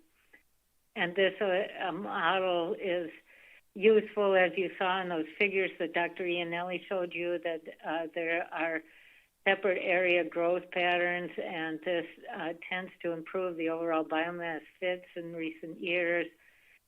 Based on these two models, the spawning stock biomass is estimated to be above 35%, and this results in both species being assessed in Tier 3A.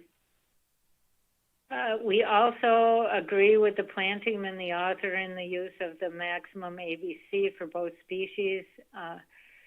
This paragraph here it includes what I mentioned earlier about the discovery of this coding error, which allowed us to go forward. And we reiterate that it's difficult for us to review models after we've already made a selection in October.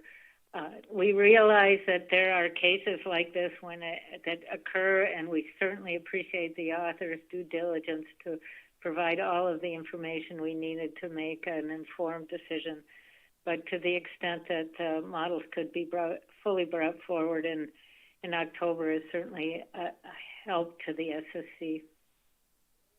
And the SSC certainly supports the long list of the author's planned investigations as they go forward. We had some additional recommendations beyond those brought forward by the authors and the plan teams. The first was to revisit the assumption of a 50-50 species split in the catch. Certainly the observer data should be able to help inform whether or not that continues to be a good proxy for how to treat the species composition of northern and southern rock soil in the combined catch. We encourage continued work on data weighting, and our minutes will reflect that we review the biological information, both the movement rates between regions, the relative recruitment between areas, and the potential mechanisms that underlie the spatially defined differences in growth. The main issue here is whether those differential growth morphs that were identified by the author are indications of stock separation, or whether it's just local conditions that are causing those growth morphs. We note that many flatfish stocks appear to be having this area-specific growth and demographic characteristics, and thus our hypothesis is that it's local growing conditions, not a separate stock, but certainly we encourage them to take a look at it.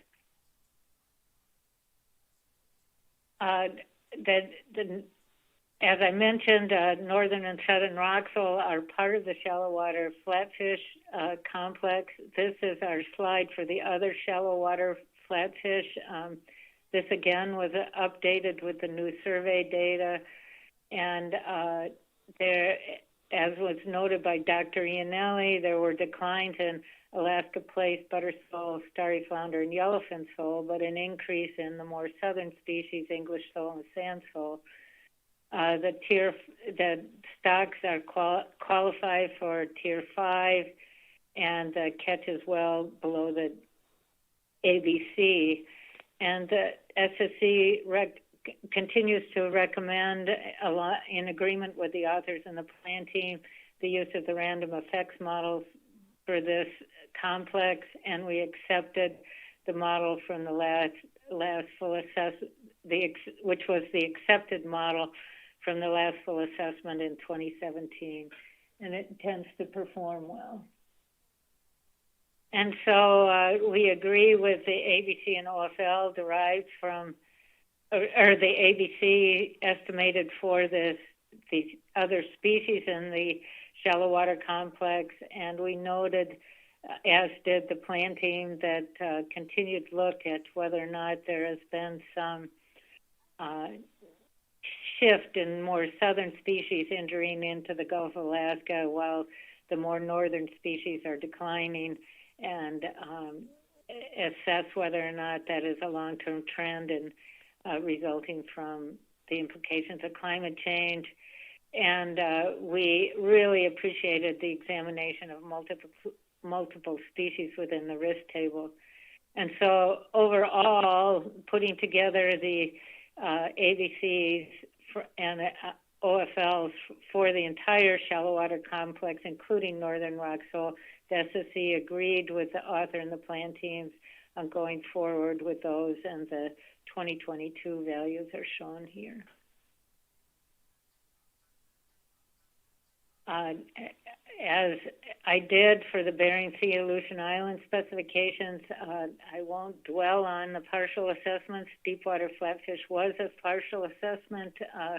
The SSC accepted the complex level harvest specifications and the use of maximum ABC and the area apportionments in agreement with the Gulf of Alaska plan team and the authors, and we accept the OFLs and ABCs for 2022 and 2023. The RECSOL assessment was a full assessment. The total biomass and spawning stock biomass are increasing.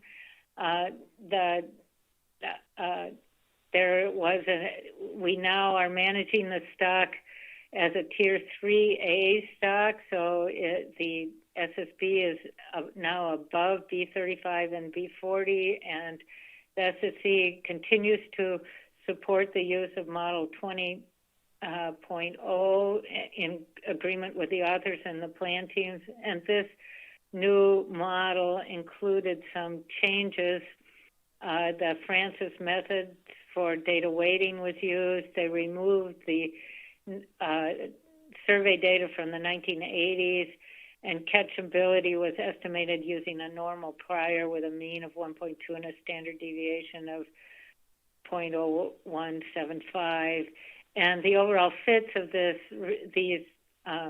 revised model to the survey biomass indices were improved, and we agree that this should go forward. And the SSC accepts the ABC estimates of OFL and for this stock. The SSC also accepts the author and plan team recommendations for ABC for this stock and the use of max ABC with no reduction based on the risk table. There were several recommendations in terms of the author's plans for going forward, and we support those. The idea of developing an aging error matrix, for updating the aging error matrix for this, and that was, we also commented on that in our 2017 SSC recommendations. We also support further explanation of natural mortality rates for this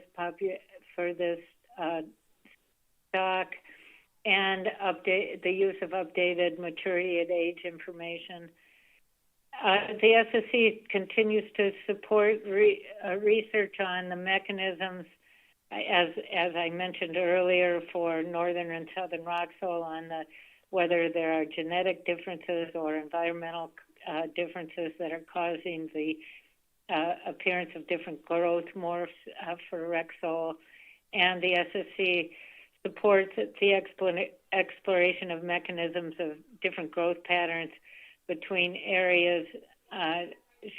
We, as I mentioned, for northern and southern rock soil, perhaps this effort that is in the previous bullet could be done in the broader context of flatfish as a whole.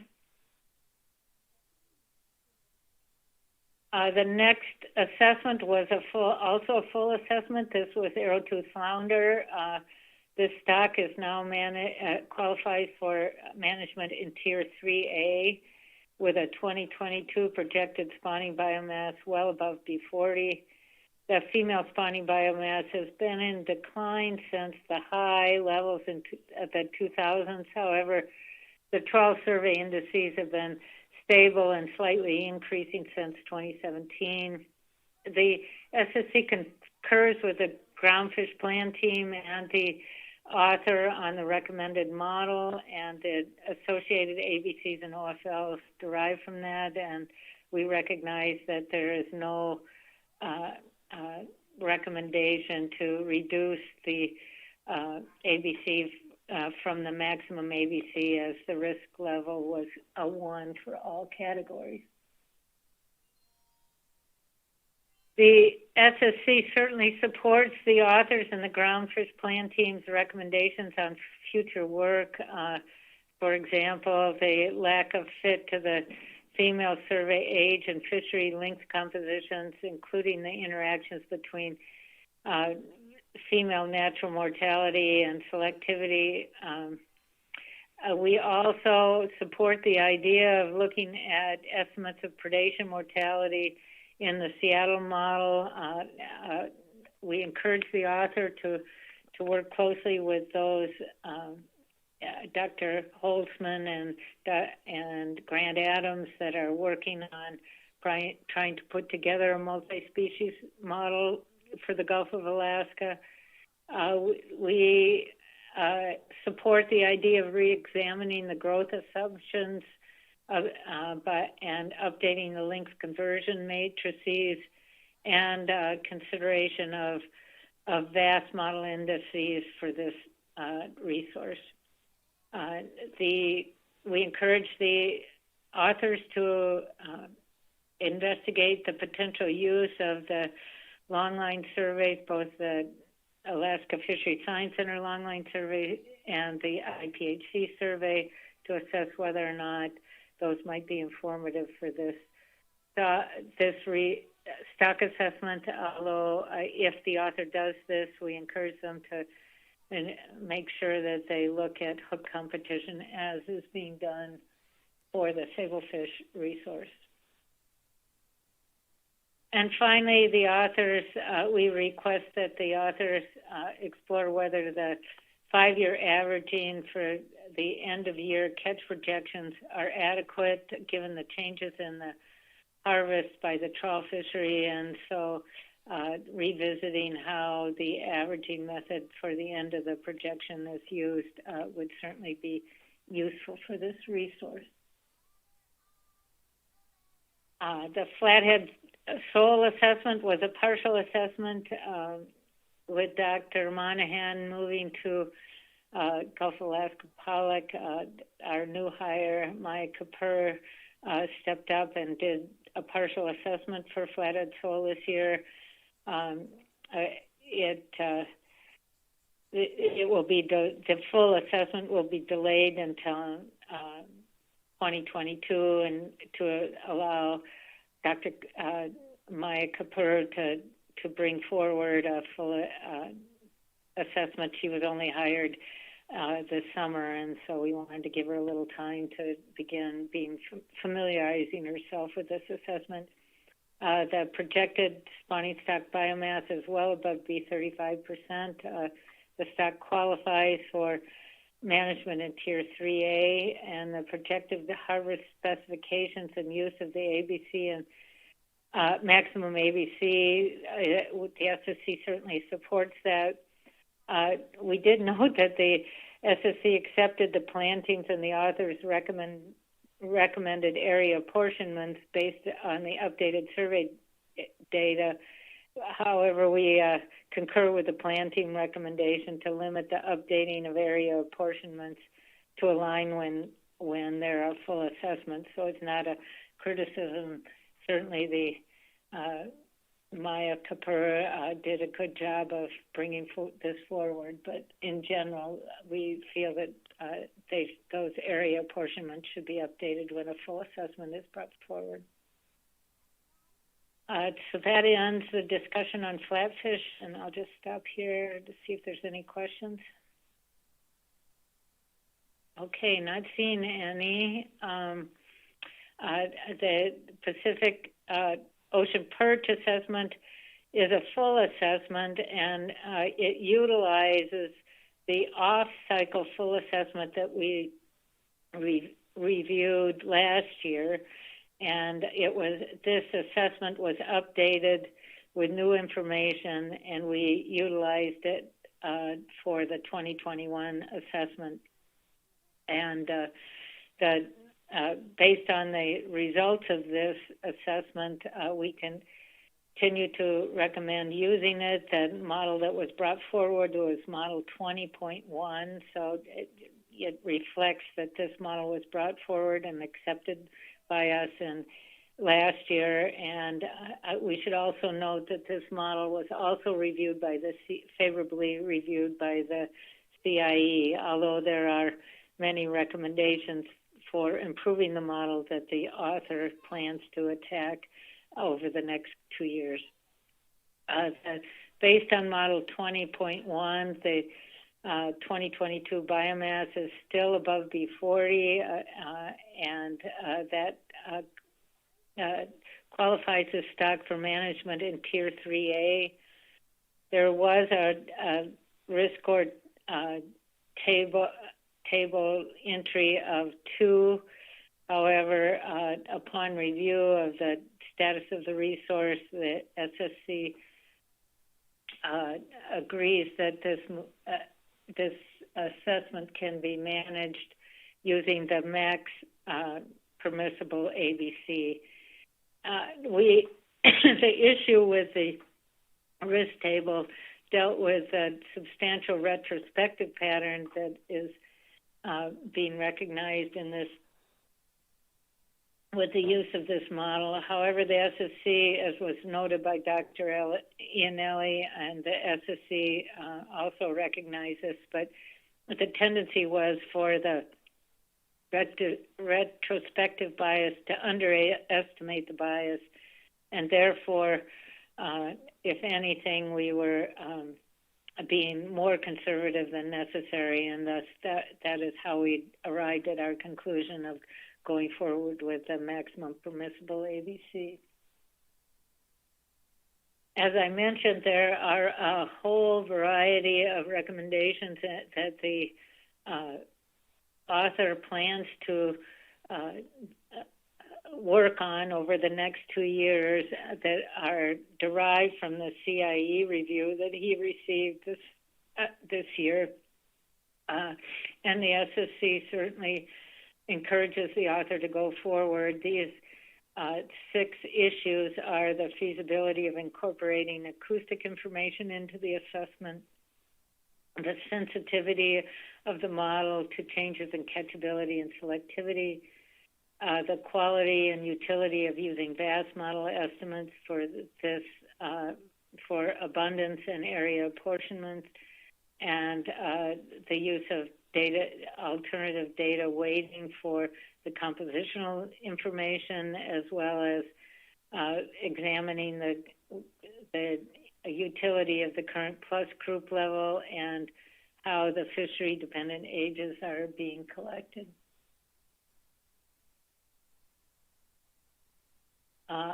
The next assessment was a partial assessment for northern rockfish, and the 2021 survey biomass estimates sharply declined from 2019 and were below the long-term mean. The time series is highly variable. Despite all of these pieces, the stock still qualifies for management in Tier 3A. And the SSC recommends the projected harvest specifications and use of the maximum ABC and area apportionments should go forward in agreement with the authors and the plan teams. And the SSC certainly supports the authors' efforts to explore alternative length and age bin structures for this stock assessment, as well as different data weighting methods in the next assessment. The next up is rough-eye and black-spotted rockfish, and this was a full assessment. The trawl survey biomass has declined 56%, and the longline survey declined 36%.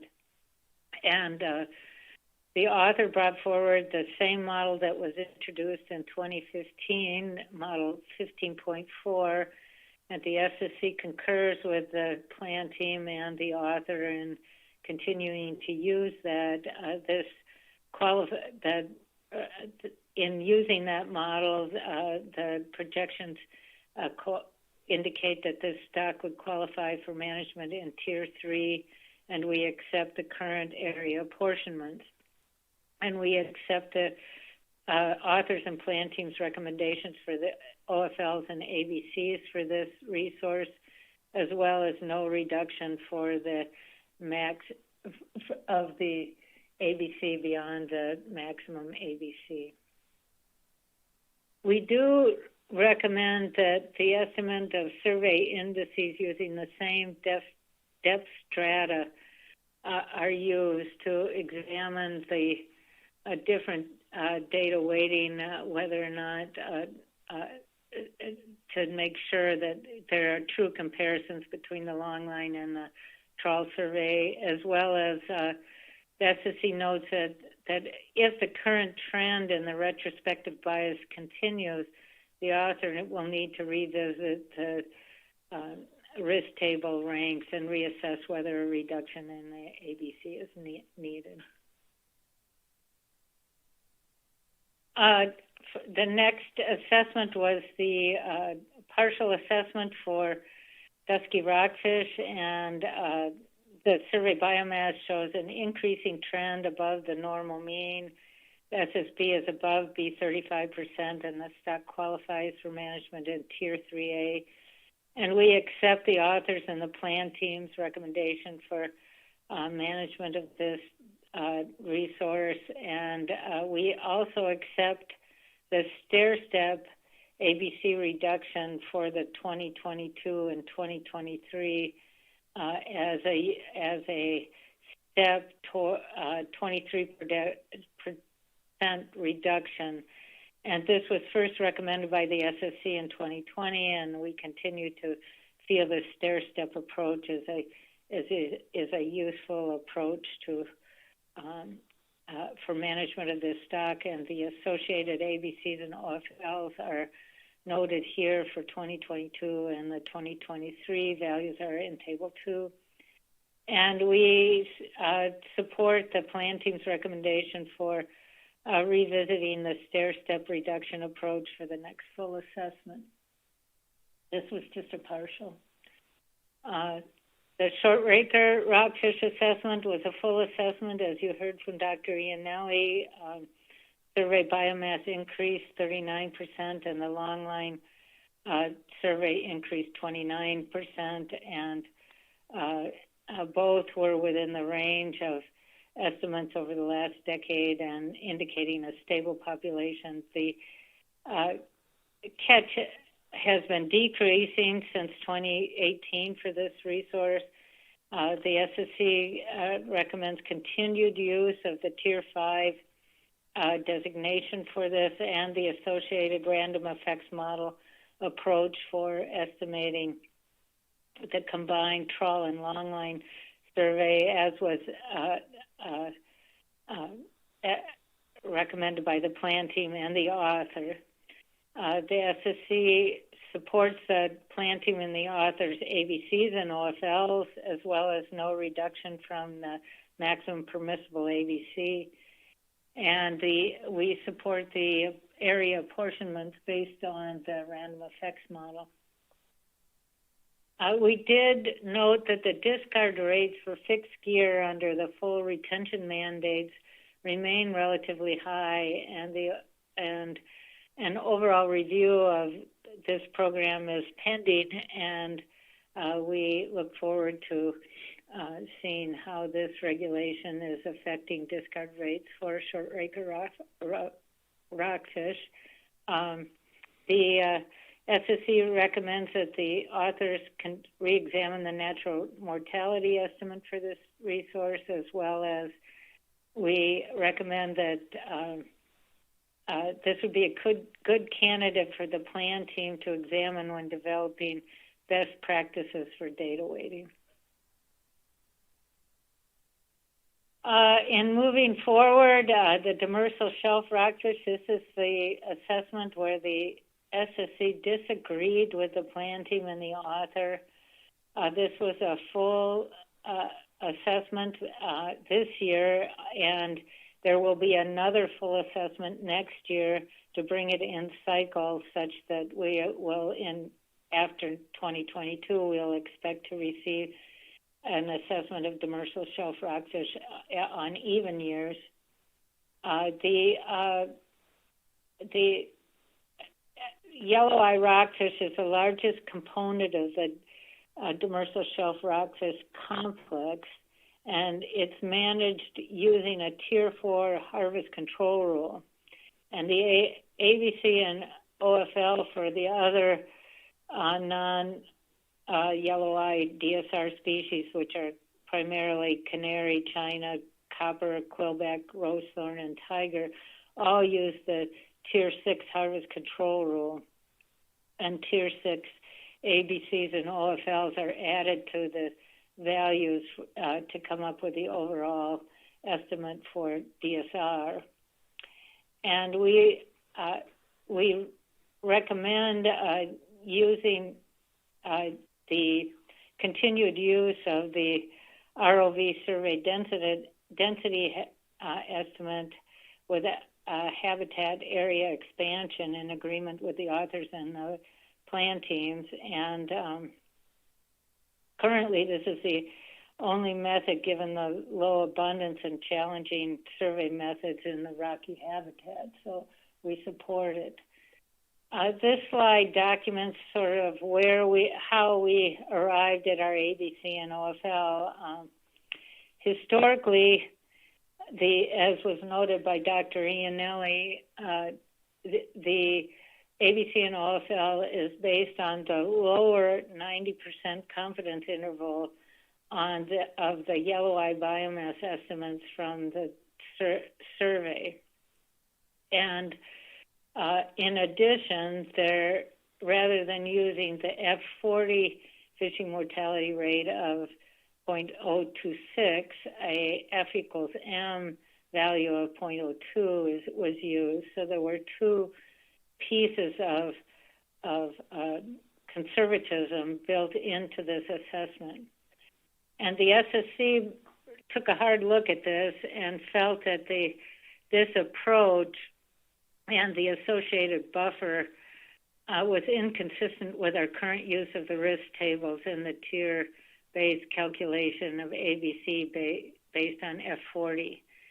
And so our recommendation for ABC was that we dropped this idea of using the 90% confidence intervals, which together with the fishing mortality rate of 0.02 and F equals M would have been a 43% reduction from the max ABC. And what we recommended was that the OFL and the maximum ABC are based on the standard Tier 4 values of F35 and F40%, and that the reductions in the ABC be based on the point estimates of the derived from the point using those fishing mortality rates, applying them to the associated biomass.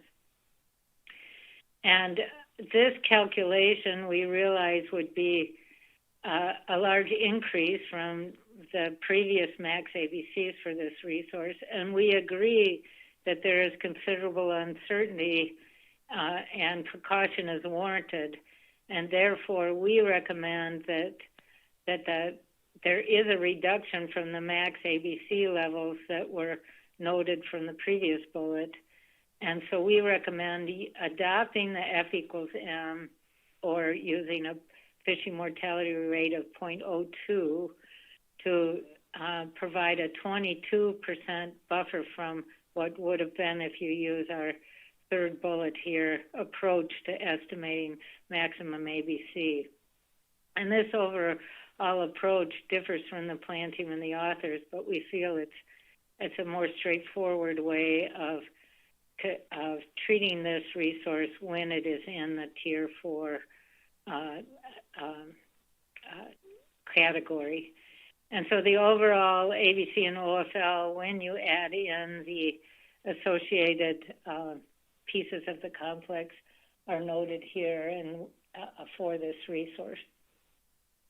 The SSC recommends that a detailed documentation of the estimation methods that are used for the submersible survey are included. It will certainly help next year as we move forward with a more formal use of the point estimates from the survey in the estimation of the specifications for this resource. The SSC also looked at the other rockfish complex, and the SSC continues to recommend the use of the Tier 4 random effects model applied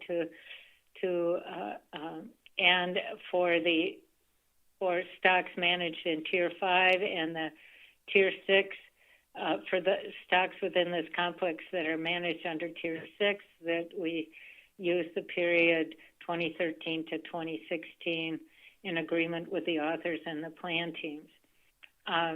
The SSC recommends rolling over the specifications from 2021 in agreement with the plan team on this resource. We accepted the model from the last assessment, but we had questions about the methodology for the Tier 5 OFL calculation and the ability of the survey to track abundance and species composition, and I'm sorry that this slide ran over. We also accepted the plan team's recommendation for the maximum ABC, and of course we have several areas of investigation and updates that we recommend for a continued look at this. We encourage the authors to look at the tier level assignments for this resource. We encourage the authors to examine the need for area-specific ABCs. We encourage the authors to incorporate information from 2022 and the 2022 untrawlable ground survey that is being done next year. We encourage the authors to evaluate the weighted M method that is currently being used to assess and provide provide alternatives for the Tier 5 species. And we encourage that the authors examine estimates of catchability. And so we look forward to a timeline for revisiting the spatial management analysis as it may apply for this resource. We reviewed the full assessment of Acamacro, and we, as was noted, the survey continues to be highly uncertain for this resource. There was one very large catch in the Western Aleutians this year. Western Gulf of Alaska this year. Based on the high uncertainty and continued variability in the survey biomass, we agree with the author and the plan team that this resource should be managed in Tier 6, and we accept the plan team's and author's recommendations for OFL and no reduction from the maximum ABC. The SSC received an assessment of skates, which included an assessment of big skate, long-nose skate, and other skates. And the big skate biomass has increased. The long-nose, as you saw earlier from Dr. Iannelli, the long-nose skate decreased. Overall, they've been somewhat steady over time. The skate survey biomass increased from 2019, but generally has declined over the last decade. So there's a long-term decline, but a modest increase from 2019. We support the continued management of this stock as a Tier 5 complex and the use of the random effects models with an M of 0.1. And we concur with the Tier 5 harvest specifications and the use of the maximum ABC in agreement with the authors and the plan team. And in the future, we encourage support the recommendation from the plan teams to review the natural mortality rate that's used for this resource. We also reviewed the octopus assessment. There's 7 species for which the trawl survey estimates are quite unreliable. We agree with the continued use of the Tier 6 maximum catch from 2003 to 2019. And the SSC recommends that the ABC and OFL with no reduction from the max ABC is used in agreement with the authors and the plan team for this resource. And I think that is the end of my presentation. So if there are any questions, I am more than happy to address them. Okay. Thank you, Dr. Holloway. See if there's any questions.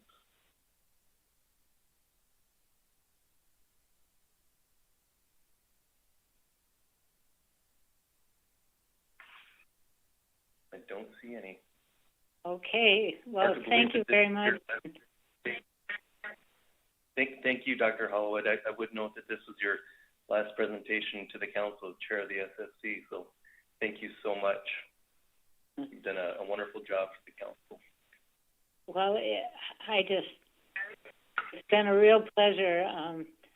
As I mentioned yesterday, the individuals that all work so hard to bring this information to I have enjoyed working with all of them, and I certainly respect the work that all of you do.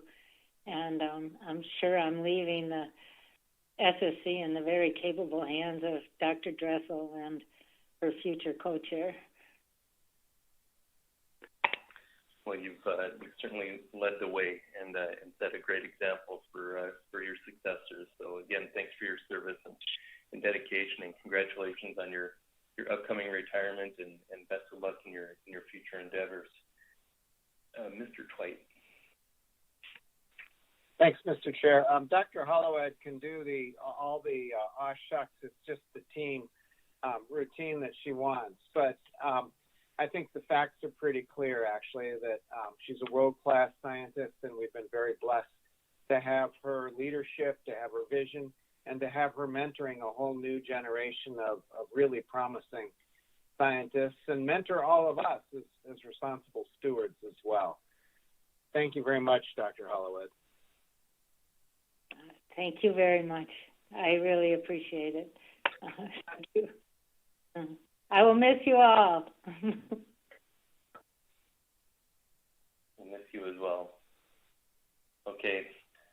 Thanks again, and best of luck. All right. Let's go ahead and take an afternoon break. Come back at 2:40, and we will take up public comment.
there?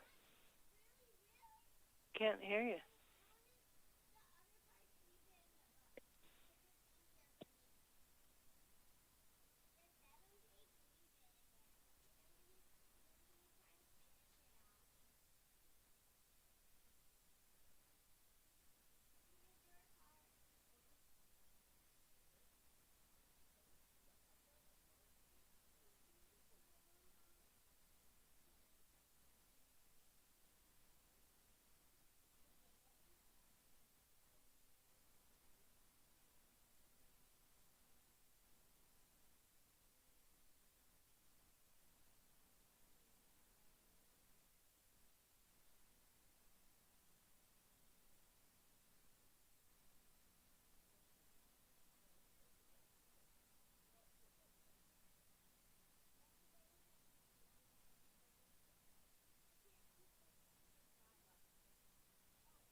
Good afternoon, Council. Please come to order.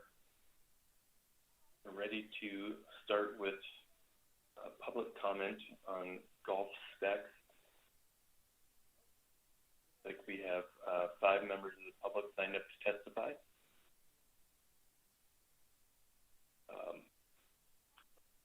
Paul Clampett, Julie Bonney, Linda Benkin, Heather Mann, and then Victoria Curran.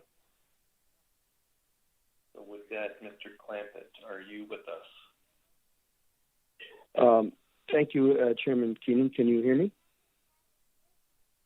We can. Good afternoon. Thank you very much. I'm Paul Clampett. I own the fishing vessel Augustine, and I'm president of the Sable Fishing Out Association. We are in agreement with the plan team's recommendation to have sablefish TAC equals ABC. As of December 7th, 2021, sablefish quota in the Gulf of Alaska is 85% harvested.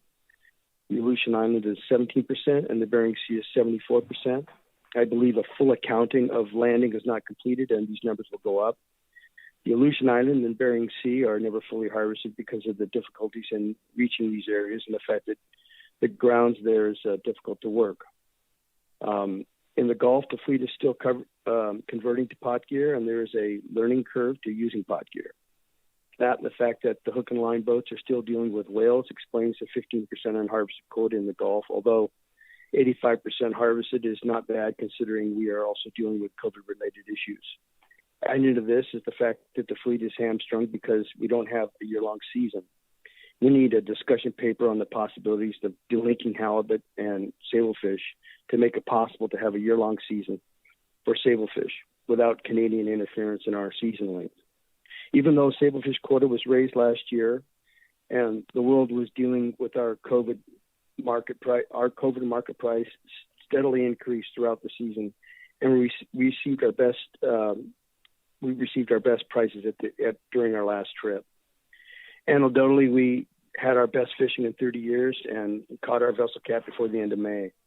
We also saw larger fish this year. The set line and trawl surveys confirmed that these large incoming year classes are there and probably the largest year classes on record. And more of these fish are spawning, and they've had another year to mature. It is for these reasons that we support the plan team's recommendation moving to have the TAC equals the ABC. And I thank you for my opportunity to testify. Thank you, Mr. Clampett. Any questions?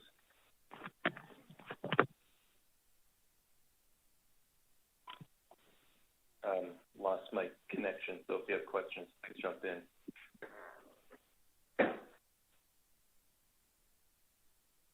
I'm not seeing any, Mr. Chair. Thank you, Mr. Twite. Thanks, Mr. Clampett. Thank you. Next up is Julie Bonney. Mr. Chair, how's the sound check? Sounds great. Good afternoon. Good afternoon, Mr. Chamber, Simon, and council members. My name is Julie Bonney, and I represent the members of Alaska Groundfish Data Bank. I've been shepherding the Gulf specs through the process for 2 decades now, and we're at the bell ringing right now where we'll set OFLs, ABCs, and tax for 2022 and 2023. First of all, I wanted to do a big shout out to Anne and thank her for all her service to this process, and also a call out to Dr. Martin Dorn, who has been the assessment author for the Pollock assessment for the 2 decades that I've been in this process, and he's done a super good job. I also want to thank the POP assessment team, Pete in particular. They did a yeoman's amount of work in the last year and a half where they did an internal review to try to sort out what the model issues. They did the CIE review, and so now they basically worn themselves out, and so they're going to take a little bit of a downtime to really get into all the CIE recommendations for improvements in the model. So I'm hoping to see those improvements come to fruition when we do the 2024 OFL, ABC, and tax setting process then. With regards to the AP motion, I agree with the AP motion, but I wanted to point out that there's one error in the OFL, ABC, and TAC table in the AP motion, and it's basically the tax for the sablefish, shallow water flatfish for 2023. The tax should be set equal to the ABC, and as you can see in the table, it says the ABC is $26,743, and the TAC is $27,361, which is too high because we always set TAC equal to ABC. I want to align myself with Paul's comments with regard to sablefish, setting the TAC equal to ABC. I would note that this was before the advisory panel, and which is your industry panel who makes recommendations with quote tax for the year, and that passed unanimously at the advisory panel. I think the rationale for why sablefish was set equal to ABC is well documented in terms of the fees due to harvest caps for IQ fisheries and the economic woes for the trawl industry in the last time. Ms. Bonnie, I apologize. We'll give you a little extra time here. Members of the public, if you're not testifying, please mute your phones. All right. Thank you, Ms. Bonnie. Then the only other thing that I wanted to note is the flyer regarding Pacific right whales. If either the council staff or the agency wants to develop some kind of flyer in terms of what reporting sightings and suggestions in terms of avoidance for those areas, my organization would be fine in circulating that. It was obviously those sightings happened in the central Gulf of Alaska. And with that, those are the comments that I have, Mr. Chairman. Thank you, Ms. Bonnie. Are there any questions?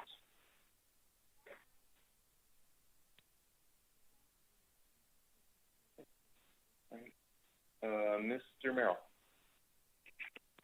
Thank you, Mr. Chairman. Thank you, Ms. Bonnie, for your testimony. I just wanted to clarify the error that you noted was for the 2023 year, not 2022, correct? That is correct. So it's for shallow water flatfish for 2023 in the central Gulf of Alaska.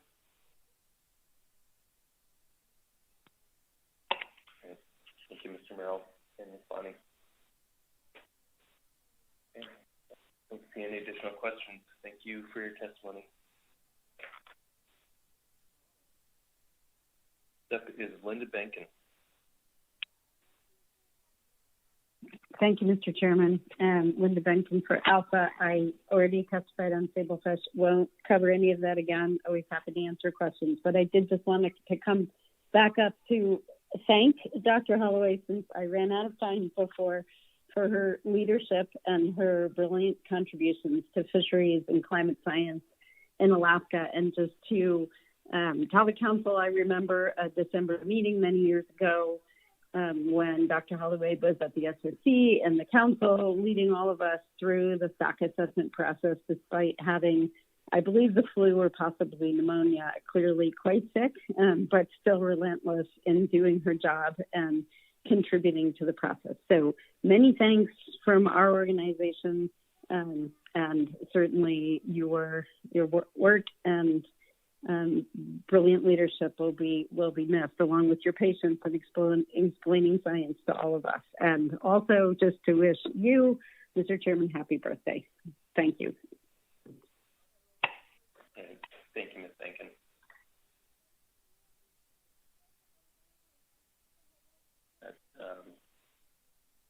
Don't think there'll be any questions.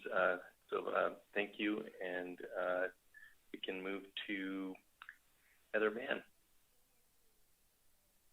Thanks, Mr. Chairman. Can you hear me? We can. Good afternoon. Thanks. Good afternoon. I am Heather Mann. I'm the Executive Director of the Midwater Trawlers Cooperative. MTC represents 29 trawl catcher vessels, and we participate in fisheries in the Gulf as well as the Bering Sea. I'll be super brief. I want to lend MTC support to the AP recommendations. As Julie noted, they passed through the panel unanimously, and of course with the correction also noted by Julie.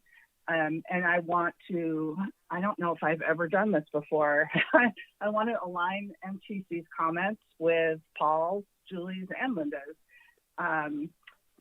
that went before me. And so I think it's really important to thank Dr. Holloway for all her years of service. And Linda actually hit on something that I've really felt in this process, and that is that Dr. Holloway has been really easy to understand and not condescending and not arrogant in terms of science, and that has really helped me understand the process and as a lay person in the science arena, and I really, really appreciate that, and I think others do too, and she will be missed. So those are my comments and all I have to say, except I guess one other thing, and that is, I'm not going to repeat everything I said earlier, but setting tax based on science and supporting all of our fisheries right now and the communities that rely on them, I just think it's really important as we come out of the last 2 years of COVID. And so I hope you'll support the AP recommendations. And I'm happy to answer any questions. Thanks. Thank you, Ms. Mann. Are there any questions?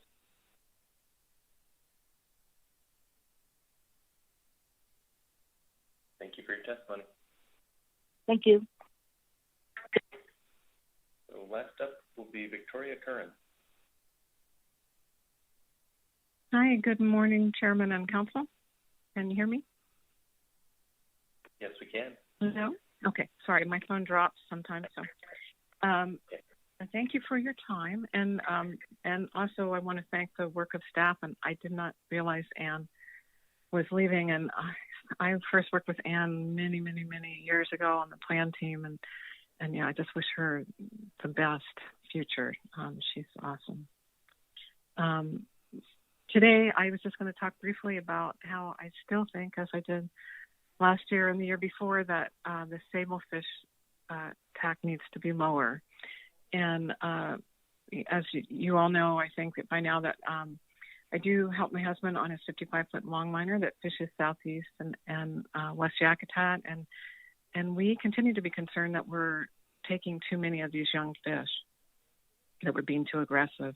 The spawning stock biomass has been going in decline for a long time, and I don't see it really heading upwards in a meaningful manner yet. And 50% of the stock are from these year classes that are not fully matured.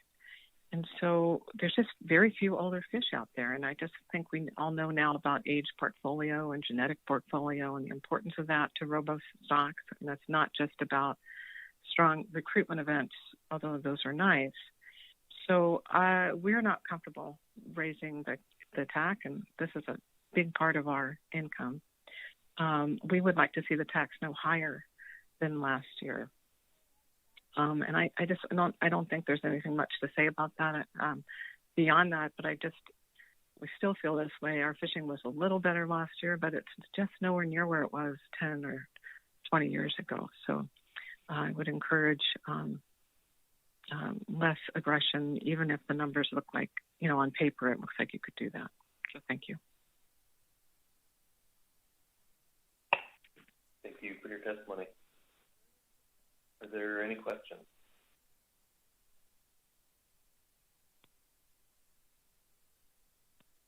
I don't see any. Thanks again. Okay, that concludes public comment. Is council ready to take action?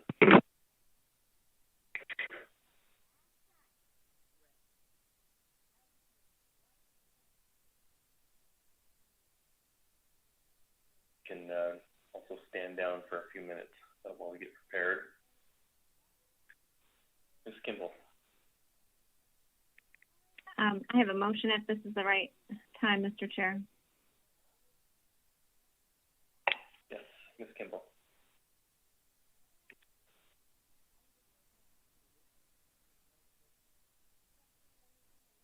I'll just wait a minute till that's up.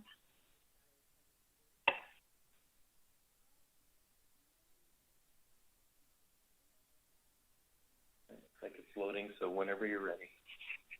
Great. Thank you, Mr. Chair. I don't know if there's another. My motion is as follows: that the Council approves the 2021 Gulf of Alaska Safe Report. The Council approves the final 2022 and 2023 Gulf of Alaska groundfish specifications for overfishing levels and acceptable biological catch levels as recommended by the SSC, and the tax as shown in the attached Table 1. The tax for both the Gulf Pacific cod and pollock have been adjusted to account for the state water guideline harvest level fisheries. The Gulf of Alaska Pacific cod adjustments are shown in attached table 2. The council sets the final 2022 and 2023 Pacific halibut PSC limits, allowances, and apportionments in the Gulf of Alaska in tables 14, 15, and 16. And the council approves the halibut discard mortality rates for 2022 and 2023 as shown in attached table 17. And with a second, I will speak briefly to the motion. Second, Kimball, Bill Twite. is there a second? Thank you, Mr. Twite. Ms. Kimball. Thank you, Mr. Chair. So thank you, Mr. Chair. Thank you, Mr. Twite, for the second. I again appreciate the stock assessment authors, the plan teams, the SSC, and our council work to recommend OFLs and ABCs for the next 2 years. I think it's clear, and Ms. Campbell actually spoke to this earlier, that the process behind the limits established to set sustainable fisheries long-term is very comprehensive and robust, and the multiple levels of review by scientists is fundamental to our meeting our mandate under the Magnuson-Stevens Act. So the ABCs that you see in Table 1 for the Gulf are the upper bound for biologically sound catch limits, obviously set only by the SSC, and the council, of course, cannot set tax higher than those ABCs. So the recommended tax in these tables for the Gulf match the advisory panel recommendations with one exception. I'm trying to make sure that that's the case. Let me start my webcam. So the one exception is where there was an error in the shallow water flatfish tax for 2023 that was mentioned in testimony. That was set slightly higher than ABC, but that's been corrected in this motion. And then again, council staff and the motion language itself reminds the public and ourselves that where the TAC is less than the ABC for cod and pollock, that's because the TAC is equal to the ABC minus the state water fisheries. So that allows for a complete accounting for all species that doesn't exceed our biological threshold of ABC. I note, and I won't spend much time on it because I think this was discussed in the Bering Sea motion as well, that the SSC and the author continue to recommend that we adjust the catch limits in each area to reflect the survey for sablefish based purely on biological considerations. So the SSC is basically slowly aligning the ABCs in each area so they reflect the actual proportion of sablefish we're seeing in each area in the survey, but choosing to do it in a stepwise approach over several years so we don't create huge shifts in 1 or 2 years from the east to the west. And as the sablefish ABC is Alaska-wide, I just mentioned this on the record to be clear that this approach was approved in the Bering Sea, and I've just been consistent here with the Gulf of Alaska, and those area-specific ABCs resulting are in Table 1. We did hear testimony, so I'll mention it because I do really appreciate getting, the words from the fishery and public comment about concerns. I didn't adjust the sablefish ABC to be, or TAC to be anything less than ABC. We obviously got testimony both to do it that way and to be more conservative. And I just went back to the SSC minutes again to support that decision and their confidence in the changes or improvements that were made to the model, that those major uncertainties supporting buffers in recent years have largely been addressed, and pretty strong language in that confidence. I certainly take to heart the caution that was provided in testimony, and I think the AP did in their rationale as well, that they didn't see a reason to move from TAC not equaling ABC, but they're cautious, of course, that there are still 4 very large year classes that are supporting the majority of the spawning stock biomass. So we'll see as that moves through, and again, as we get our assessment next year as well. So I didn't make those adjustments this year, but I'm appreciative of the public comment, making sure that we're quite aware that there are some cautions involved. So that's all I have, Mr. Chair. I would be glad to answer any questions. Thanks, Ms. Kimball. See if there's any questions.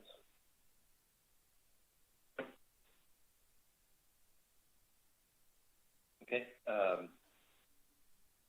Council members, any amendments?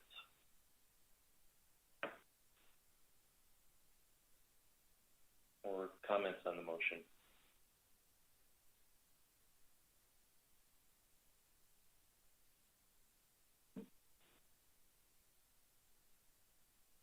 another great job by all the stock assessment authors, the SSC plan team.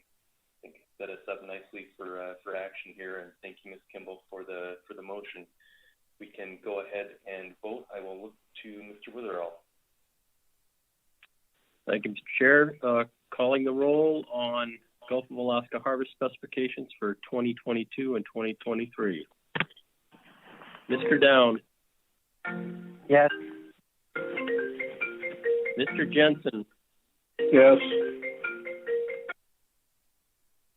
Somebody needs to wake up. Ms. Kimball. Yes. Mr. Marks.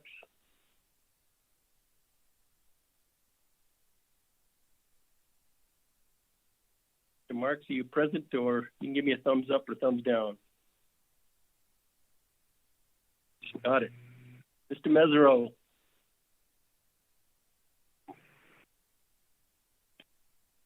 Yes. Mr. Twite. Yes. Ms. Vanderhoven. Yes. Mr. Merrill. Yeah. Ms. Baker. Yes. Ms. Campbell. Yes. Mr. Kinane. Yes. Motion passed unanimously. Thank you, Mr. Witherell, and thanks, Ms. Kimball. Anything further on C4? Mr. Merrill. Thank you, Mr. Chairman. Just briefly, I wanted to pile on the good wishes to Dr. Hollywood in particular, but also a number of different AFSC staff that are leaving. And I think, speaking from a regional perspective, they've been great partners in this management process, and we will miss them and really appreciate their contributions to this process. Thank you, Mr. Merrill. Anything further on C4?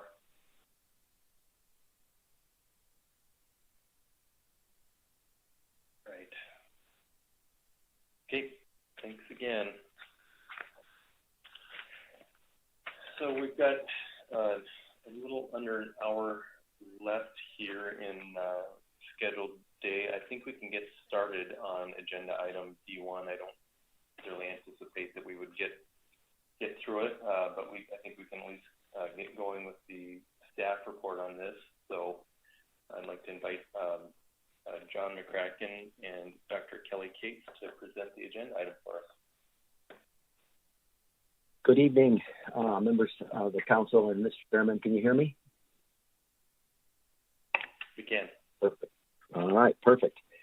So I'm John McCracken, council staff. I'm going to introduce this action via the action memo, just briefly, and kind of walk you through the actions required and who's going to be presenting. So Dr. Kelly Cates from the National Fish Service is the main analyst, and will be walking you through the paper online, as well as Josh Keaton from National Fish Service and Krista Maline from National Fish Service, who is available for questions. And then Dr. Ben Daly from the Alaska Department of Fish and Game is also online to provide answers to questions that might arise during the presentation. The action required, the first one is to review the analysis of the Red King Crab Savings Area extension considerations, and the other action is to consider whether to expand the savings area through an emergency rule. So as not to repeat myself with Dr. Cates when she walks through the presentation, I'll just kind of briefly walk through the background section of the action memo there. During the last meeting, the council requested an analysis of the likely conservation benefits and impacts of expanding the Red King Crab Savings Area boundary further northward through an emergency rule. The analysis assesses the immediate conservation benefits for the female Red King crab, and whether an emergency rule improves the likelihood of holding a directed fishery in the near future. The analysis also evaluates the impacts of the boundary extension on the Red King crab abundance, other PSC species, as well as harvest of groundfish species. The analysis was made available to the council and the public on November 24th. The rest of the action memo speaks to the authority in the Magnuson Act for the council to request an emergency rulemaking if an emergency exists, as well as an overview of NIMS policy guidelines for use of emergency rules to include the 3 criteria that define an emergency, which are provided at the very bottom of the action memo. At this point, I will turn over the presentation to Dr. Cates, who will walk you through all of this information in greater detail, plus a lot more information. Hello, this is Kelly. Can you hear me all right?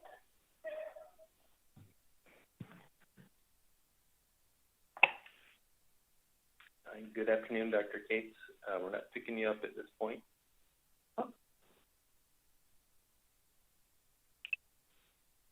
I am. I can Mr. too. Chair, Here on my end. Star 6 would help. Yeah.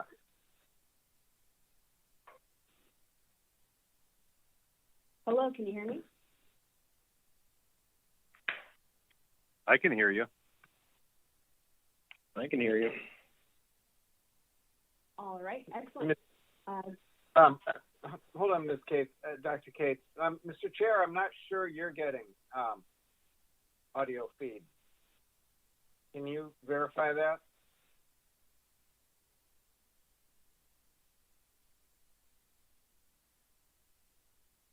Dr. Cates, can you just hold for another minute while we get the chair reconnected? Yes, I sure can. Thank you.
Okay, I apologize.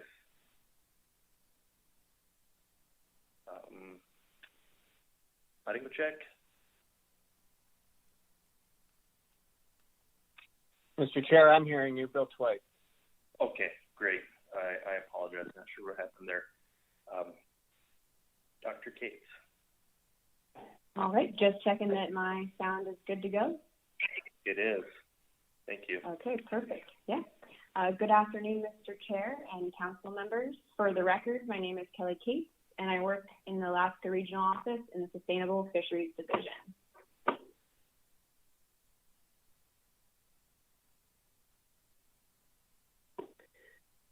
The 2021 trawl survey showed a continuing trend of overall decrease in abundance of the Bristol Bay red king crab stock, which was largely driven by a decrease in mature female abundance. Mature female crab abundance was 25% less in 2021 than in 2019. Using data from the trawl survey, the state estimated an abundance of 7.9 million mature female red king crab in 2021.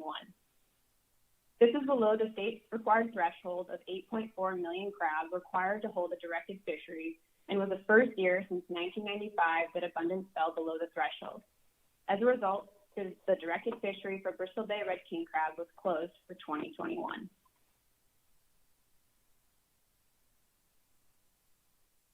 In response to the low numbers of mature female Bristol Bay red king crab reported by the trawl survey and the subsequent closure of the directed fishery, the Alaska Bering Sea Crabbers sent a letter to the council requesting the consideration of an emergency rule that would expand the red king crab closure to bottom trawling to protect additional mature female Bristol Bay red king crab.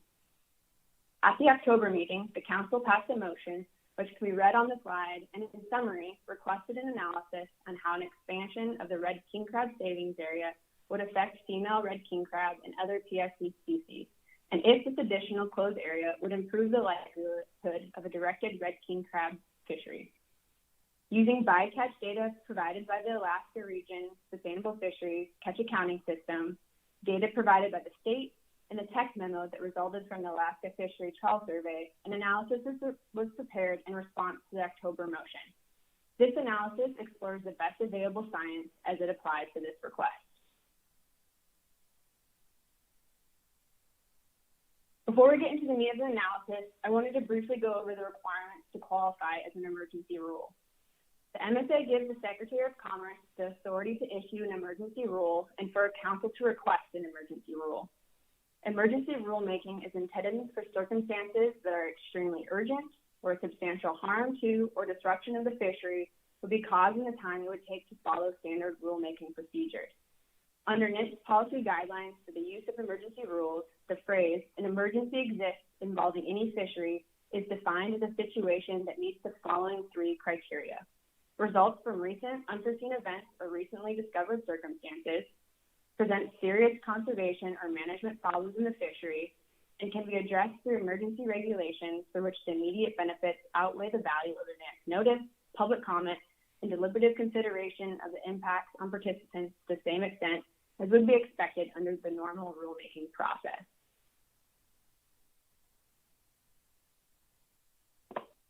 The motion requested the analysis examine an extension of the red king crab savings area 30 nautical miles to the north. In the figure shown here, the current red king crab savings area is outlined in solid red, and the proposed expansion area is outlined in dotted blue lines. Expanding the red king crab savings area to the north would close this additional area to bottom trawling, consistent with the current regulations for the red king crab savings area. The goal of closing this area is to save mature female red king crab from bycatch and to boost abundance, so as to be able to hold a future directed fishery.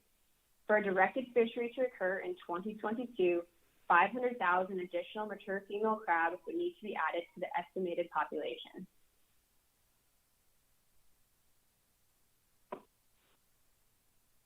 The additional area suggested to expand the red king crab savings area was picked based on results from the 2021 trawl survey, where dense clusters of mature female Bristol Bay red king crab were found in survey stations within and just to the north of the current red king crab savings area. There were also high densities found to the northeast of the red king crab savings area within the nearshore Bristol Bay trawl closure, an area closed to all trawling. The Alaska Bering Sea Crabber suggested the additional area as a way to further protect mature female Bristol Bay red king crab from non-pelagic trawl bycatch. The area just to the north of the red king crab savings area is currently open to all trawling. Expanding this area to the north would close this additional area to bottom trawling, consistent with current regulations for red king crab savings area.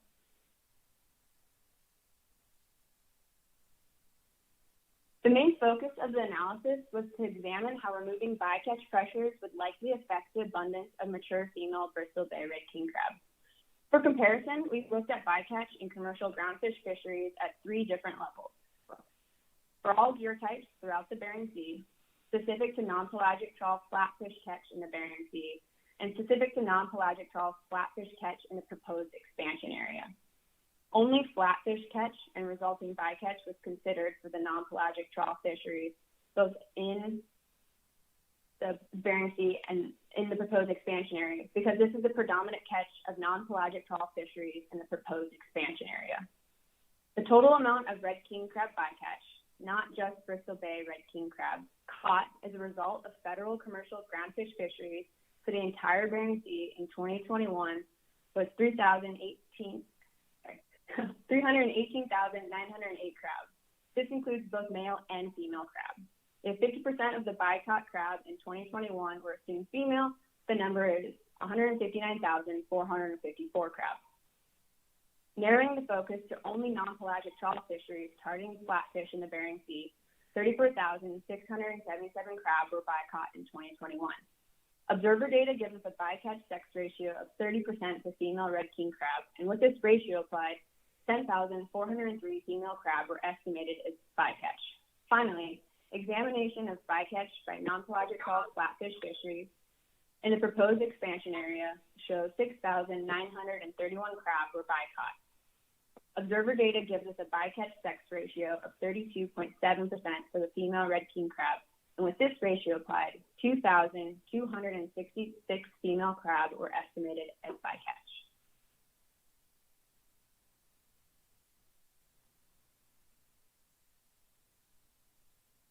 Rates of bycatch for red king crab by the non-pelagic trawl groundfish fisheries, all targets, are illustrated in Figure 4, which depicts bycatch rates both inside the proposed expansion area and outside the expansion area in 2021. From Appendix 2 on page 29 of the analysis, visual inspection of bycatch rates show bycatch hotspots for red king crab are variable by year and shift spatially. In 2016, hotspots areas were concentrated in a few specific areas, predominantly in the northeast of the Bering Sea, whereas bycatch rates were more evenly distributed in from 2017 to 2021. And bycatch rates were at their highest in 2019 and 2020. In every year examined from 2016 to 2021, bycatch rates were higher inside the proposed expansion area as compared with the entire Bering Sea. Additionally, over the past 6 years, flatfish catch consistently occurred inside the expansion area and ranged from 4 to 13% of annual flatfish catch as compared to the entire Bering Sea.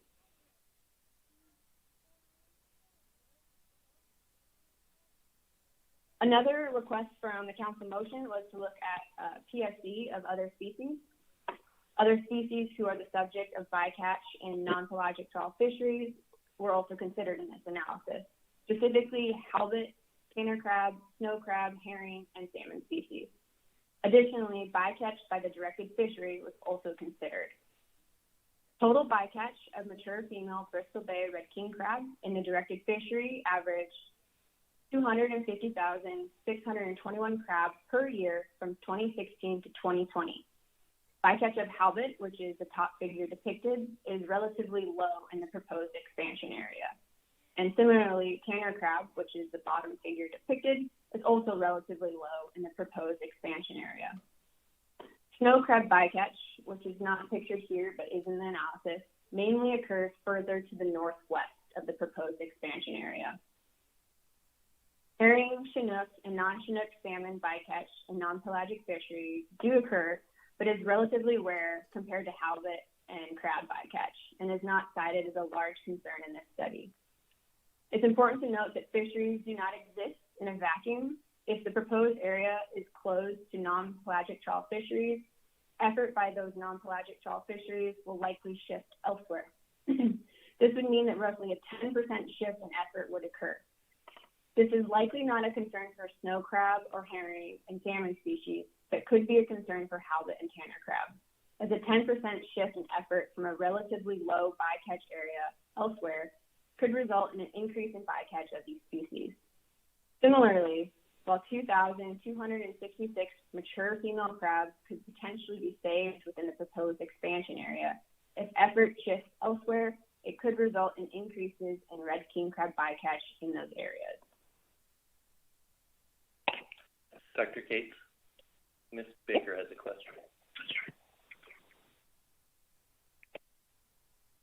Through the chair, thank you, Dr. Cates. My question is on your previous slide. There was a lot of information on there, and I think it's important. So I just want to clarify a few things.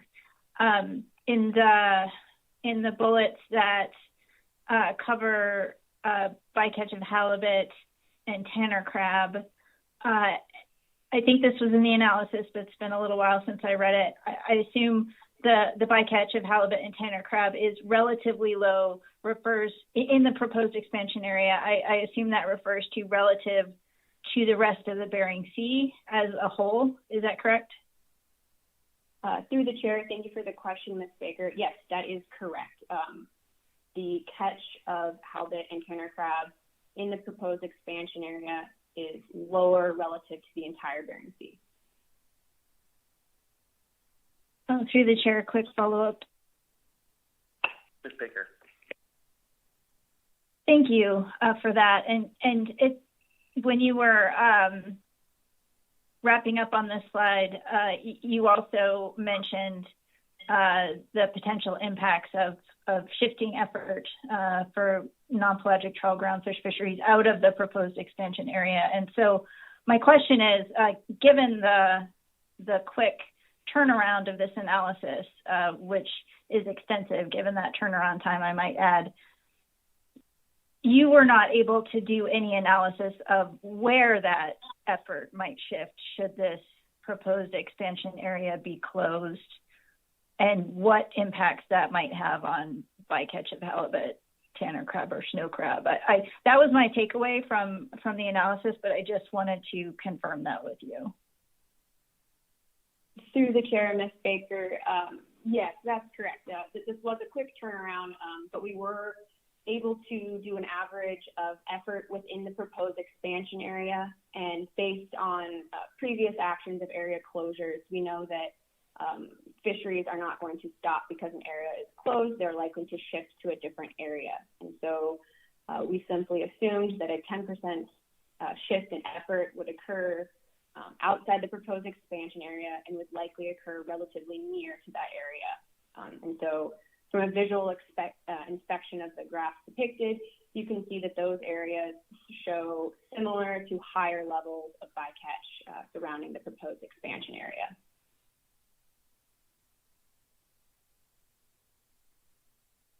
Chair, Dr. Cates, thank you very much for that clarification. I don't have any additional questions. Thank you, Ms. Baker.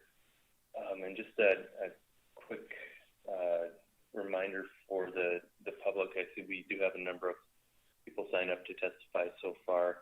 I don't anticipate going late today, but I can envision, depending on how long it takes to get through the presentation, that we may at least start with some testimony. So members of the public, please sign up to testify prior to the end of the staff presentation and discussion. Okay, back to you, Dr. Cates. Thank you, Mr. Chair. So that concludes the analysis portion of this presentation. And so with the analysis in mind, the analyst summarized the main conclusions in respect to the emergency rule criteria, which we offer here for the council's consideration.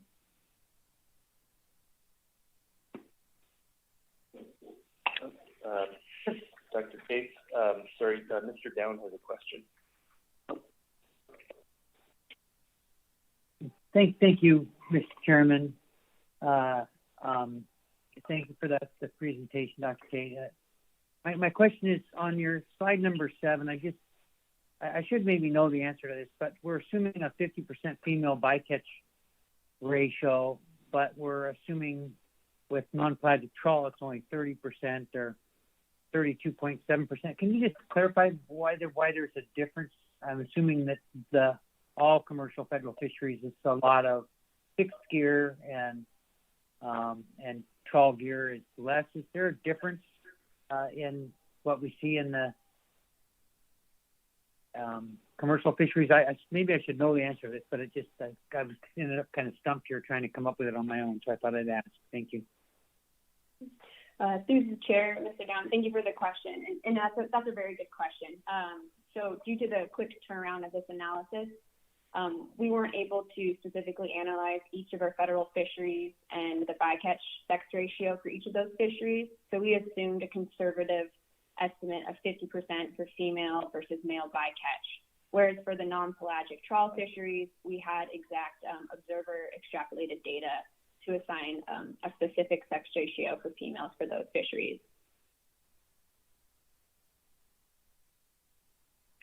Okay, yeah, I see that, and I see how that would be a conservative estimate. I appreciate that. Thank you. Thanks, Mr. Down. Ms. Kimball? Thanks, Mr. Chair. Thanks, Dr. Cates. I'm going to wait to the end, but we're on this slide, and I guess it really begs the question of the comparison of rates. And I was wondering why you compared the proposed expansion area rates to the entire Bering Sea with the stock for this particular fishery, which is what we're talking about for Bristol Bay Red King crab, is really in zone 1. I'm trying to understand what we should draw from this table given that circumstance. Through the chair, Ms. Kimball, thank you for the question. We chose to do 3 different levels of bycatch to illustrate the scale of the magnitude of the decrease in mature female Bristol Bay red king crab. And as you'll see later in the presentation, I'll kind of draw more attention to that. So perhaps I could finish the presentation, and if you had further questions, you could ask. Yeah, thank you.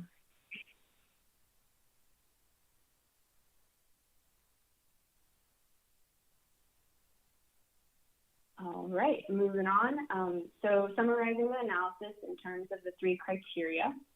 The first criteria is results from recent unforeseen events or recently discovered circumstances.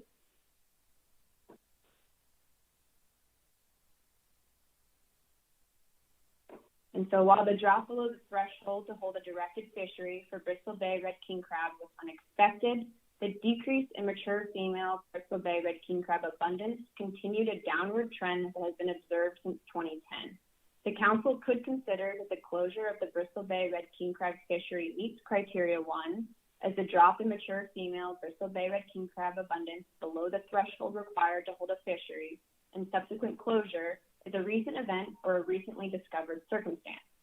The council could also consider that the case for meeting this criterion is countered by the fact that the eventual closure of the Bristol Bay red king crab fishery was not necessarily an unforeseen event due to the consistent downward trend observed in the mature female Bristol Bay red king crab abundance since 2010.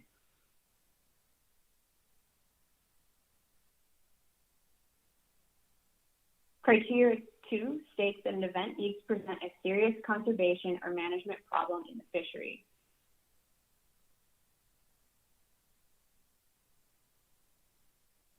The analysis found that the council could consider that this request meets criteria 2 as a continued decline of the mature female Bristol Bay red king crab biomass may present a serious conservation concern in the fishery. Alternatively, the council could consider that this request meets the criterion because the closure of the fishery represents a serious management concern.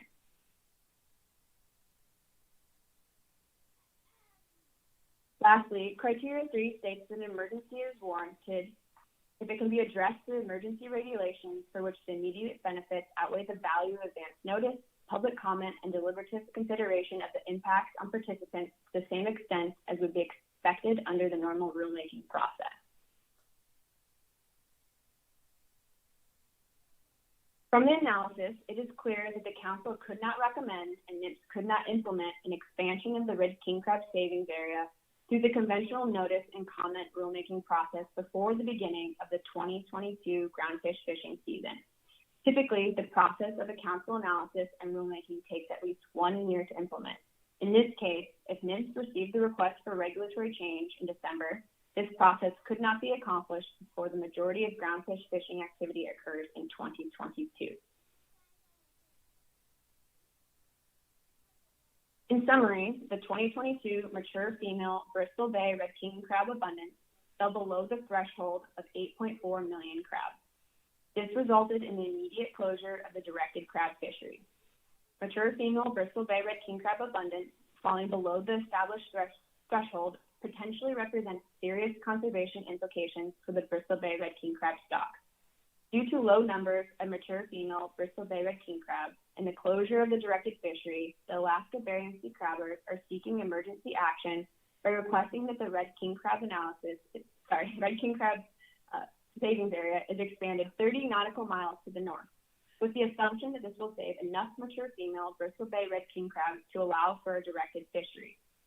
Emergency action is requested as a normal council process would not be able to address this issue before the majority of groundfish fishing activity occurs in 2022. Based on examination of bycatch amounts in the proposed expansion area, closure of the directed Bristol Bay red king crab fishery in 2021, and elimination of bycatch of Bristol Bay red king crab by the non-pelagic trawl sector would not be expected to result in enough crab savings to hold a directed fishery in 2022. However, while closing the area will not likely result in enough savings to open the directed fishery, it would close an area that has experienced a consistent rate of higher red king crab bycatch than the rest of the Bering Sea. And Mr. Chairman, that concludes the presentation. Thank you, Dr. Cates. Any further questions from council members? Mr. Marks. Thanks, Mr. Chair. Can you hear me okay? We can. Yeah, thanks. Thanks, Dr. Cates. So in our specification setting process, one of the pieces in there was it because of the crab stock status, it triggered a change in the zone 1 limit. So that went from a limit of 97,000 red king crab to 32,000 as part of the trawl sector, the Amendment 80 as well. And so two parts there. One is if you had any thoughts on how that may affect the status or the savings of crab, and the other one is how should we consider that as part of this decision within the emergency rule, since that in fact did in some respects forecast a response to a drop in the number of mature female red king crab within zone 1. Thank you. Through the chair, Mr. Marks, thank you for the question. I'll attempt to answer your question, but I might ask the other folks on the line to chime in here. Given the lower PSC limit, we don't think that would change the current analysis, as we cannot accurately predict what future fleet behavior will be. For our analysis, we used a historic average over the last 5 years. But we can say that as of early December, the total crab PSC for Zone 1 was lower than that limit of 32,000 crab. But if others on the line have anything to add, please feel free.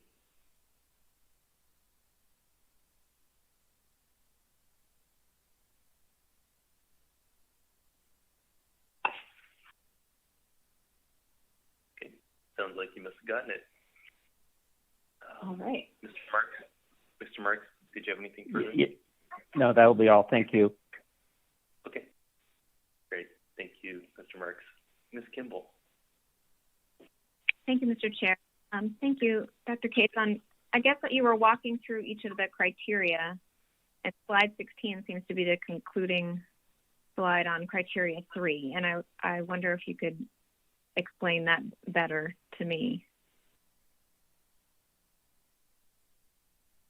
To the chair, Ms. Kimball. So your question is, how does this analysis fit in terms of criteria 3? Yes, that's my question. I see a lot of discussion about that in the actual analysis, but I wasn't sure how this was the conclusion from that analysis. I think we could apply this to just about everything we do. It takes a long time to do everything we do. So I'm trying to figure out what this slide is telling me. Sure. Thank you for the question. I'm going to have Chris Milani on the phone answer this as our in-season expert. Ms. Kimball, through the chair, I think that what it's trying to say is that we would need to see the savings, before the trawl survey, which occurs in the summer. And so we would not have the rule in place other than through an emergency action before that trawl survey, if that answers your question.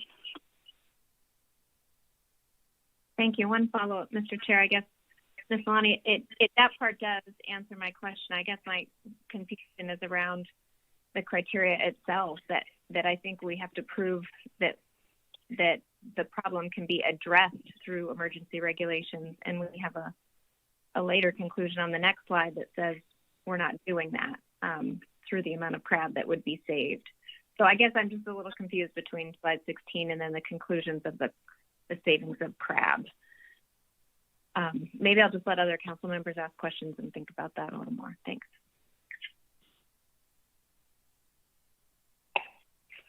Okay, thank you, Ms. Kimball. Ms. Campbell.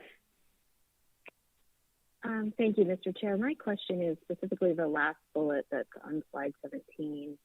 It says that this would not result in enough savings to open the directed fishery, but it would close an area that has experienced a consistent rate of higher red king crab bycatch than the rest of the Bering Sea. And I guess this goes back to some earlier discussion about whether a comparison between bycatch in red king crab habitat and bycatch in the entire Bering Sea is really the appropriate comparison. And so in looking, I have to assume that if the groundfish fleet were out of this area, that they would move their operations to the north and to the west, and at least but probably not sort of any further than they needed to.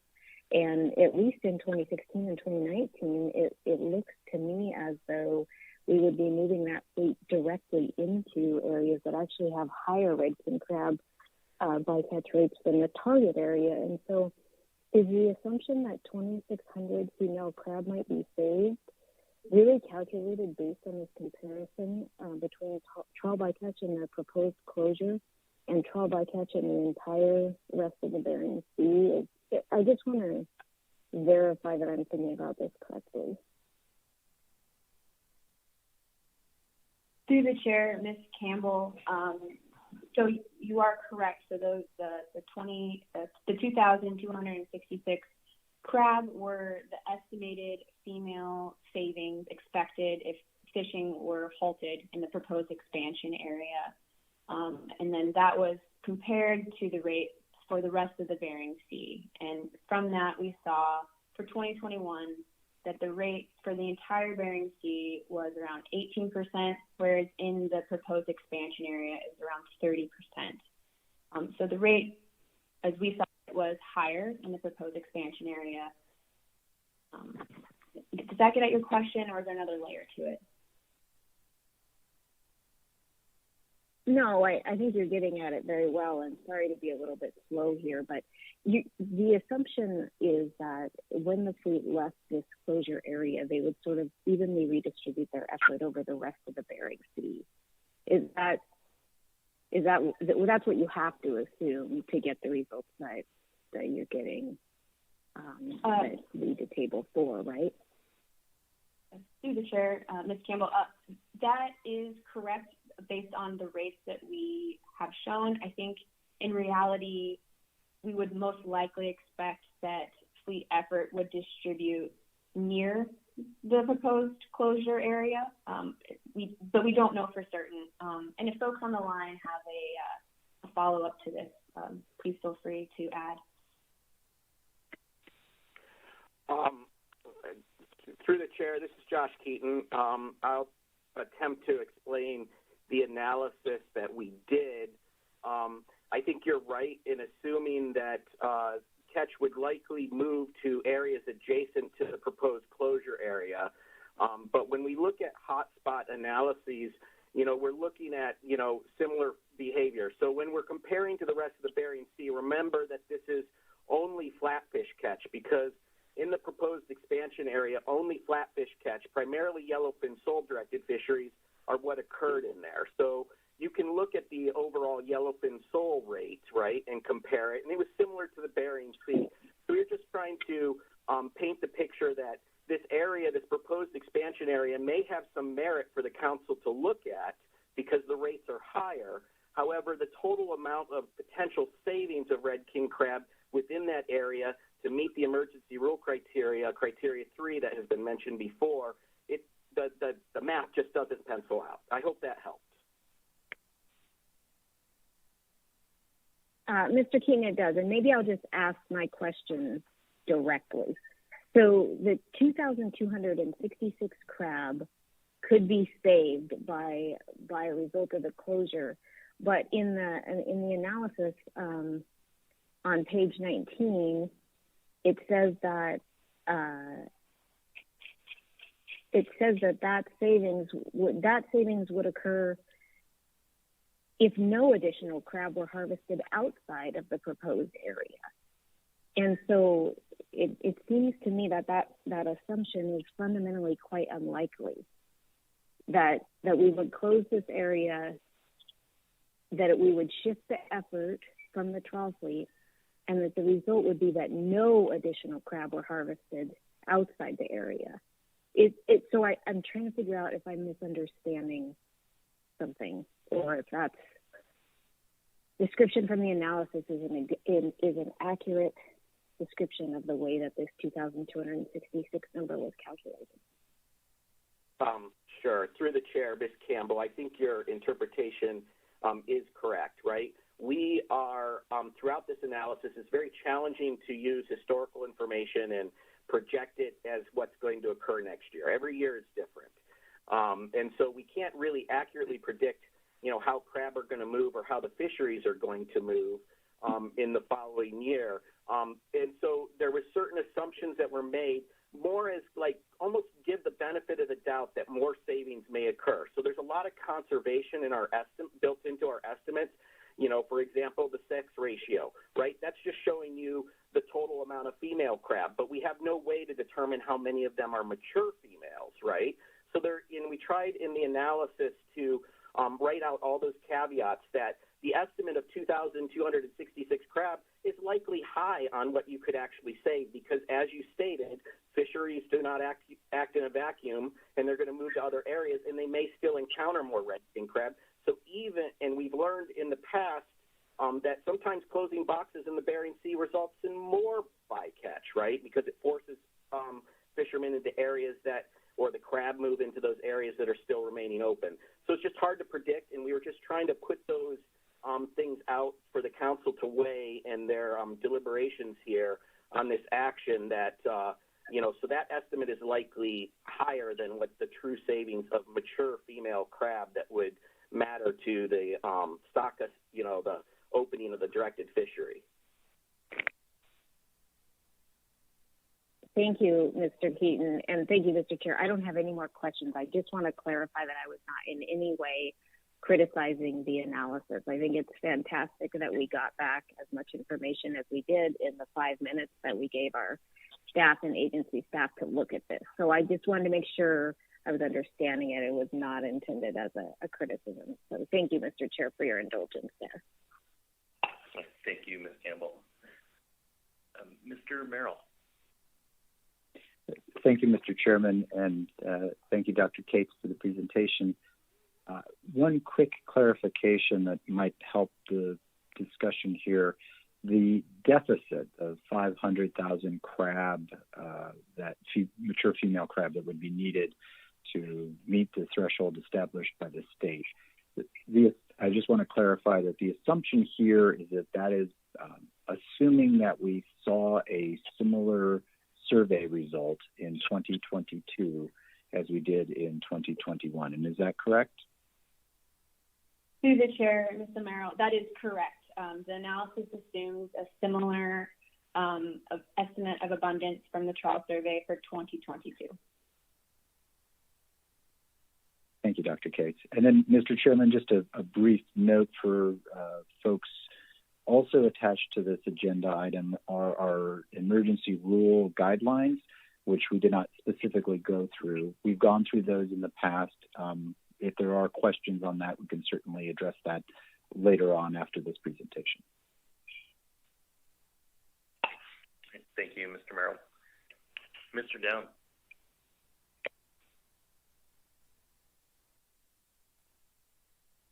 Yeah, thank you, Mr. Chairman. I believe Ms. Campbell answered my question. I may come back. I'm still searching some documents here and a couple things, so I'm gonna pass for now, but I may circle back after I see an upper end. So but thank you very much.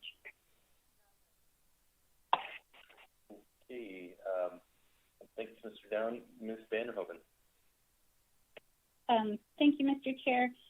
I was trying to go back through the paper and I wasn't finding, and I can't remember, in 2022, the PSC limit for the red king crab savings area will be lower for the different sectors. And I'm trying to recall if the paper factored that in or how that may or may not, how you anticipated how the fleet may move in 2022, it would obviously be different from recent years when the PSC limit was higher. Through the chair, thank you for the question, Ms. Vanderhoven. The analysis did not specifically look at it in light of the lower PSC limit for 2022. We used a historic average, a historic perspective over the last 5 years, as we don't know how the fleet will necessarily respond to the lowering of the PSC limit.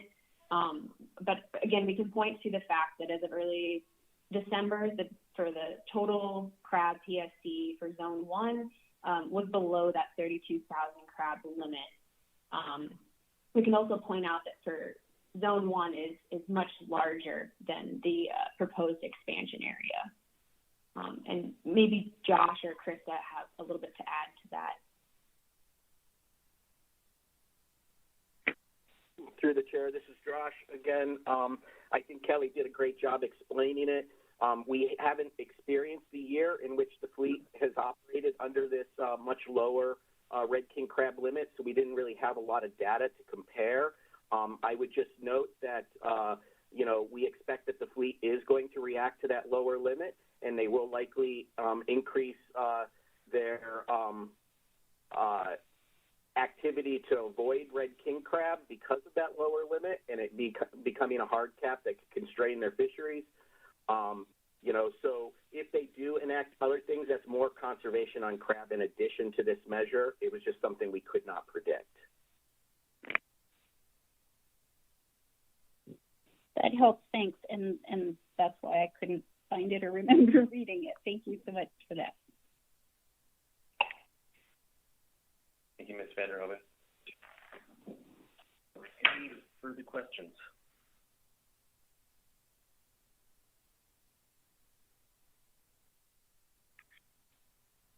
Okay, I don't see any.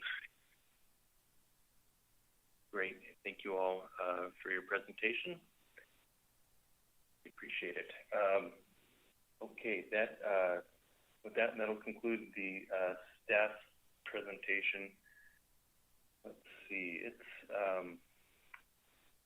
3:50 now, Alaska time. I think we can go ahead and break for the day, and we'll come back in the morning and start up with public comment at 8 a.m. Alaska time.